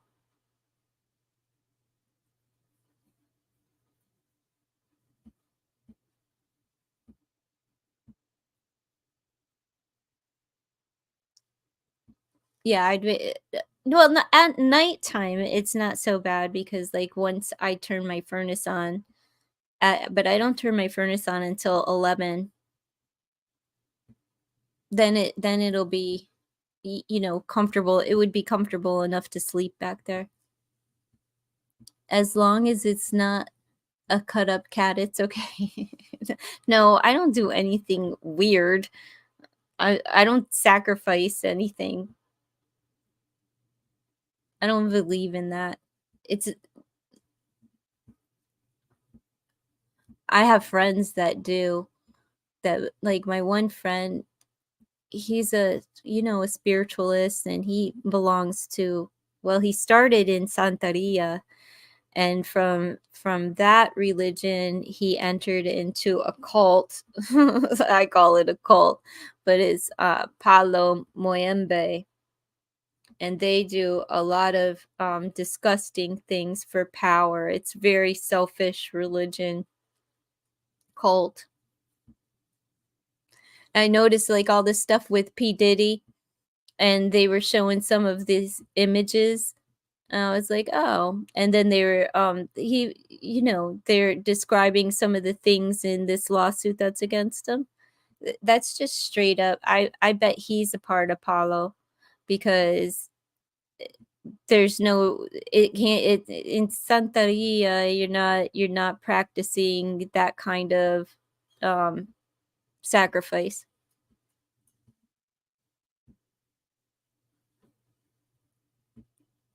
I'm sure they had like a pentagram under the bed where they were all running trains on this woman that was drugged out of her mind. As long as it's not okay. I have a spiritual room, but I don't sleep there. No, me either. Paulo. Yeah. Oh, most artists are into Paulo. Yeah. Well, only men, because in that particular, women aren't allowed to join that. It's only men. But wherever they practice, whatever house they practice in, the women will be into something else like Santeria or whatever. And I mean, it's really easy to spot an initiate around here because they're all, wearing white with their beanies on their head, scarves on their head, and they wear white, all white, head to toe for a year straight. Hello, the world. How you doing? Sadly, it works, so hence they benefit. Yeah, but you're also calling upon demonic energies and deities. No, thank you. I don't even believe in the universe, like I know that everybody else like universe this, universe that, spirit this, spirit that. I only deal with the Holy Spirit. I've never prayed to the universe for anything, and like if you think about it, if somebody is on their deathbed, you aren't over there praying for the universe to save their life. Oh, universe, please save my son. Never, ever. Oh, universe, look out for my children. Never. I've never asked the universe for direction in my life. I've always asked the Holy Spirit, like, to, speak to me, speak through me.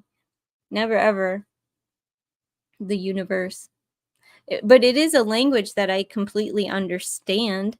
I mean, I understand where people are coming from. It's easy to say that. And then when you deal with cards, it's within a lot of the titles of the card. It's kind of like the twin flame thing. Don't believe in it. Don't practice it. Don't know why anybody would. But it's in the card. So what it represents for me is like narcissistic, abusive, violent relationships. Nothing good could come from it. That's what it represents for me. So I don't know why people get excited when they come up. If you're coming over here and you get the twin flame card, you shouldn't get so excited about that.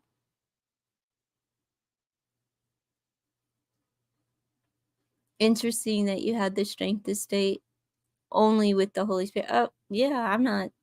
I have a lot of friends that are spiritualists. Even the woman that Britta that I was talking about from Germany, whose son has recently passed.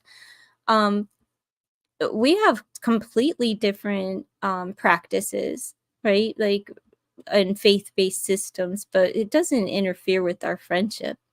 Even Lou, like when Lou comes up from Georgia, he comes here, he stays here, whatever. But I don't want the spirits that are traveling with him in my presence. I honestly don't. I don't trust them. You don't want no twin flame BS, right? No twin flame, please. That thing is just a mind warp for me. I think it's just a money grab, to be honest. Has people staying stuck in sickness and obsession and in a place of lack, right? It's just in a place of lack because you're lacking the confidence, you're staying stuck. Like a lot of these women come in here, like, give me the energy of, give me the energy of, give me the energy of, day after day after. Like, girl, how long have you been in separation? It's been well over a year. Oh, I'm sorry, I'm not here to feed your obsession. I'm not going to feed that. That's the keeping you sick, right? That keeps you in the hurt, in the pain, in the devastation, and in the past. Got to move beyond that. So I'm definitely not gonna, read the same question, the same energy day after day after day after day after day after day after day. Not for money, not for free, not neither way. It doesn't matter to me. I'm not here to keep people stuck in sickness. I'm done with karmic relationships. Relationships are just relationships.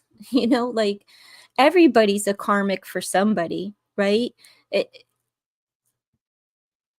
why what I'm over is all of these labels like, oh, they're a karmic. We're all karmics to somebody. So everything that you're saying about negative about that person that you're calling there, you're karmic, um, you are as well. Like and then there's people, there's a lot of people that come in and they're like, he's a narcissistic, abusive, lying, cheating piece of crap. And then their next thing is he coming back to me? Like, what? Where do you live? Why would you want? The bigger question is, why do you want him back? That's the real question. That's insane. Absolutely, utterly insane. No way on earth. Like, and to get, like, they don't even hear what they're saying. Like, and then a lot of times people like to bitch, bitch, bitch, bitch, bitch, bitch, bitch, bitch, bitch, bitch, bitch, bitch, bitch, and bitch some more about how awful the relationship was, how toxic it was. Well, keep talking about it because you're still stuck in it. You can think, oh no, you can't come back. Yeah, you can any moment, anytime, because you're still stuck in it, because you're still talking about it and glorifying the crap, the bullshit relationships, the narcissistic abuse, and glorifying that through talking about it every single day. It's not helping you any. I don't believe in therapy for everyone. I don't believe in therapy. I don't believe that therapy works for everyone. I think that people need to shut up and stop talking about it and get into the solution. Like, if you want to talk about it, talk how you're going to do something different and what bothered you today, not what bothered you throughout the last 8 years of a bad relationship and then the 4 years that you've been in separation. You know what I mean? Like, nah, it just doesn't make any sense to me. What didn't you know? Hello, Keisha. I've read for you before, but that's okay. Therapy works for you. No, I'm talking about for abuse, like trauma issues, like the narcissistic, going to therapy and talking about the abuse, and glorifying the abuse and not the solution. If you can't get from like just going and talking about all this crud, that's not helpful. Anyone want therapy, come here, help me, look after the kids. You will love your life afterward. Go take care of Ivo for his little ones, and you won't, you'd rather be in therapy. Is that what you're saying? Yeah, I don't believe in, like, I just don't think that it works for everyone. Some people, they need to learn how to express what they're talking about, but like, you talk about it once and then you get from the problem into the solution. You don't keep going in there and talking, but therapists just let you keep going, and they're just writing down that you are limerent, you are narcissistic, you are now abusive, they're just writing it all down in their notebook so that when you get out of this point of, getting so sick and tired of what you're talking about every time you're paying this person to talk about it, then they know where to direct you. So they're just diagnosing you as you continue to ramble on and ramble on week after week after week. And You don't know what they're writing down, but I can tell you what they're writing down. And that's what they're doing. So when you actually come to an aha moment, like maybe this therapy isn't working for me, you know, or to the conclusion, like maybe it's time for me to ask, what can I do to get unstuck from this? You know, I can't stand meeting people that want to tell me their whole life trauma story. Like, nope, you have no boundaries. It's the first time I met you, and you're going all the way back to where you were molested when you were 4 years old by your mother's boyfriend's cousin's brother. You know what I mean? And then it seems to be a snowball effect of every abuse that you've ever incurred throughout life. Oh, girl, you need to go get yourself some help. And I'm not your help, because I will no longer have friends like that in my life. I am not your pain dumping ground. You know, obviously, if all of this shit happened to you 40 years ago, you haven't dealt with it because you're still talking about it today. I don't want friends like that in my life, because what they do is they pain dump on you, and you try to give them direction and you try to be there for them, but like they don't do any work. So all they can do is continue to dump pain, continue to talk all this stuff, which is draining, because it's what they're talking about is really negative, and the energy in their vibration is very low. And so, like, no, you're not. I don't. You know what I mean? Like, no, you're not welcome here. You got to go get well before we could be friends. She just said, I have anxiety. They making money. Come back again. Pay me, please. Yeah, pay more. Right? Yeah, pay me, pay me, pay me, pay me more. And that's at $185 an hour, who's gonna go keep talking, keep pain dumping over here. At least they're getting paid a really good rate to listen to this crap that isn't helping the person that's like giving them the crap.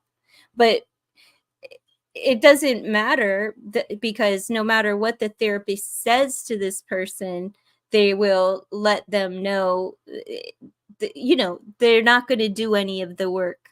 So, therapy doesn't work for everyone, because a lot of people that are out here claiming that they were in narcissistic abusive relationships are actually the narcissist.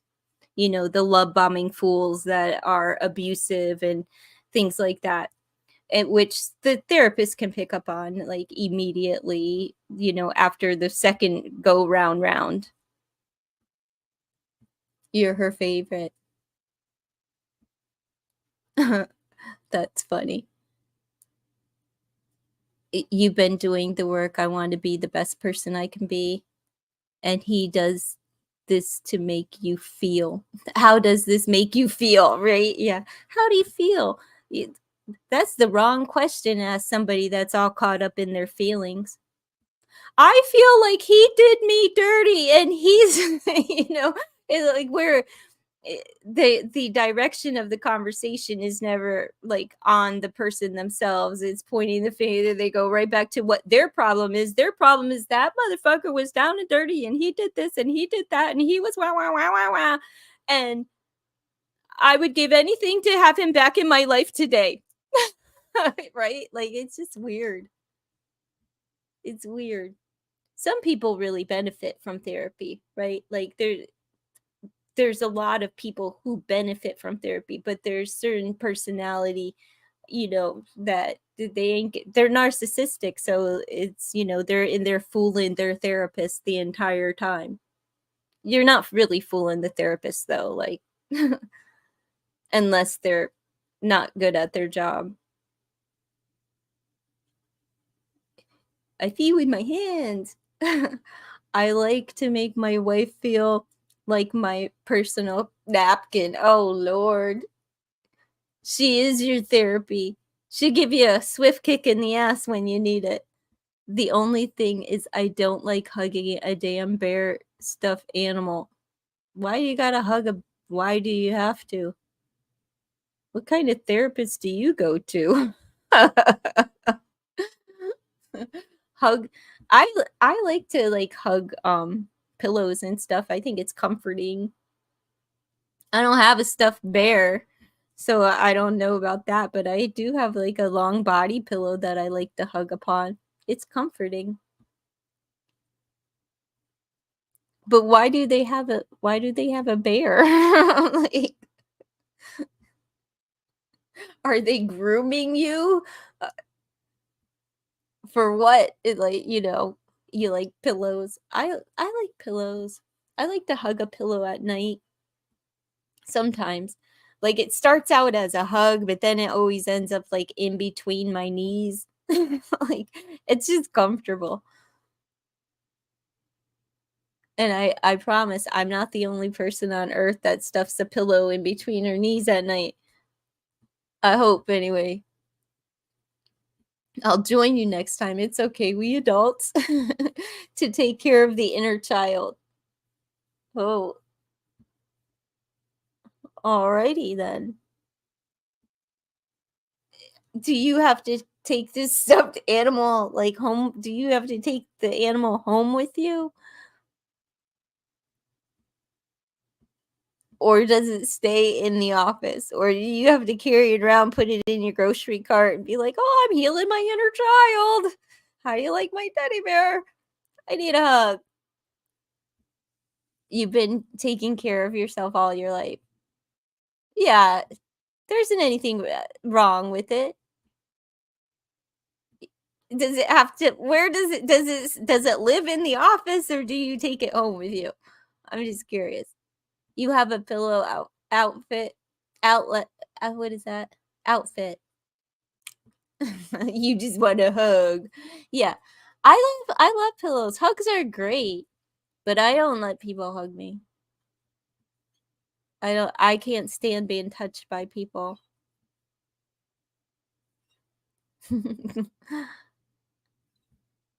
It's a sensory thing, it's a sensory thing. I do one of these, like, real quick, like, I don't go in for the full embrace, I do, like, a "You're at a distance from me" kinda hug, unless I know you, then I'll get a big hug, like, I'll allow somebody to hug me. You don't need no bear. Well, she's trying to, let you become vulnerable, allow it's trying to get you to be vulnerable and allow that healing to happen. I wouldn't be toting around, but I'm the same way with, like, the babies, when people they get the babies, the imitation baby that cries and whines and shits and poops, and, you're supposed to tote it around to learn how to take care of a baby. Yeah, that bitch ain't coming home with me either. Mm-mm. No, I see what she's trying to do.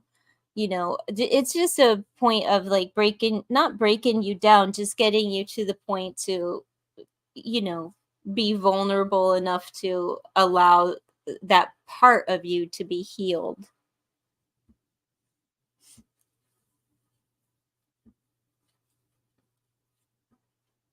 I'm too stubborn though. I'd be like, you better take this bear and shove it up your ass. You better come up with something better. At least if I have to play with dolls, I have my own dolls. I don't need your dolls to play with. I've got puppets and poobets.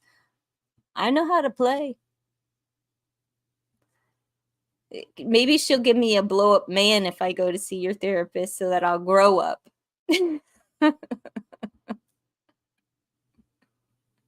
Give me I have to drag him around.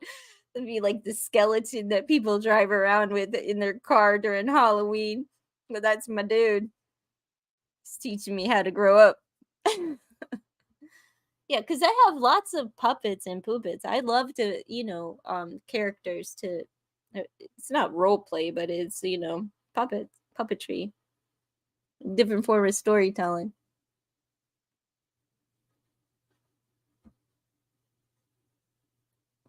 I don't know. Well, let the therapist do her job. There's got to be a point to it, or else she wouldn't request that you do it.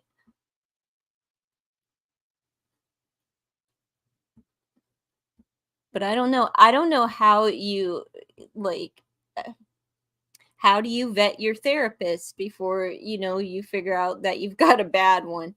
You know, it's real hard to vet them because I don't know. Unless they have like abuse, abuse charges and things, it's really hard to get like any kind of personal, experience or resume on therapist. Unless, of course, they violated their duties and roles as a therapist.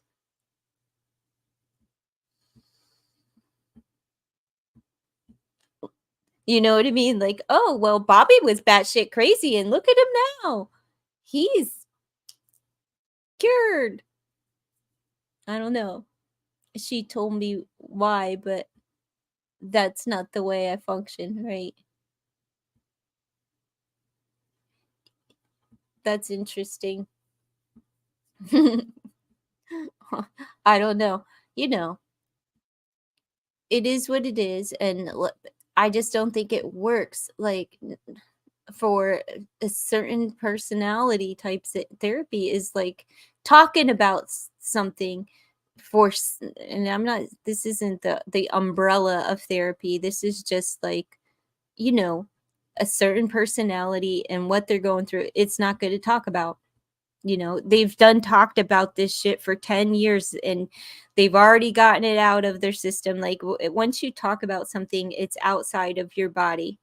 Now, what talking about something, like especially trauma, abuse, and things of that nature, it's feeding an obsession, right? Like, so they keep talking about it, talking about it, talking about it, talking. It's that talking is part of their problem. So, like, for a therapist to get someone to shut the fuck up and not focus on that, like on the glorifying the abuse and the trauma and into the solution, good luck. Because people like to stay stuck in their pain. They like to talk about every trauma, everything that happened, every detail, every moment, and place the blame and take zero responsibility. You'll find that when people went through childhood trauma, they don't want to talk about that shit. You know what I mean? It's hard to get someone to talk about childhood trauma. It's a narcissistic person that went through an abusive relationship in adulthood that you can't seem to get to stop talking about the trauma, the trauma, the trauma. You'll see it. You're on these YouTube streets. You see it within the chats where you know that this person isn't healed. They'll claim that they are, but they're still talking about the past trauma and what a you know piece of shit that they were with is, and they're still talking about it. And you'll see them hop from one platform to another platform to another platform, from one chat box to the next chat box, to anyone that will listen. And then they'll be like, but uh, you, Stella got her groove back now. No, where, what? You know what I'm saying? Where it's like, no, you didn't. You're very strong grounded. You're just stubborn. Who you fooling? I'm just teasing Ilda. She told me why, but it's not that way. Yeah. You know what I'm saying? Where there's just a certain personality that can't they just can't get unstuck until they become willing. And therapists they're going to take your money because eventually maybe you'll become willing. But I know therapists that have listened to people for 3 years and they still haven't come out of pointing the finger and placing the blame and talking about the trauma and talking about it.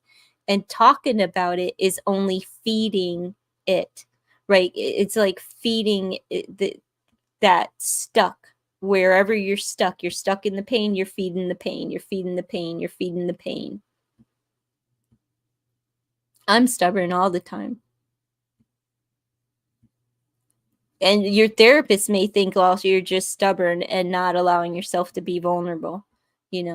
Just hug the fucking bear already. You got, next time you go and just hug the bear. Like, I'm doing it. Just, feeling silly. It's okay to feel silly sometimes. It's okay. It really is okay to feel silly.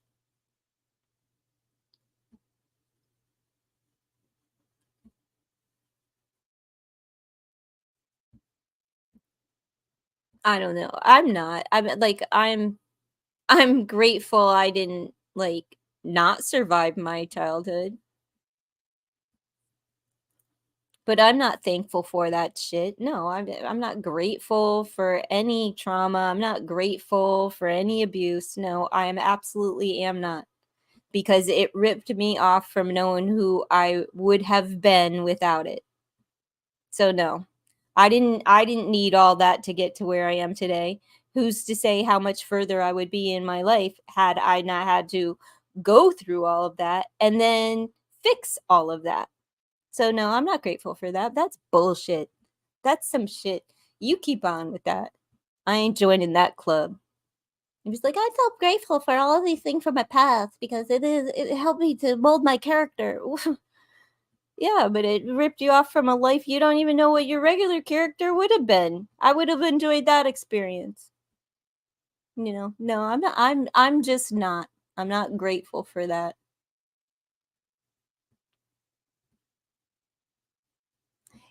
You're going to buy a bear on your wish list. I don't have any bears on my wish list. Not the trauma, learning to be independent, not the abuse. Yeah, yeah, I'm not grateful for anything like that. Nope. I just feel like when you go through certain things in your childhood, we're taught to be polite and say things like, "I'm grateful for everything that has happened in my past. I'm grateful for all of these horrible experiences, right? Because it brought me to where I am today and it helped mold who I am today." But I'm just not there with that. I'm not there with that. Other people, they get there really quick, but I feel like that's something that people are taught to say to help you cope with the past. When no, if I'm totally honest and really speak my truth, no, I'm not grateful for any of it. Yes, I still wish that everything was different because I feel like I don't have the luxury of comparing who I would have been to who I have actually become. So yeah, no, I'm just not grateful for it. And I really do believe that we are so opered up in our minds, that that people are just trained to be polite and to say these things. uh, I don't know, just trained to say those things. You learned how to survive the abuse I didn't deserve at all, right? Yeah. And ooh, yeah, and then what? Now you're supposed to say, and I'm so grateful that I got to survive, right? Like we were brought into this world to like survive our parents. Yay. Yeah, I will never be grateful for those experiences.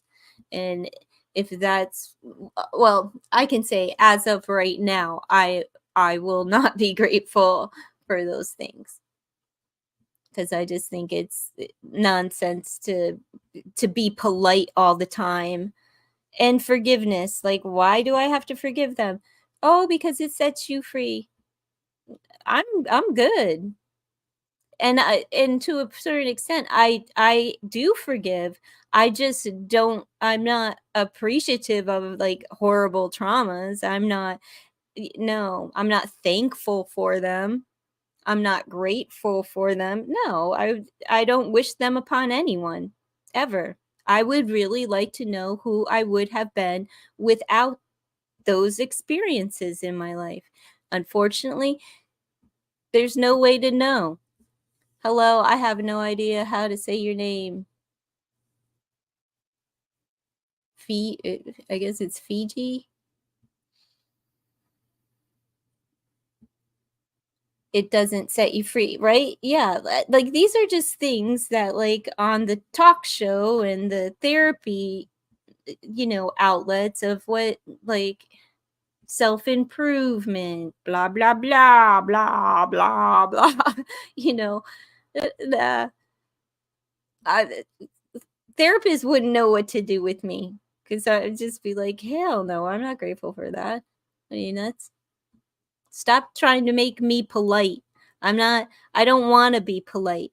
I don't have to dismiss bad behavior and be like, oh yeah, of course I just forgive.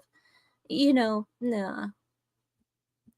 It is live streaming your record video. Huh? I don't know what you're talking about.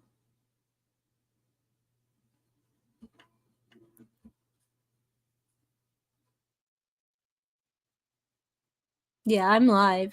I don't know what you're this isn't a recorded video. But you are being recorded on video. So I don't know what you're saying. Yep. So I just don't get it. I don't Therapists would probably pay me to leave.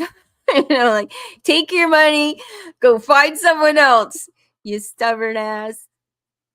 You can ask anything you like for $5, but I'm not answering free questions right now.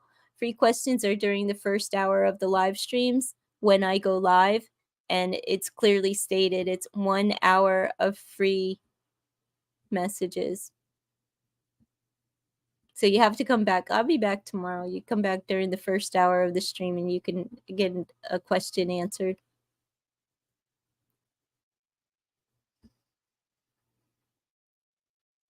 If you're subscribed. If you're not subscribed, I won't be answering your question. Yeah. Oh, I'm not right. I mean, it's not a matter of being right. It's what's right for me, though, right? Like, Oprah. I'm just using Oprah as an example because this has been like since the 80s, the talk shows, the self-help, the self-improvement. It's all the same language, right? It's just all the same language that people have learned. And what people do is they regurgitate the things that they heard, right? It's a mimicking effect. Like, if I fake it till I make it, one day it'll stick. Well, I don't want to fake. I don't want to fake forgive. I don't want to fake pretend. I don't want fake gratitude. No, that's just, no thank you. I'll pass on that. And I'm certainly not going to pay for somebody to be like trying to retrain my brain into what the conformity is within the therapeutic community, because that changes as well. Like, the therapeutic community changes and the terminology changes year to year to cater to. If like when we were in the 80s, it was manic depressive, then it went into bipolar, now it's something else. And also it's catering to the diagnosis because of the stigma that's attached to it. Then the language and how we speak and what we talk, and oh, you must be unhealed because you don't forgive. No, maybe I'm just fine the way I am. Right? Like, if you want to forgive that, you go ahead. I'll leave the forgiveness, it's not for me to forgive, it's for God to forgive. God can deal with them. God's got that. Now, God's got me. Yeah, I don't need a fucking bear. A build a bear. It's like a build a bitch.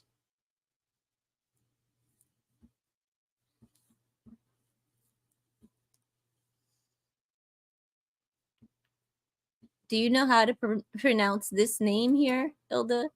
I'll put it. Do you know how to pronounce that name? Is it Fifki? Fifchi? I have no idea how to pronounce that name.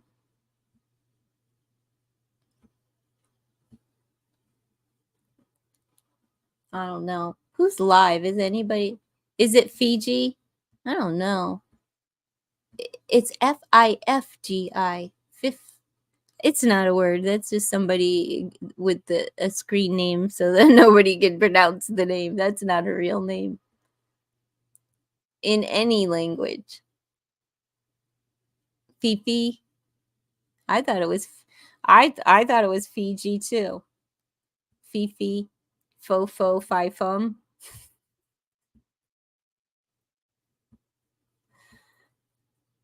What is that? The beanstalk. The beanstalk. What is that fairy tale? Fifi, Fifo, Fum. Something in the beanstalk. Do you know what a Fifi is? No. What's a Fifi?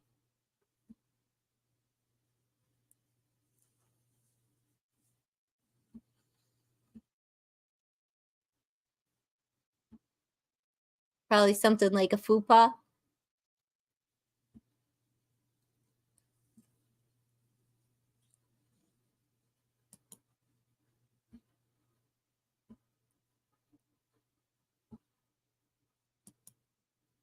It's probably I don't know what a Fifi is.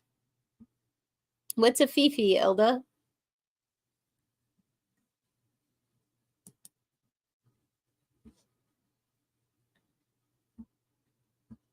What is it? Guys in jail make oh that's that's horrible. I bet you don't miss those days of working in like penitentiary jail system institutions.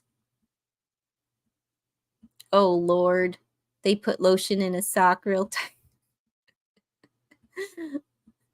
I know a guy that's not in jail, but he was just real desperate man. He used to every week when he would get his paycheck, he worked for Allied Concrete. He was a driver. And he would go and buy a piece of liver so that he could jerk off in it because it was he said it's the closest thing that feels like pussy. Liver. Blech. I don't eat organ meat. I know there's a lot of nutrients in it, but I don't like organ meat. Ugh. Blech, blech.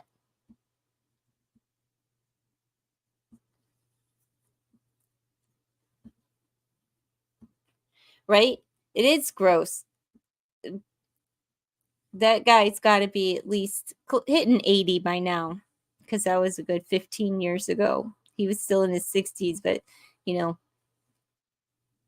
he wasn't going to get lucky anytime in this lifetime. But just knowing what he does with liver, people do weird things like and have strange fetishes. You know, they really do. People have strange fetishes, but it's funny, right? I don't know. And women are out here doing weird things thinking that every man is the same. Not every man wants to like look at your genitalia and see, a 9-year-old puss. Sorry, but there's men that actually like muff and women too. I don't know what it is about it, but a lot of people do. The kid broke out in cherry lotion and had to take him to emergency. Oh, he was on fire. Oh my goodness. That's like that hot lotion, hot lubricant. That's funny.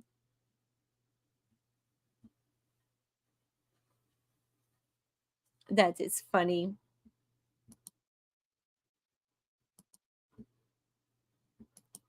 You're like yucky. It it depends on who you're talking to, right? It really does. Like there's some people like, ugh, I hate knowing everybody's business. But I have like a friend and her husband, they do like threesomes and everything. They're like do the swing thing mutually. And but he used to be like he would tell her not to like bathe and not change her drawers for a few days, right? And he wanted her puss to be sweaty and like dirty, basically. And this is her husband. I couldn't marry a man like that. I'm sorry, but I cannot appease your sick, twisted grossness. You have a lot of story. Yeah, I bet you do, from penitentiaries or the institutions. Mine are just like within my friends group. Which is weird enough, that, and I hate knowing all of it. Right? It's so nasty. I'm just wondering, like, what did you see in this man that like tricked your trigger to want to like devote like all of, I don't know. I First of all, I ain't wearing no panties for a few days, you know. And I think the most repulsive thing, like when it comes to like our sexuality and stuff and things like that, is like sweaty balls. Sweaty pussy, no thanks. Blech. I'd get down there and I think I'd puke. Like, I think I'd puke. Like, no, I ain't going downtown. Mm-mm. Powder that stuff. And like, women aren't supposed to use powder, but powder your nuts, boys, because like honestly, you ain't got nothing down there that's gonna, like, the powder Johnson's not gonna give you cervical cancer. A lot of men are with other men and go back to their girlfriend. Yeah, well, you know what? When you're in like a penitentiary and the men start, where there's like gay men in there, or they, you know, and they start kind of like dressing the part and looking the part, and they have a shape like a woman, and then they might have long hair, have it pulled up or pulled back, like from behind, to a man that's been incarcerated for a while, that dude starts looking like a woman. So, you know, people get really twisted about that too, because they start having fantasies about the same sex, even though they're not technically gay by nature, but they have gay tendency under the right circumstances. Like, if I could just close my eyes and grab that ponytail, you know, he could be a she, and, you know, there's something in it for everyone, I suppose. You have soap for everything for private areas.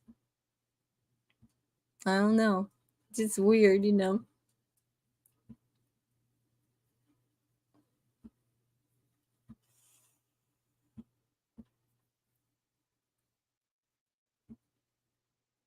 But men, like, I think under the right circumstances, anybody would be gay, you know, like could have a tendency. I mean, like, what are you supposed to do if you're serving 25 to life in prison? You know, that could play strange things. That could do strange things to your mind, right? And if, are you going to go the rest of your life without any kind of sexual touch or sensual touch or affection, right? So I suppose, you know, people have a change of heart. And some men are so afraid of, like, if they have a sex dream about a dude, it scares them. They've, you know, because they're so ingrained, like homophobia, and like, oh my God, I had a dream, I had a dream, I had a dream, I must be gay. No, how about you had a dream?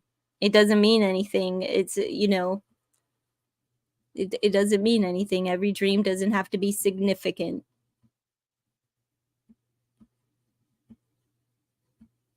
I try to be sensitive of those things, but like I have other friends that like I can tease about. You know what I mean? Like, but there's certain people you can't tease with that. It's okay if they do, but don't lie to their partner. Well, then you get to the point where it's like, well, is telling the truth always the right thing to do? I don't think that telling the truth is always the right thing to do if it's going to hurt or harm somebody else. That could destroy their marriage, you know, and they know that it's never going to happen again. so long as they don't go to prison again. And I think it's okay to hold on to certain things. I don't think it's okay to go and destroy somebody else's heart to find freedom in your own. I think that you should keep some things to yourself and make sure that, like, to make the amend to the other person, you just do not find yourself in that situation ever again, and you make it right that way. I don't believe in dumping on people, you know, to free yourself of your own selfish behavior. Hi, Spiritual Journey Tarot. Oh, the list isn't closed. There is no list. It's $5 super chat questions after the first hour of the streams.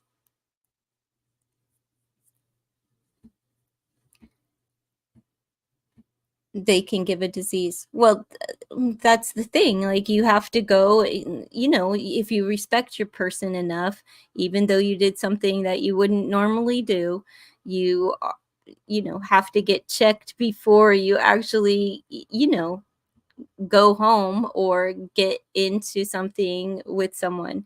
I just don't believe in, like, that 100% honesty is best, right? Now, if you're going to have that kind of tendency when you get home and you're going to continue that behavior, then it would be best to tell the person that you no longer want to be with them. You know, doing all of this stuff and whatever is. I just don't believe in dumping bullshit on somebody and hurting somebody to free up your guilty mind.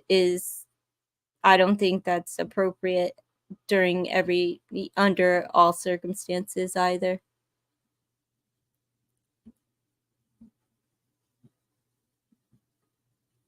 Oh, merengue. Yeah. Um, Free questions are during the first hour. The free questions, I give free questions during the first hour of the live stream. I'll be back tomorrow to answer free questions, though.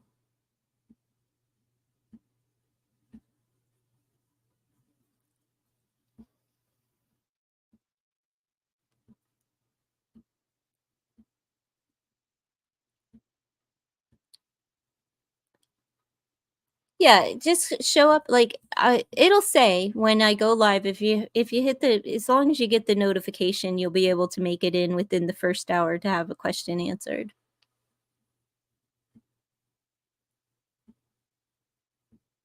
This stream is exceptionally long for no freaking reason.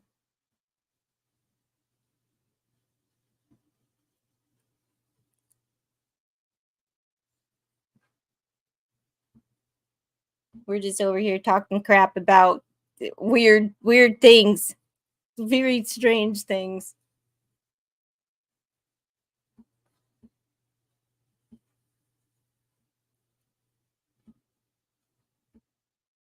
Right? Yeah, like 5 hours. Like, who does that? I've done it before. I think my longest is almost 8 hours where I went live, but that was because I was trying to get, like, the watch time hours. Do you have a channel, Spiritual Journey? I see that you're a tarot. I don't know if Merengue does either. I'm gonna check, though. I guess it's not letting me go to their channel. I'll have to wait until it uploads. You're hanging out with the country bears. Are you hugging on your bear, Miss Hilda? Yeah. You do? You're not working on it right now. Oh, what discouraged you from your channel? You're not in the right space, but soon. Do you do any kind of, like, deck uploads or just talk, like, like, sometimes if you don't want to read cards, you can teach or make, like, a short video of, like, what does the King of Swords mean, or do all of the kings and what they represent in tarot, just so that you have constant, like, content on your channel, so you don't get lost when you do want to come back as far as the algorithm and suggested videos go. You have some shorts. Shorts is actually the way to go these days, from what I hear from vidIQ. Like, shorts is a really good way to go. I've been trying it out myself. Some of them do really well. I know it's like they're really like minimal. I don't know, like watch time hours. It's very minimal for shorts, but it does keep content up on your channel just so that when you do decide to go, to provide content again, that you don't get lost. What's going on that you're not in, if you don't mind sharing anyway, that has you in, where you don't want to go live? Or I don't know if you go live, but where you don't want to provide content or readings.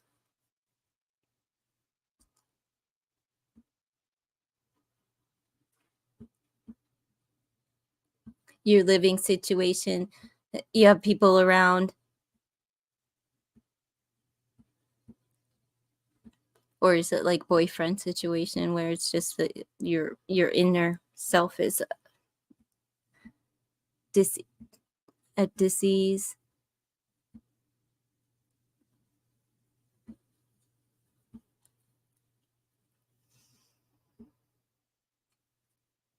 Yeah. Sometimes be honest with you, like my mother passed away in June, and like it kind of like threw me into my channel. Where you think that like maybe you have nothing to offer, you probably do have a whole lot to offer, and you get a lot back from it. I'm not trying to push you into it or anything. I'm just trying to say, like, sometimes we think that like providing the content or doing the streams or something is something that we can't do or that we wouldn't be good at doing, but sometimes I found for myself that it took the focus off of what was going on in my head and put it onto somebody else. So therefore, I was getting outside of myself, and then through the cards, the direction and things wasn't only beneficial and helpful to somebody else, it was helpful to me too. Just something to consider. You're single and you live with your mom and your kids, and it's bad. Gotcha. Hopefully that lifts soon. Yes, my mom. She went into the hospital in June of this year, and she went in on June 8th and she passed away on July 7th. So like in June, I was filled with all of this energy, right? Like just scared, nervous, overwhelming emotion, and then having to deal with family, right? Like in all of the personalities and character of family, and trying to maintain my life here, which is 3 hours away from where she actually was. It was draining, it was stressful, it was it was an overwhelming experience. So when I started going live, it was just very helpful to get outside of my head and my own situation, right? Where for even just an hour, I was focused on something else and somebody else, and being able to be available and of service to somebody else. It was just helpful for me. It may not be helpful for you, right? I don't have I've got my own kid, which is a cat, right? She's a pain in my ass, but my kids are grown and live on their own. And then through the grieving process after her death, I found it too is very beneficial for me.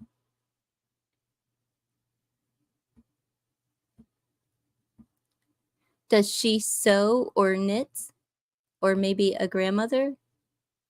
Does my mom sew? Oh no. No, my mom was no Susie homemaker. My sister-in-law knitted, and my grandmother as well. And she didn't knit, she crocheted. Same thing though, right?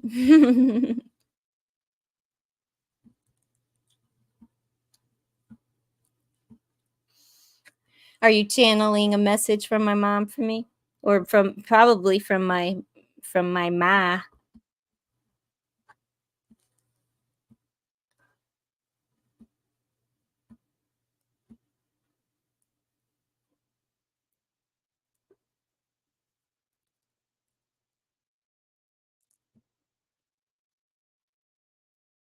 Oh, I wonder who is coming through. Maybe my grandma.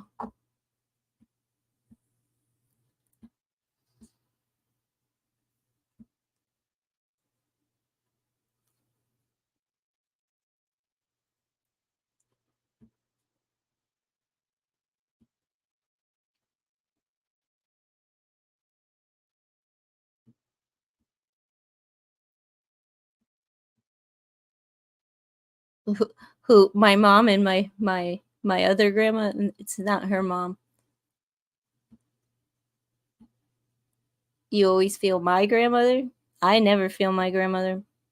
I feel ma, but I don't feel my mom's mom.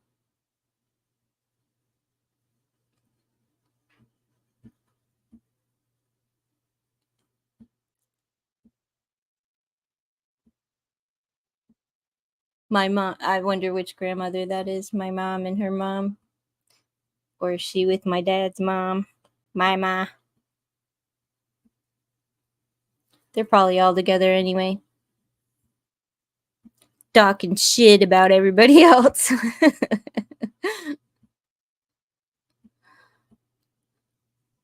Who loves me?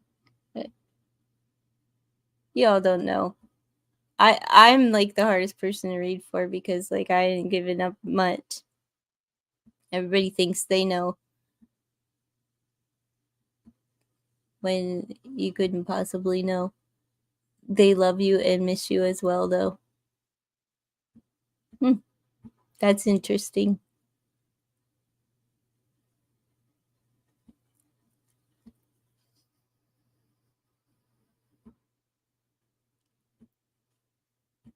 That's interesting. Which grandma are you talking about? Both of my grandparents have. Both of my grandmothers have. All of my grandparents have passed. I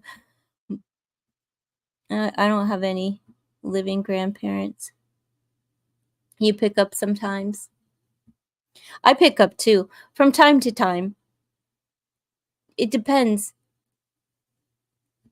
And then sometimes I just write it off as like, man, you just hush. You know. But see, I only picked up about the sew or knit. Yeah, that would be my dad's mom. She actually made me a blanket that I hold near and dear. It's like one of my prized possessions. It's been all over the United States with me since I was a kid. It's gone everywhere I've ever been. That's that is a grandmother who was very much like a mother to me. So you're on it. You're on point with it. Is there one with white hair? Um there's one. It's not white. The only one in the family that had white hair is my great grandfather. I appreciate that. Thank you. You don't get into too much. Have you ever watched the psychic TV? The Do you know what I'm talking about? It's here on YouTube. They go live like every day.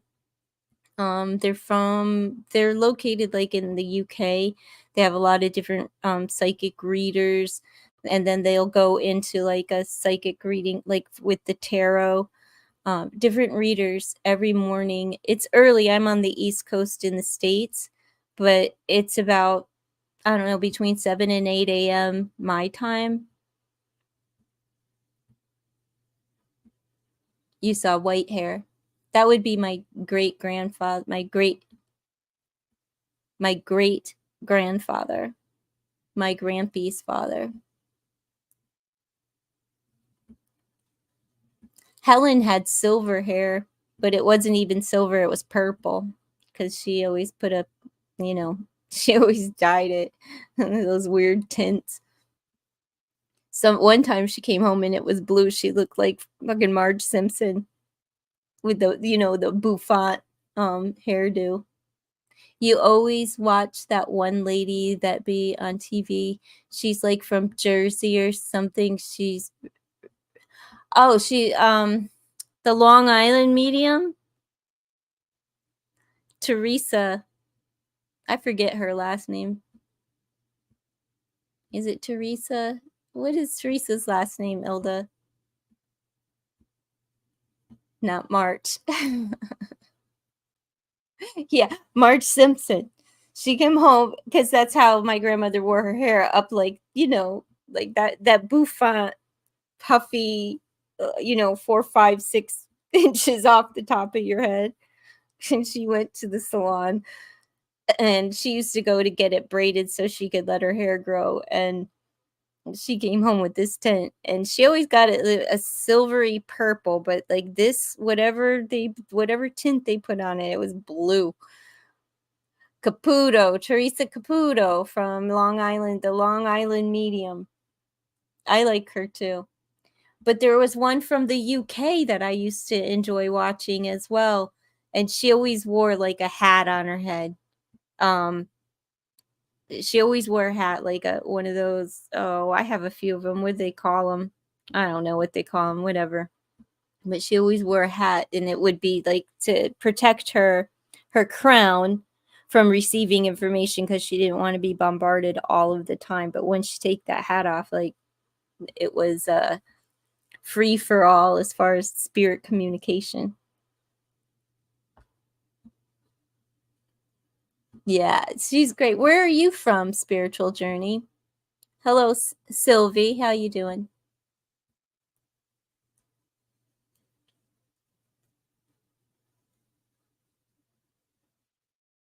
Where's everybody from? I'm curious. I know where you're from, Ilda, but you could still share. You're like, what do they call that? Midwest? You're in the Midwest? Okay, you're in Texas. That's where my girl is from. What's her name? Oh, she has a channel on here too. I forget her name. I'll know when she comes in though.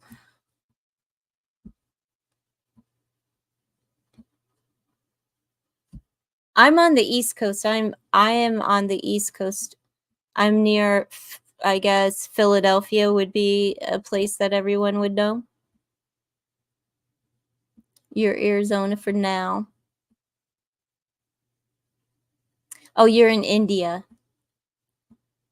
Well, good googly moogly, girl. In the middle of the night there? Or is it early morning? It's early morning there, like 5:30. What time is it where you're at, Sylvie?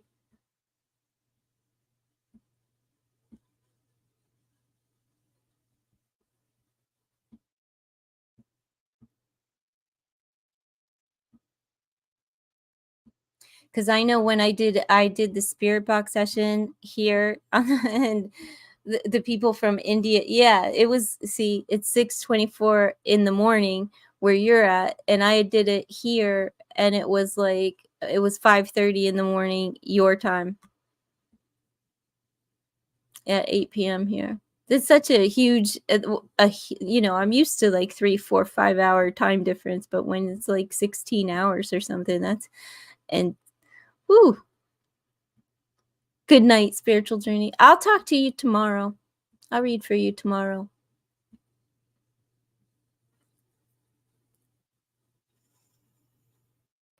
Early bird gets the worm, right, Sylvie? What day is it? Since it's early morning, is it Sunday or Monday where you're at?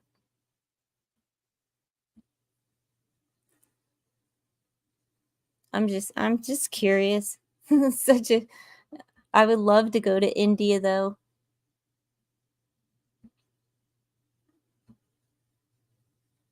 It's Monday. Okay. Yeah, because a lot of time zones, like, I don't know if it's like yesterday or if it's tomorrow.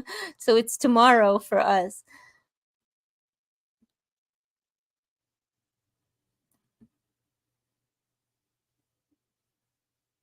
right? I would love to come to your country, like, honestly.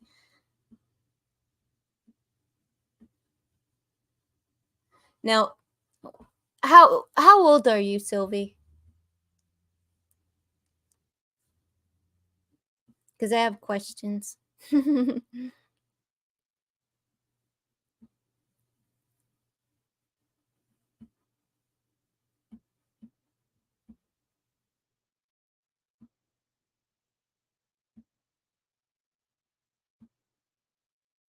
It is 8, it's, like, almost 8.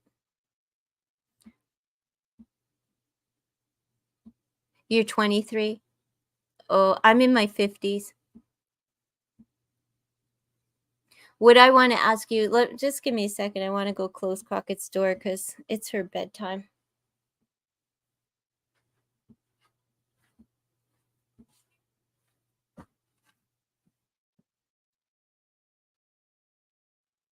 Good night, Crockett.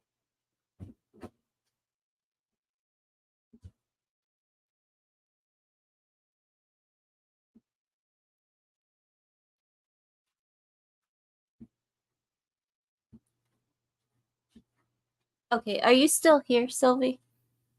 I'm curious about I'm curious about, um, arranged marriage.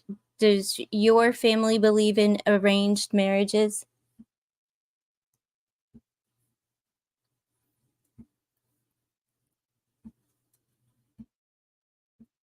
Yes.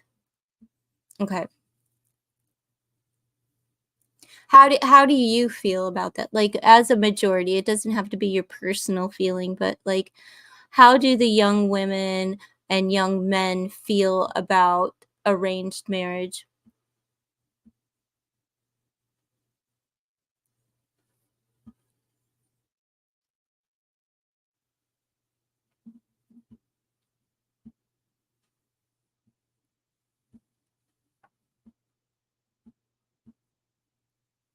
Like, do you feel that your parents are best suited to choose who you should spend the rest of your life with?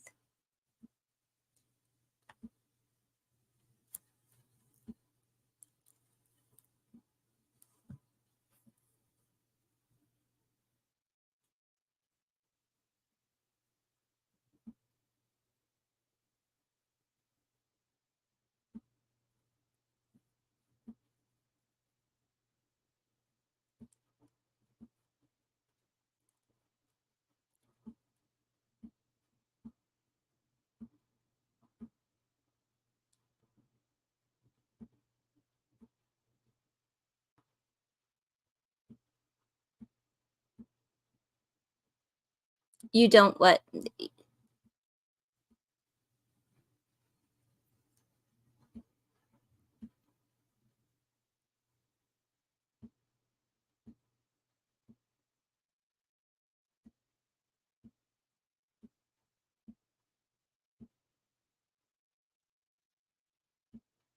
I'm just always curious about the arranged marriage because a lot of women from India, like, they come in and their husbands leave them, you know?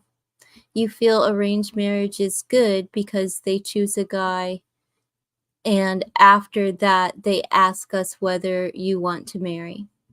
It's totally up to you, though. So your parents, right? There's no pressure.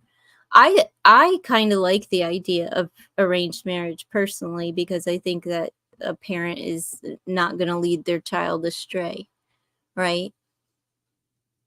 But I believe in your parents' version of it than like the forced. Like, we found this guy, his family has, they're affluent, and this will be the best suit for you.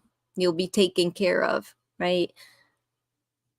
And it seems like the older women that were forced, like, not forced, but like, where they got into an arranged marriage and they didn't have the option of saying no. A lot of those husbands were like, they leave, they abandon the marriage, and then, like, some of them are on like their second or third marriage already. Like, wow. because they didn't have the choice, right? Like to say, nah, there's no chemistry there. Like pick a different one. That's what I always say. Like if they would like choose like 4 or 5 for the child to choose from and see like, hey, are you interested in this person? Like at least get a meet and greet. I think that would be wonderful. Because I would love to arrange my children's marriages.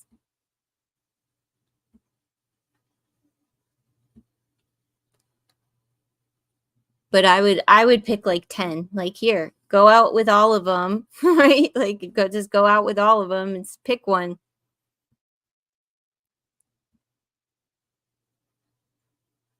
And then go make me a grandbaby. Like, that's just how I feel, though.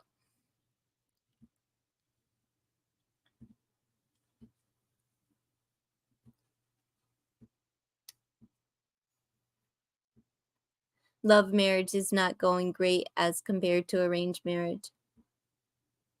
Hey, my great grandparents had arranged marriage, and their marriage lasted longer than anyone else's in my entire family. And because they got married at 12 and 13 years old, and they stayed married. Like my great grandmother, she passed away first, and then my great grandpa passed away later on.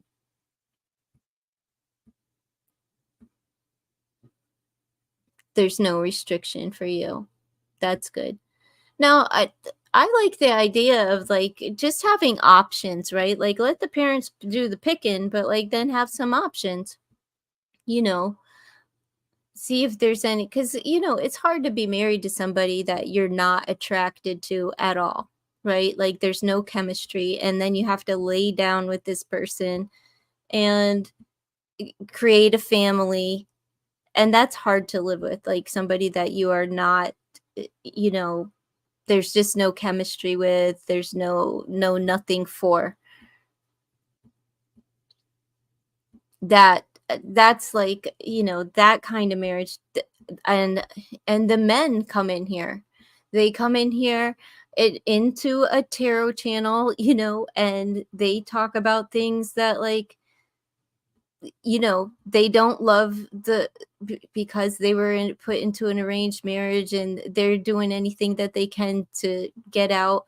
And then there's women that come in and they've been left and abandoned. It's like totally ghosted, and they don't know what to do now. Like,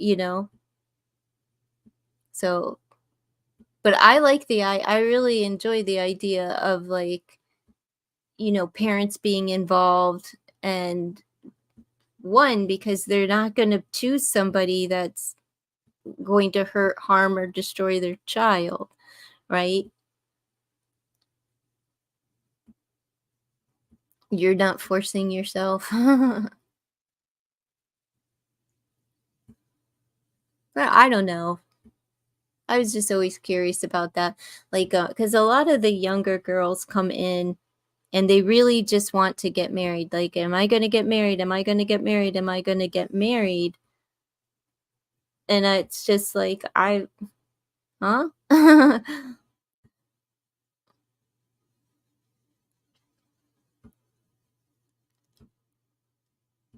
I feel this kind of situation can happen in every country, right? I wish it would, where it was more prevalent, I suppose. The Western world, I was telling Ilda earlier that it's probably not the best. It's not best for a Western woman to advise, an Eastern woman on the ways of marriage, because our outlook is much, there's just cultural differences, because we're very forward and we're not, you know, waiting to be chosen, you know. Um, and there's a lot of promiscuity and things like that before marriage.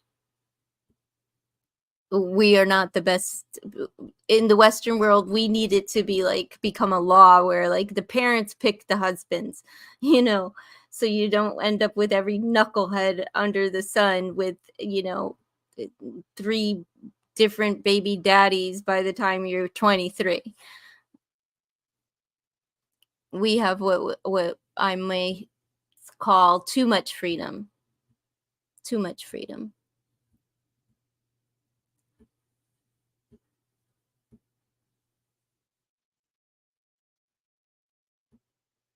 Yeah, where men abandon their, yeah, because men over here abandon well, it's not so much that they abandon their wives, they don't even marry them, they just, women end up pregnant, they're having, a lot of babies outside of wedlock with men who don't want to be fathers or carry the responsibility of family. If you get your soulmate by your own, then it is very good. But if you are not able to, then parents are getting involved in selecting your husband.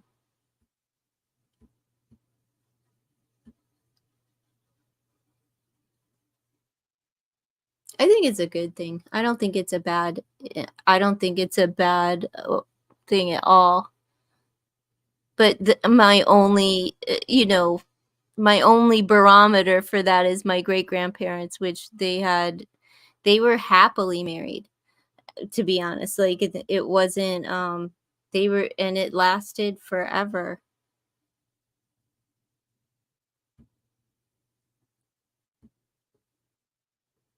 They had to be happy. I mean, when you squeeze out like 17 children or something, however many, like it was in the teens. Um I'm pretty sure, you're pretty pleased with your partner.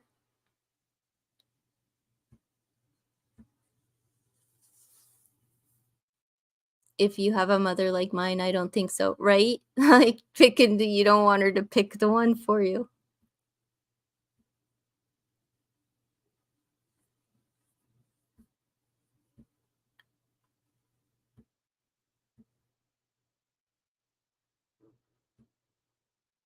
Right.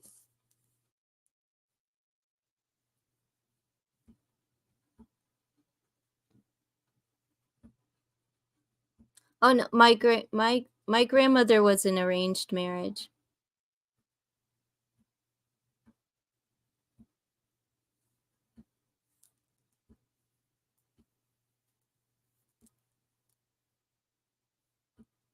Well, not my grandmother, but my great grandmother.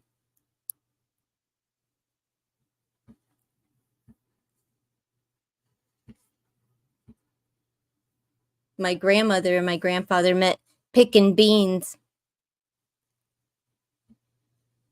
and they didn't get married as young. Like they got married, well, like in their early 20s.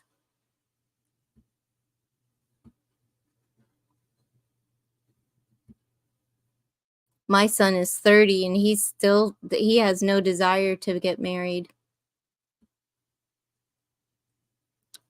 And then I have two other sons and they have no desire to, like, they're just not, I don't know, the youth today, they don't want to get married.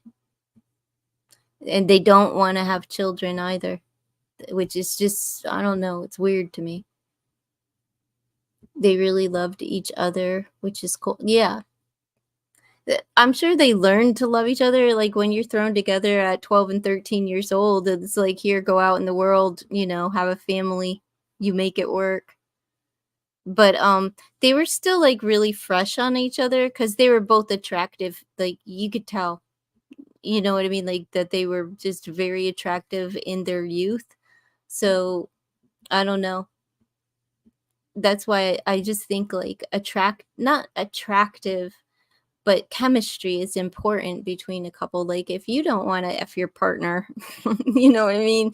Like I don't want to spend the rest of my life with someone that it's a chore. Like everything I do is going to be a chore. Even your brother is not desired to get married. Yeah, a lot of these days people don't believe so much in marriage,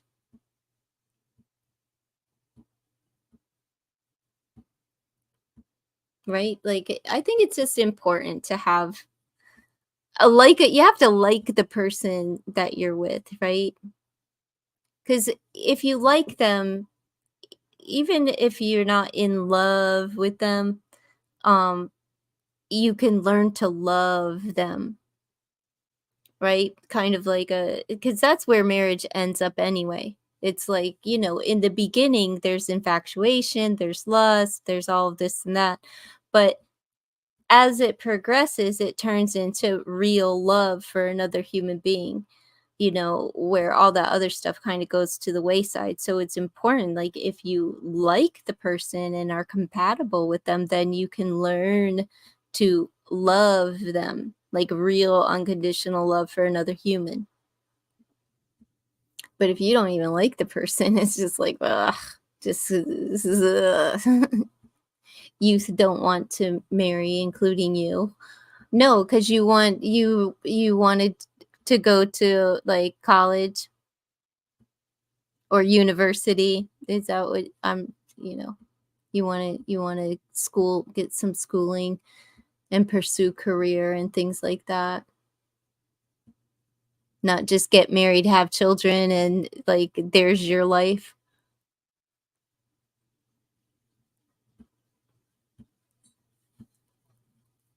Do your parents understand that you don't want to get married right now? Because your mom is probably like, "Girl, you're getting old. You're 23. Gotta find you a husband." You have a bright career, right? Which is important these days. Is the economy the way that it is? It's important to have a two-income household, to bring something to the table, and to feel completely fulfilled before you share the rest of your life with someone. I'm right there with you. What are you studying, Sylvie?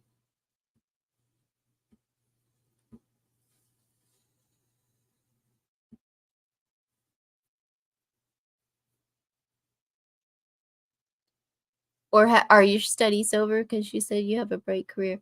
They never forced me to get married, and they want me to have a great career. And then when you decide, yes, yeah, I like that. Your parents seem really cool and supportive. They're not stuck in like they're progressing along with each year, and they're not stuck in just tradition.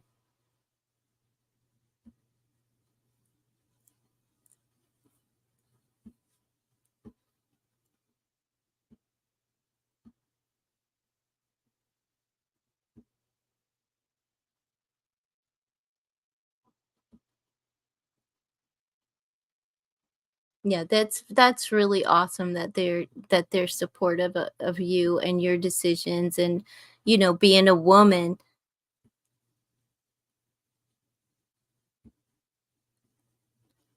Can I ask, are you a Buddhist, or what is your faith-based foundation?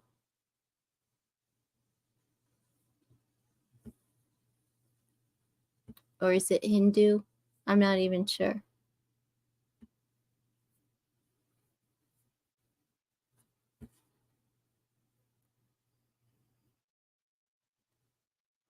You're prepping for bank exam, and your sister's 27 and she is CA. I don't know what CA is, but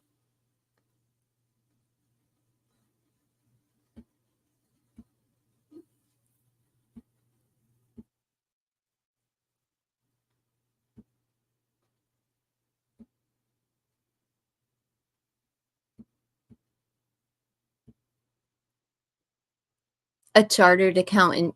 Oh, very good. So she has a bright career too.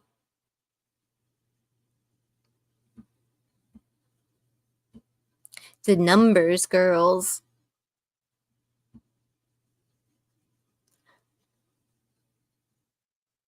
I watched a child on one of these programs, and she was from India, and her skill was math, right? And how she did math, she did it all in her head, was that she visualized through her third eye. She could visualize the, what do they call that? The abacus. And so you would see her doing this, right? She could visualize the machine and do the math, and come up with like the correct answer, and everybody was like, what is she doing? Because she's doing like this with her finger, and she was doing a visualization technique so that she could see and do the math and then give the answer.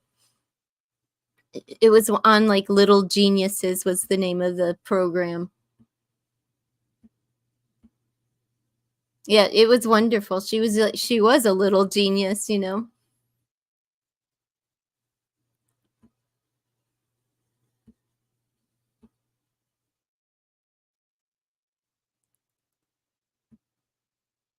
It's on YouTube, Ilda, Little Geniuses. That I watched the show. It was oh, what's that guy's name? I forget his name. He played Doogie Howser. You remember Doogie Howser, MD?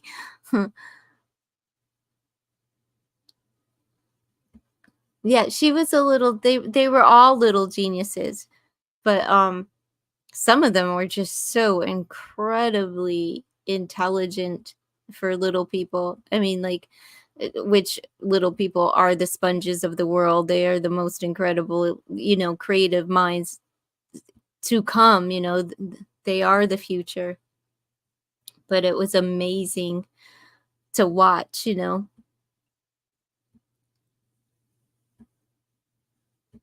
and for the most part, most of them, they really wanted to be there, right? Like they wanted to compete. They loved, like, that was their skill set, you know, where some kids love sports or music. Even these kids love academics. They just love the debate. They like to win. They were very competitive. I don't know. I was just as excited for them, like, oh,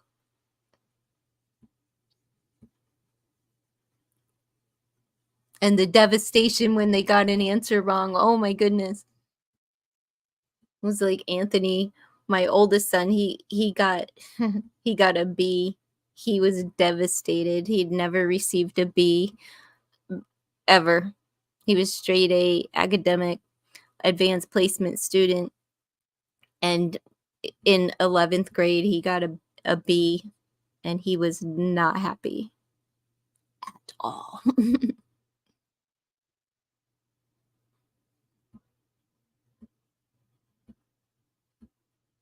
He's still like that too. Anthony's still like that. Academically driven, competitive, but he can be an asshole sometimes because it's like a know it all, right? You know, like you don't need to be the smartest person in the room every time. But he usually is.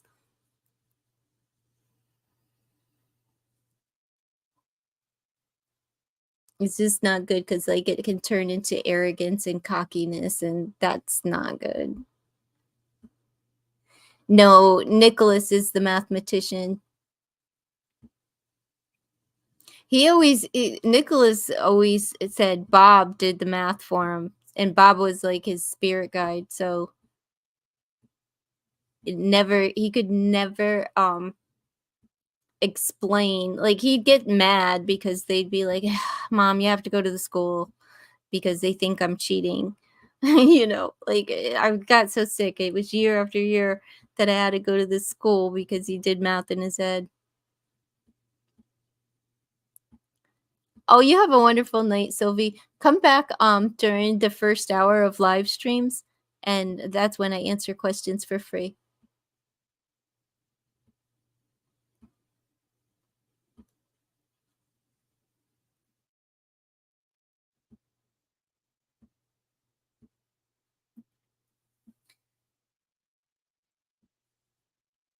No, they are bright, but it's not like me. They're just, they are intelligent though. They superseded my intelligence long ago, like, you know, second grade most likely.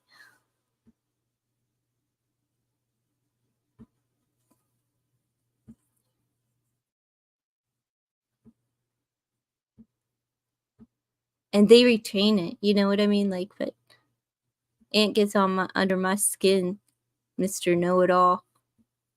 Only when he's arrogant, right? When he gets arrogant, because sometimes he'll get arrogant and it's like I don't like the way that he treats people when he gets in that competitive mode, because it's just straight arrogance, and he'll it's almost like he has this air about him, like he's better than somebody because he's smart. And he's not like that anymore now that he's like 30. But when he was his early 20s, I was surprised that like he didn't get beat the fuck up sometimes, like honestly. Cuz I would have smacked the shit out of him if if I could. Right? Like I honestly would have, because it's like it's a personality that I don't like to be around. Hello Priya, how you doing? Yeah, I don't like it. I'm gonna go grab me some water.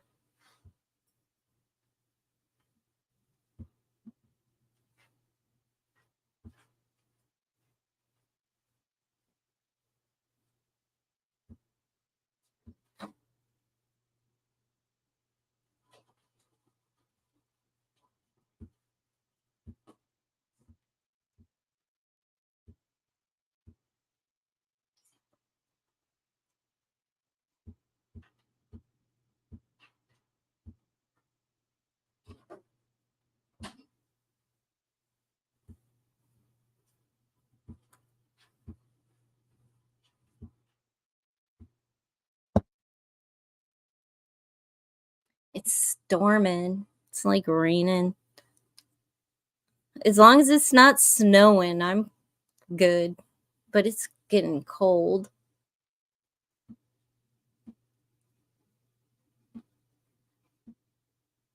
Not really. It's like 42 outside in rain.